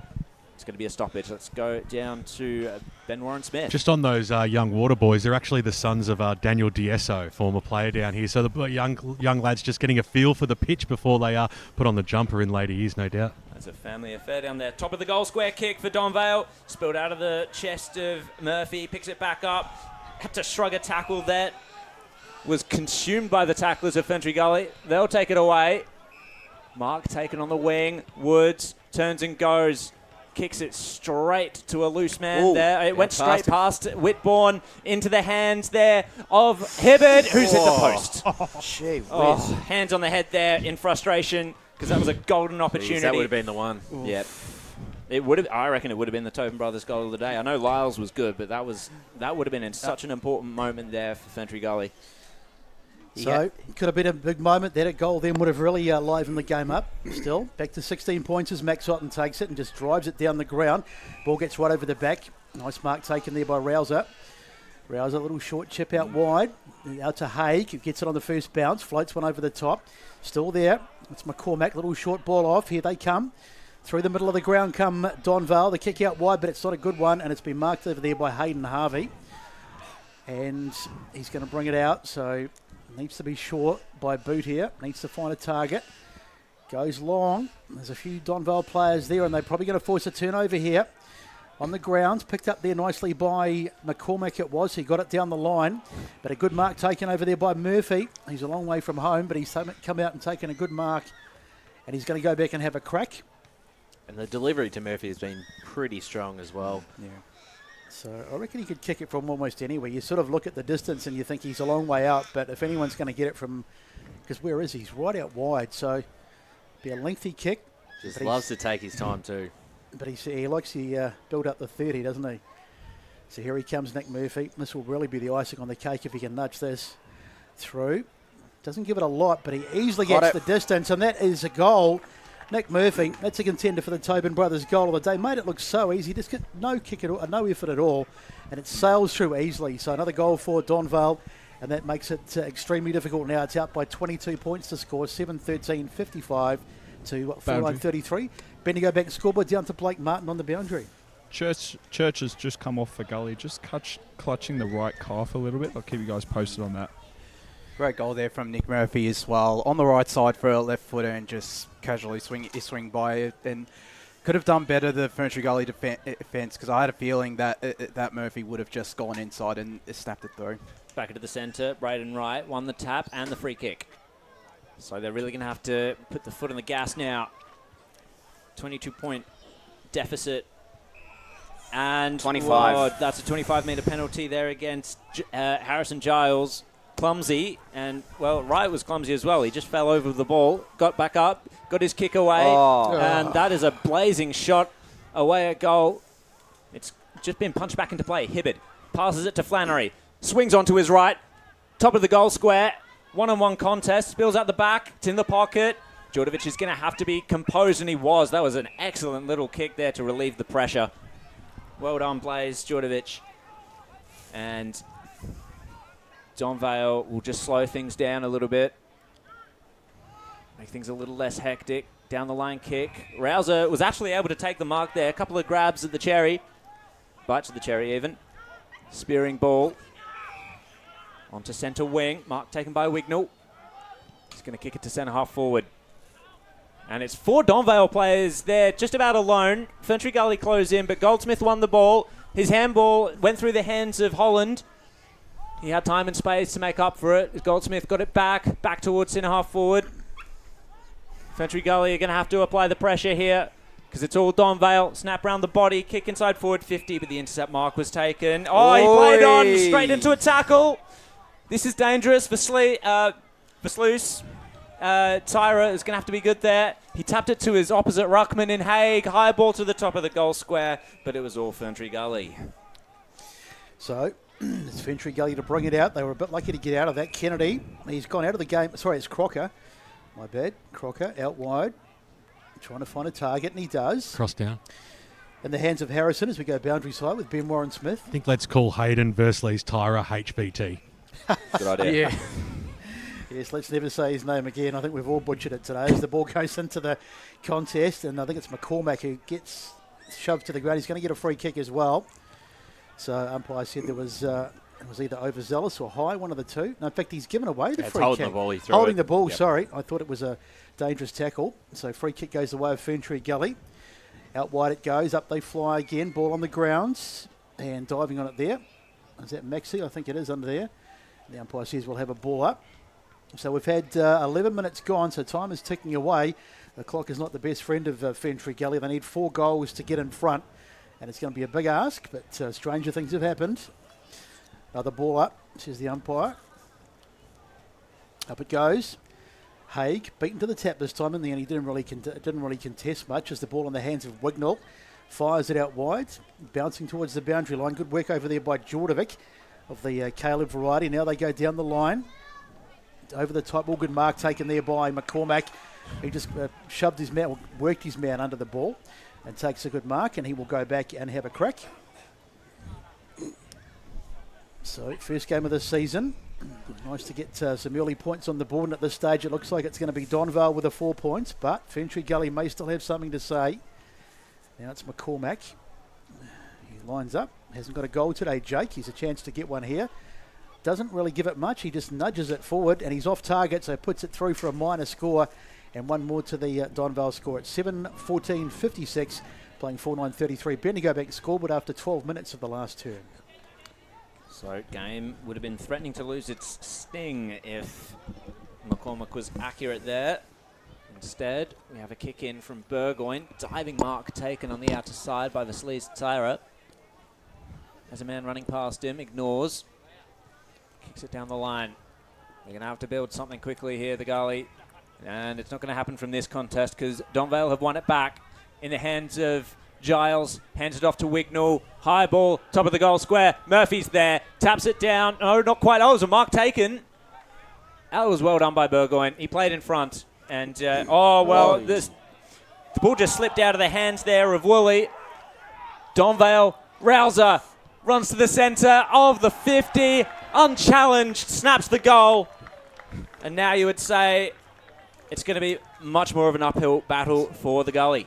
Yeah, I think that's it now. 29 points the margin, and just starting to get on top of that game. They've had a couple of chances, Ferntree Gully, in this final term, but haven't been able to make the most of them. But I think the margin, although it might stretch out past that 5-goal margin, might not be a accurate reflection on this game. I thought Ferntree Gully have certainly put in a great effort with a young side and a side that's been through the wars today. It has. Looking at that bench. Quick score update out at Oakley District. Coldstream lead 10-9-69 to Oakley District 9-10-64. And also another score update from Div 3. Surrey Park 15-17, 107 to Warrandyte 3-7-25. So back in the middle, Liardi charges out the front of the stoppage, gets it forward. Can they get another one, Donvale? The floodgates could really open here as the margin now out to a pretty creditable 29 points. But as Ryan said, it's probably not a true reflection of the game because Ferntree Gully have been right in this up until probably the last, 10-15 minutes where Donvale have just started to get on top and have effectively iced the game. But nonetheless, still time to go as the umpire gets set to throw it back in. Flat throw right over the back. Trying to get hands on it over there was, can't see who that was, picked up over there by Jordovic, who has a crack at goal. And what's he done here? Into the goal square, and it's been touched through for a minor score. So one more to the total. We've had 14 and a half minutes played. Just waiting for the board to tick over. It's 8:15.63 to 4:9.33 on the Bendigo Bank scoreboard. Burgoyne kicks it in. He's going to be a handy defender for Ferntree Gully, to say the least, I think. He's done well against the pair of Duncan and Murphy. So the handball there for Ferntree Gully. They've made it all the way forward to their 50. Picked up by Woods. Great smother, though. Donvale continue to pressurise them. Zalak was buffeted, but got the handball away. Mill, handballs backwards. And the kick across the goal square finds Wignall. Wignall now to Higney. Mark taken by the former Baldwin man. Over the top now to Holland. They are doing their best to take the sting out of the game. The Magpies down the line. Rouser buffeted by his opponent, so Ferntree Gully will win it back. They're going to have to go quickly here. Over the top now to Noonan. Over to Polar. His kick was smothered, though. Holland wins it back. Oh, it's gone to Kaika, though. And kicking it across the ground there, Ferntree Gully. Picked up. Shot at goal. 1-on-1 contest in the goal square. It's going to beat them both. Harvey and Mill it was over the boundary line. 16 minutes gone on the Bendigo Bank scoreboard. And it's a 30-point lead to Donvale. Let's go to the Stats Centre with Paul Uconi. 10 inside 50s to 5 in favour of Donvale in this last quarter. So not too much to make the most of there for Ferntree Gully's forwards, unfortunately. Braden Wright just takes it out of the ruck. He's going to do something. Snap around the body there. That was Purdon. Top of the goal square. Punch away from Donvale. And it's found Wignall. The handball just kept the ball alive. Kaika pounces on it. Gets the kick away. I thought it was smothered. So no mark taken. Kaika gets it back, though. And whistle's gone. Throw. And the free kick will go the way of Donvale. So once again, the advance was halted. So McCormack it is who has the ball. Pops it inside. Donvale just happy just to slow it down. Now they have control of this game. Cameron just looking for the next target. Decides to go long with nothing really on. Short. Goes inside 50 up. They fly. Good mark taken over there by Caleb Jordovic. He played pretty well today. Here he goes, trying to find a target. Duncan it was. He wheels around it really well, and he has missed. That would have been a great goal if he could have put that through, but he did all the hard work, and then he was off target with the shot, and it goes through for a minor score. So one more to the total. Going up in ones at the moment. It's 8-16-64 Cross to down. 4-9-33. Bendigo Bank scoreboard. Here's Ben Warren Smith, who is down on the boundary. Just wanted to make a mention. A couple of Kyles who have played really well today for Donvale. First half by Kyle Heagney was sensational, but Kyle Wignall has really stepped up in this second half. Both wingers, both playing on the wing, I believe, as well. So, bit of a Cole-centric theme on the wing for Donvale. But they have performed pretty well. Those two. As we waited a while for the ball to come back. Ferntree Gully to kick it in. Down the line. Well, it was a poor kick. It was cut off immediately by Fitalani. Passes it off to McCormick. Got to tug it inside. Ignores him. Prefers to go further forward. Duncan goes up. Couldn't quite take the mark. It's at ground level. Hack kick out of defence. Braden Wright drops it. Ball in dispute. Not clean hands there for the Gully. They need to be as clean as they possibly can. So Crocker scoops it up, kicks it out. Touch play on was the call. Ferntree Gully are going to go forward. There's only a one-on-one contest forward of the ball, but the tackle was laid there by Cameron. Ball works its way back to centre half forward. Picked up by Woods. He's got a man steaming after him. Was able to get the kick away before he was tackled. And he's got the goal. Great finish. Great goal. So despite the pressure, Nick Woods was able to steady himself and fire a long bomb for the 6 points at Ferntree Gully. And that's their first goal since the second quarter. So breaks quite a bit of a drought. And I think it's going to be too little too late, unfortunately, with 19 minutes gone in the final quarter. And the margin is still 25 points. Cross down. Let's go down to Ben Warren Smith. Is that a clubhouse leader for the Tobin Brothers goal of the day? Just about to say that VWS took the words out of my mouth. Yes, definitely. I still think the soccer by Ben Lyle was probably better So for we've got mine. a free kick from the stoppage. No, we're just Ferntree gonna have Gully's way. It is going to free kick. 6-6-6, I think it was. So it's going to be Braden Wright, who slums it forward. Can they get another one here quickly? Mark is almost taken over there by Otten, who fights. And look at him, he's so strong. He's wrapped up, and the umpire says, give it to me. Have you seen Max Otten's game, Besto? Look, he's actually, apart from the first quarter, he's played really well. Get off my case. Oh! That's a goal. Well, we...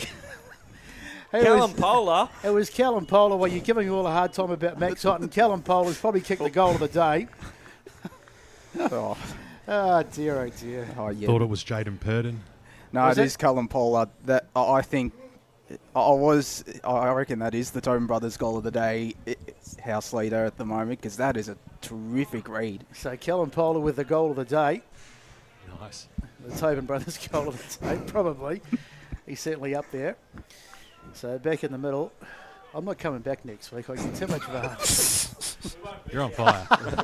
You're on fire. Back in the middle as we prepare for the restart. Braden Wright goes up. What do Ferntree Gully have left in the tank? They've kicked the past 2 goals. Can they catch Donvale napping? I don't think so. If Giles has anything to do with it, and he does, and the kick comes down here to Bowden, takes the mark. A little bit of a misstep there from the kick, but he's going to find Haig anyway. Good mark.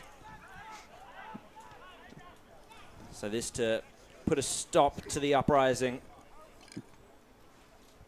that Ferntree Gully was just trying to muster there in the dying moments of the day. 19-point margin to be extended back to 25. If Haig is able to get his first on the board. Kick is on its way. And it's just missed. So 20-point margin now.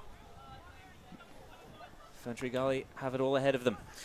So Ferntree Gully, is it too late for them? You'd think it probably is, but they're going to give it a crack, I'm sure, till the very end here. They trail by 20 points and they have to take the game on, and they do with this kick. It goes right down the middle of the ground. Speaking of right, he was there, but he couldn't take the mark. Now it spills out. It's in the hands there for a moment of, it's been picked up nicely over there by Jordovic. Now it's in the hands of one of the Donvale players. Gets the kick smothered. Ball bouncing around. Rouser goes after it, but can't quite get there. Now it's in the hands there of Polar. All a bit untidy. Wignall gets a handball off. And I think it's Heagney who gives it away. And the mark taken back there by Harrison. He's played all right today too, as Brodie, as he goes, gives it off to a teammate who slams it forward, and they just have to do this now. Got to try and get it down the other end as quickly as possible. Got a handball off from Woods, but his target is missed. Now it's Haig. Haig decides to go back. Wignall gets the kick forward, and they should get him. No, in fact, it's a bit strong, the kick, and it's gone out of bounds over on the far side. Might even be on the full, it is, and it's a free kick to Ferntree Gully. They chip it down the line. Good mark over there taken. So Shane Woolley. Come on, Shagger, get rid of it. So here he goes, Woolley. Little chip forward. Oh, it's a good kick. And Braden Wright takes it at centre half forward, goes long into the goal square. Cool. Almost a mark, but it's fallen there, and it's going to be Max Otten again. He's been very good in the last 3 quarters. dropped over there by Woolley, and the ball's gone out of bounds for a throw. You got to give Ferntree Gully their credit, because it looked like at one stage it might floodgates might open and they might lose by 6 or 7, but being able to keep fighting. Righty's in some good form at the moment, the last 5 minutes. Indeed.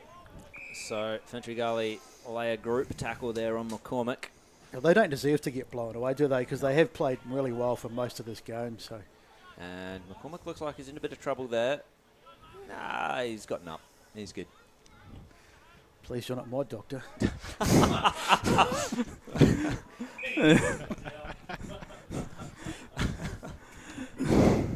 Oh dear. So another stoppage forced by Donvale. Braden Wright gets the tap away, tries to go a second one. Hay goes for it at ground level. Sorry guys, 12 tackles to 9 in favour of Ferntree Gully in this last quarter. Thank you, Paul. Ferntree Gully have applied the pressure well all day. Continue to do so, but this time it was Haig who just slipped through the grasp of Wright. And that's a holding the man free kick against Ferntree Gully. That's perhaps unlucky.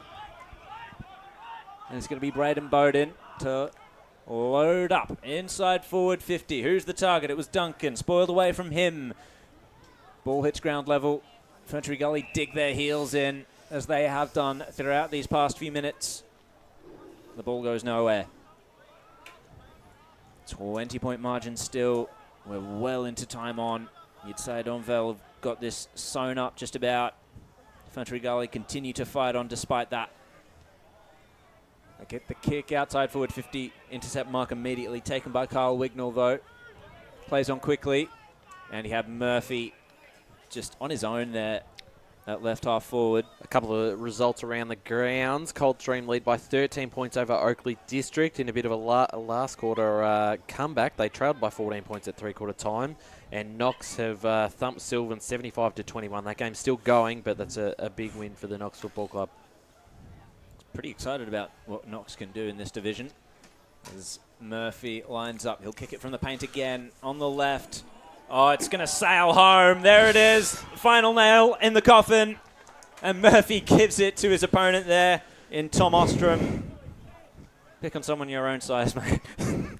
Well, he had to be contended, Josh, as one of the best players on the ground with 5 goals now. Another bag of 5. I was about to say, he just, that first quarter was quiet, but he's really starting to make an impact. I honestly reckon it's between him and Max Otten for best on ground, which I'm sure pleases you, Besto, because they've both been the key pillars in the defensive end for Otten and in up forward for Murphy. So really good performances. Got a final score, I think, from Nutter Whiting. Scores be 129, defeating the Lions 44. So definitely those two would be in the mix. I've got someone else who will chuck in the mix a little bit later, but you'll just have to wait. As the umpire says, I'll have a secondary ball up. Up it goes. Haig just won the head out there ahead of Braden Wright, but it falls into the hands for a moment. There is Hegney, who's trying to pick it up on the ground, can't do so. It's all a bit untidy. Good work there by McCormick, in and under as they get it forward again. And mark not taken there. It should have been taken by Harrison. He might pay for that, and he comes back and makes the tackle. And I think he's got him high, has he? He has. So it's going to be a free kick to number 12 in Blaze Jordovic.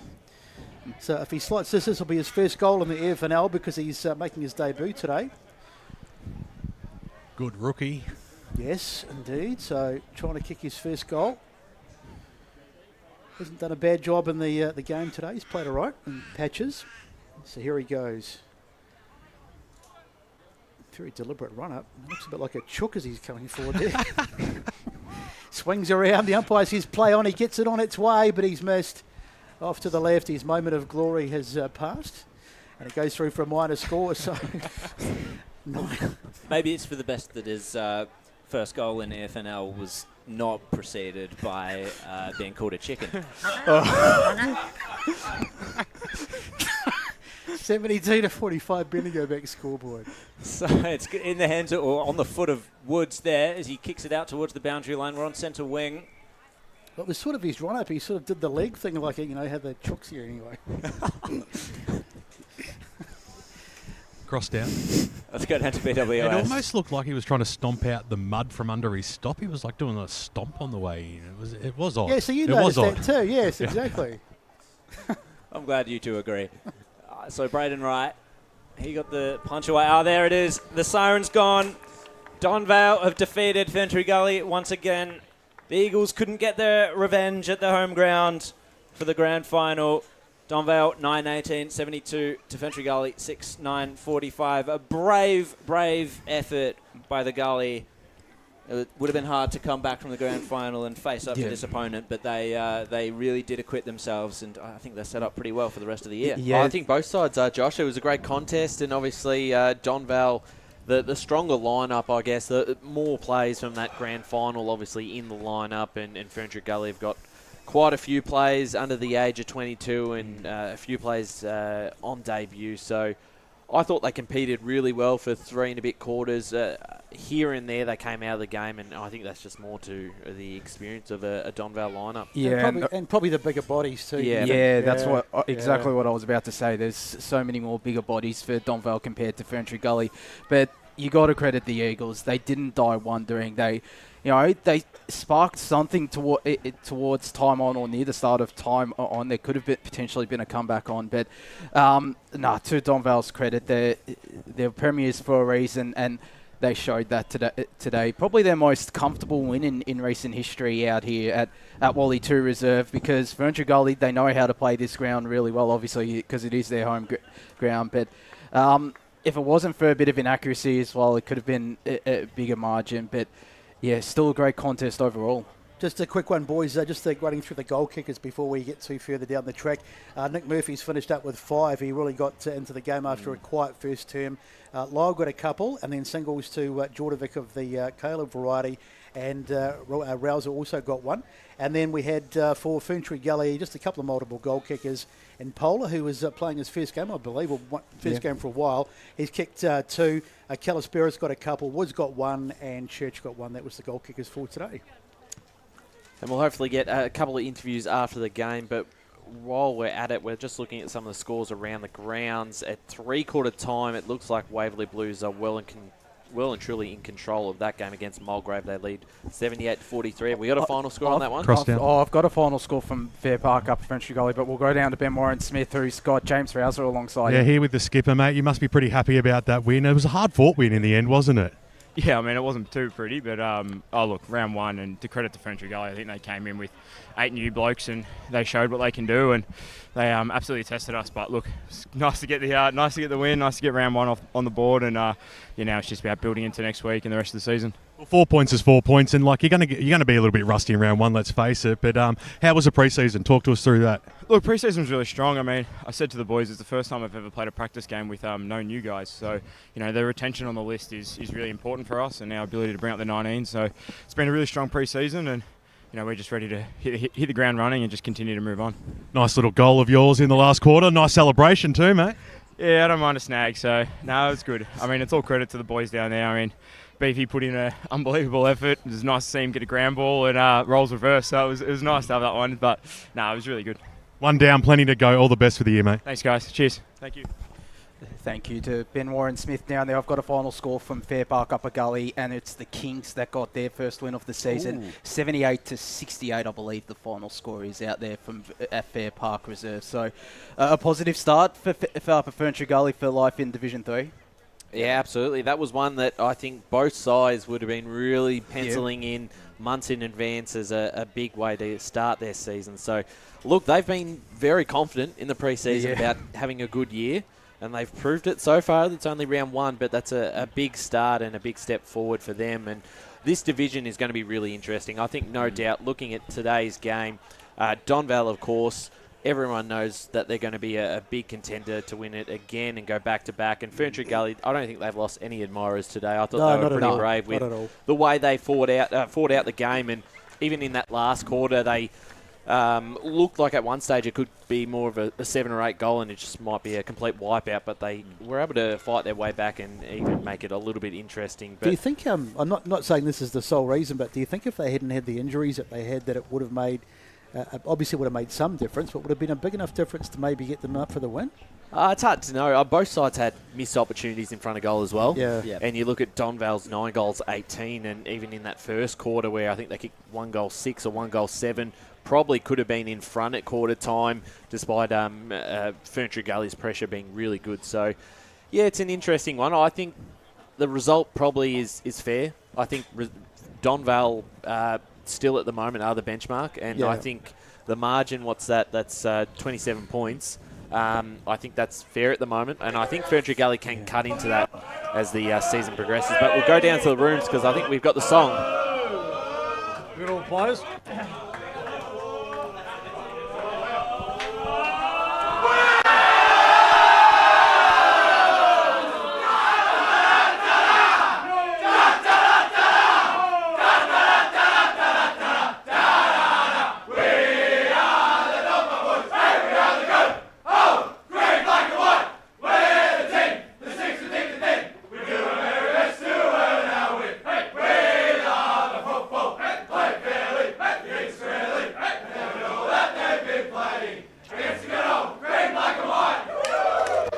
Congratulations to the Donvale Football Club, running out winners 9-18-72 to Ferntree Gully 6-9-45. We're going to go to a quick ad break and then we'll be back with another interview and some scores around the grounds on this Saturday, round 1 of EFNL Football.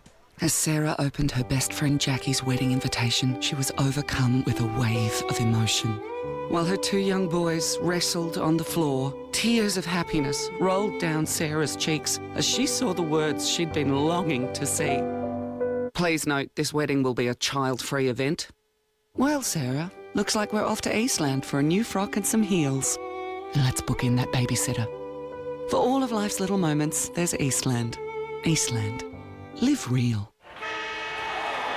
Sprained your ankle, bursting through the banner? Broke a finger, high-fiving the ruckman? Or did you run into the goal post again? For bumps, breaks or bleeds, be seen sooner, close to home at Knox Private 24/7 Emergency Department. The preferred provider of emergency care to the Eastern Football Netball League, you'll generally experience shorter wait times. You don't need private health, but there is an out-of-pocket fee. Be seen sooner, close to home at Knox Private 24/7 Emergency Department, 262 Mountain Highway, Wanturna. Do you feel good about your bank? Because there is a bank you can feel good about. They share their profits to fund big community projects, small community clubs, and vital emergency services. They've given $250 million to help Australian communities thrive. They have all the products and tech you expect from a big bank, with service you don't. It's Bendigo Bank. Feel good about who you bank with. Try Bendigo. Search bendigobank.com.au or search Bendigo Bank near me. Tobin Brothers Funerals wear their heart on their sleeve. Their clear and easy-to-use website and Memory Maker app make it easy for families to make an informed decision. Here's James McLeod, Managing Director of Tobin Brothers Funerals. We pride ourselves on being the most transparent funeral company. All pricing on goods and services are available on our website.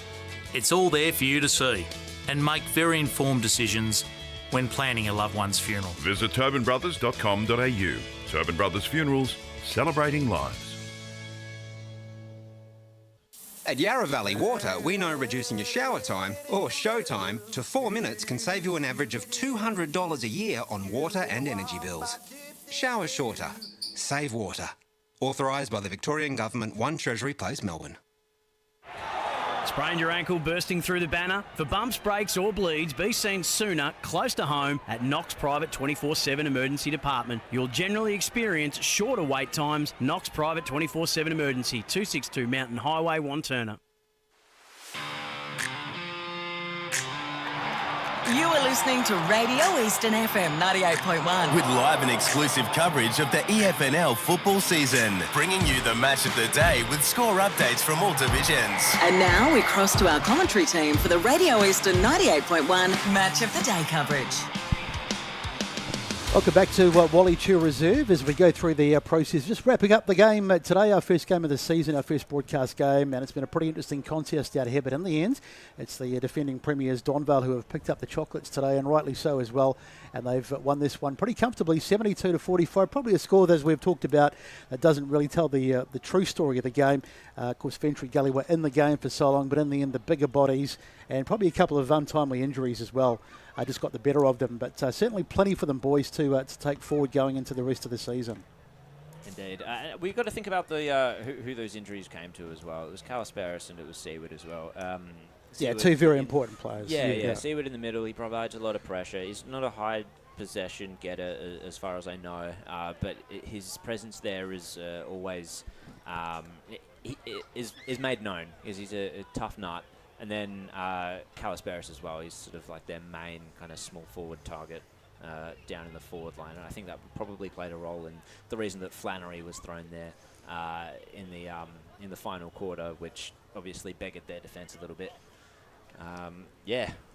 Certainly right. Let's go around the grounds too, because there's a lot happening and we're trying to update with all the scores, and I believe Josh Ward has some around the grounds. I've got one Division 1 final score. I think Bayswater only 4-5-29, North Ringwood 17-13, 115. Ooh, it won't surprise me if that scoreline changes, but still, if that's the result, it's a massive result. I think the game at Montrose Recreation Reserve is still, in fact, that is a full-time score. Montrose 22-16, 148 to Doncaster, 9-11, 65. Still no final score from Park Orchards against Moorbark and Beaconsfield against Wanturna South on Play HQ. That is heading into Division 2. We'll go down boundary side actually to Blake Munn. Joined here by Max Otten. Max, it was a great contest. How did you see the game? Double mic. Yeah, it certainly was a great contest. The first half were a bit sloppy. We allowed them to get control of the ball, and I think they had about 34 uncontested marks in the first half. So we tightened that down. The pressure was really good from the mids in the second half, and we just took control. I think what did we kick? 9-18 again. So I think the last two times in the home away we kicked pretty poorly against them. We should have put them away, but it was a good second half by the boys. The backs did well, and just making sure that pressure was coming forward. And I think Nick Murph kicked a few in the last quarter there just to really seal it. So it's a really good work for the first round. Yeah, certainly eased into the game. The pressure picked up after the first quarter. You were a bit better with your kicking as well, and the backs too had a good game from the first quarter onwards. Yeah, I think my first kick I turned it over and they kicked a goal straight away, so I'd no doubt would have been potted for that. But there's a few groans there, but look, it's first quarter's always a bit iffy. You train 6 months and you don't quite know what's going to happen the first game, and sort of real high intensity game. So once we took control, we were able to ease in it, use the ball through the 450, and we got reward for effort in the end. Do you think the weather helped you guys a little bit? Once the rain picked up, I thought you guys switched on. Not necessarily. I think it's more. I think Colo gave us a good old bag at the half time and quarter time. Just our intent, our effort was pretty poor, and our ability just to, we were pretty lax on the turnover there. So they had uncontested marks and they controlled through there. So we just switched on. Took us a half to warm up and get into it. So hopefully, moving forward, it's not a sign for things to come. But yeah. Any questions from upstairs? Yeah, Max, if you re-watch the game, don't listen to the first quarter, because one of our lead commentator was trying to put you into retirement. But after quarter time, we thought you were fantastic and one of the most influential players on the ground. How important has been I think one difference between the two sides is the height difference and the bigger bodies, and was that a sort of a key factor in maybe the difference between the two sides, with obviously Nick down forward certainly became a big focal point in that second half? Yeah, we sort of knew they lost a couple of really key on ballers from last year. I think McComb, D'Alessio, Salvador, a couple of their bigger bodied players left. So we knew they were young going to be impressionable. If they got a real run on, they were going to have high. I think then they lost a couple. I think Salvador went off 39. I forgot what his name. Barris went off with a rib injury and a couple of injuries, so able to maximise that. And, good. And Max, how much are you enjoying it? Max, how much are you enjoying your time coming back to Donvale in the middle of last season? And the side is, I think since you've come back to the club, you haven't lost a single game yet. Yeah, pretty lucky. I was fortunate enough to be able to play 100 games at Blackburn, and really cherished that opportunity. And I think played 10 years up that high level. So now it's just all about bringing that experience and that knowledge back down to these guys, and just being able to know what I know and teach that to them, and just have fun with footy again. I'm on the back end of my career, and my grandpa Opa was the first president here. My dad played 200 games, so there's a bit of family history behind this too. So to be able to come back, be able to be welcome, it was pretty special last year. And yeah, you're correct, I haven't lost a game yet, so fingers crossed it keeps going. Max, it's Besto up here, mate, and I have to apologise to you. I did give you enormous amounts of stick for your first quarter, but I'm 100% apologetic. You had a fantastic game in the end. That's all right. I expect nothing less. That's all good. But please don't watch the first quarter back. You've come back to Donvale. They're such a great club. I mean, they've been through some hard times over the years, but you look at the names, and we talked about this before the game, players that seem to have been there forever, like your Liardis and your Haigs and your Wignalls. It's been a club that's been really... It's been sort of the same for such a long time, and do you think that's been part of the success? Yeah, 100%. I think the continuity of the group has been fundamental. Fantastic leaders in Rouse, Jake McCormack, Kyle Wignall, those three. They've really stepped up from a very young age at 21, 22, and they really put it on their shoulders to lead. And that group of that real big group coming through. And Ethan Duncan, Harry Giles. It's a real two big groups coming through. And it just makes it so much easier to play football when you've played together for 3, 4, 5 years. You know where each other's turning, you know where they're running. So, they've done a wonderful job so far. They're still in the young, they're 25, 26, so they've still yet to hit the prime of their footy, which is scary for the likes of Rouse, who took the Triple Crown last year. So, it's a great place to be. Winning's always better, and it makes it better. So, but they've done, as I said, they've done a wonderful job, as so as a committee with John Giles and Pinners and the rest of them. So, to be able to come back and see the strength of the club, and to be able to see the continuity, and to be able to see everything else coming back was amazing. G'day Max, it's Jared here. Tell me about Kevin Collins, because he's always struck me as a very sort of calm, soft-spoken individual. I'm very interested to know what his coaching style is like, especially when the pressure's on, I guess. Does he get a bit more animated with you guys than what we see in the media team? He can. I think he's dulled it down the last couple of years. He's sort of changed the way he's coached. So, being a school teacher, he knows how to connect, knows how to teach, and knows how to instruct the guys, and he certainly knows how to motivate us. So, I think the beauty of him, he's been around footy for forever, and he's been able to change the way he coaches, to different styles. So, he's a real big motivator. He's a real big understanding of people, and as I said, he's a school teacher by trade. So, to be able to get to know the kids and understand and teach them how to play football, and just when it gets tough and tight, he trusts the likes of Rouse and McCormack, myself, Mill, and Murph and Dunk to be able to stand up and deliver, and he's got some real good key leaders out there to be able to follow on from his instructions too. Max, congratulations on the win this afternoon. A fantastic game from yourself and the side. Donvale's flying at the moment, and all the best for the remainder of the season. Thank you very much, gents, and I'll listen to the first quarter real intently.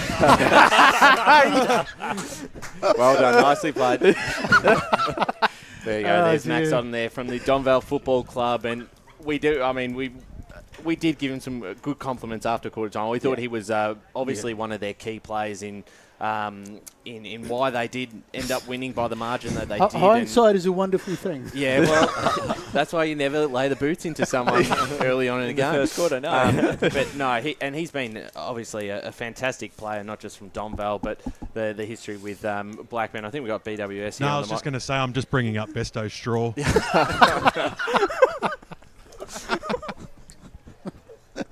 Before we go to, I don't know if we've got another ad break or we're just riding it out to 5:13. But Josh, some around the ground scores. I think you had an interesting one just before from Coldstream and Oakley. Yeah, so that's a final score there. Coldstream get the job done, 85-71.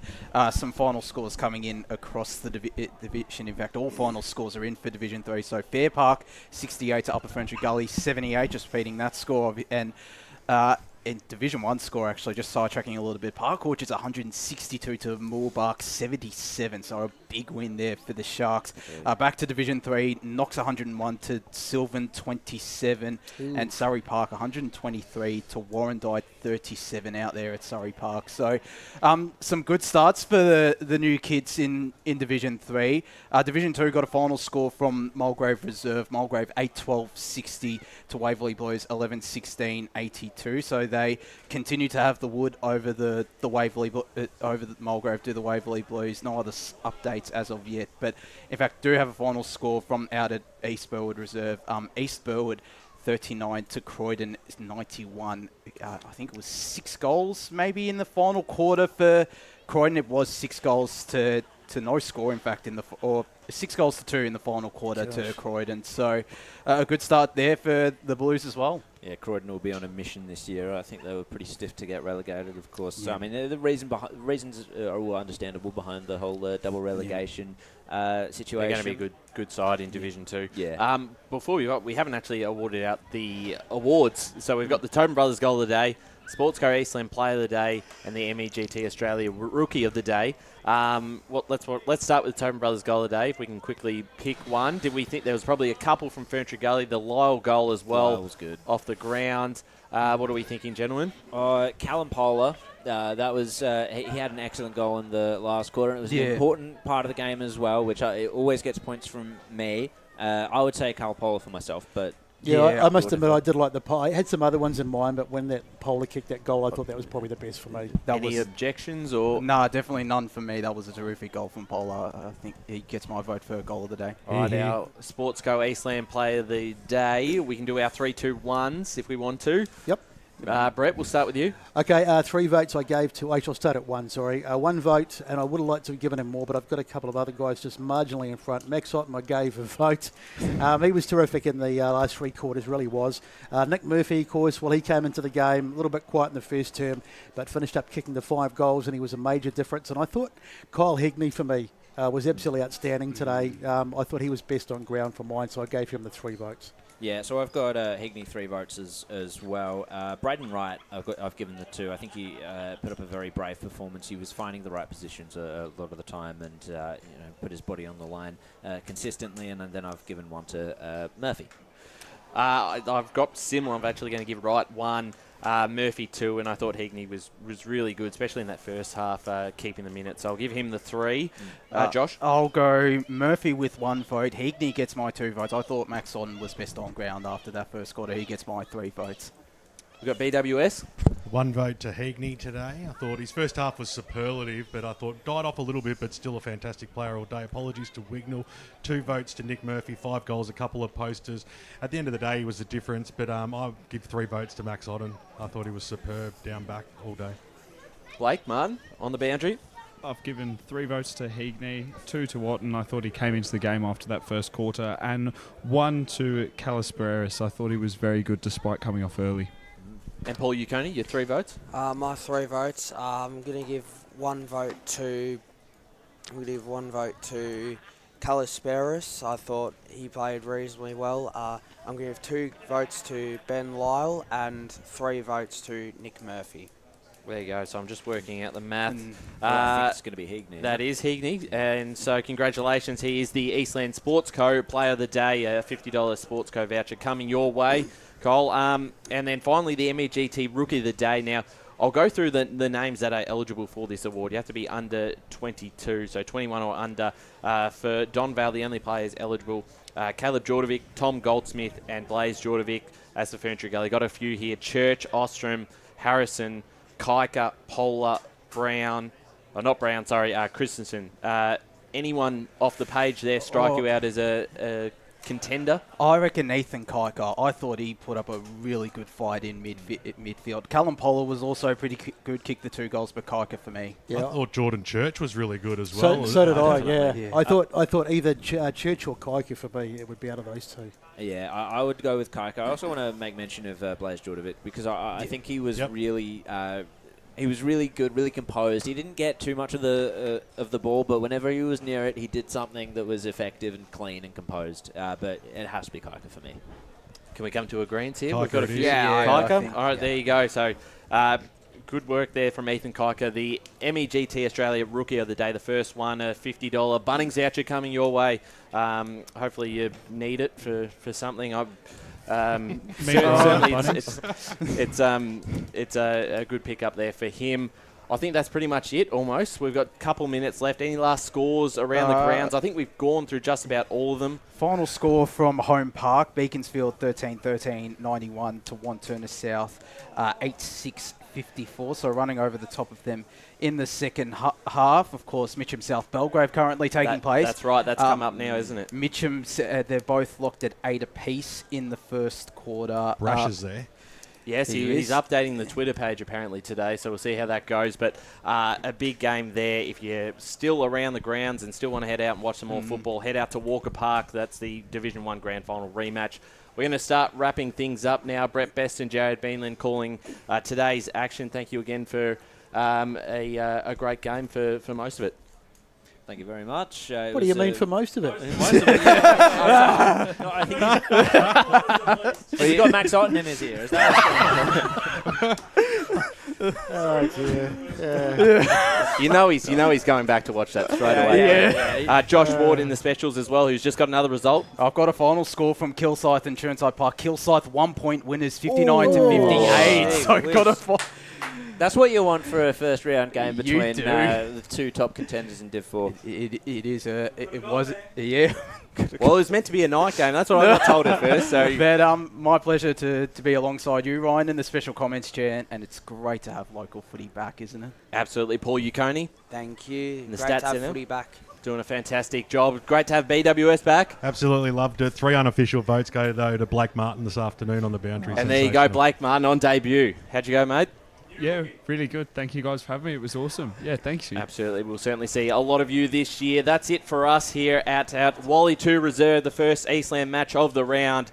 And it is Donvale, the reigning premiers, getting the 4 points, 9-18-72 to Ferntree Gully, 6-9-45. But we've got another 20 more seconds. Thank you to Lee Green, Megan Green, Kate Green, and the whole crew out here.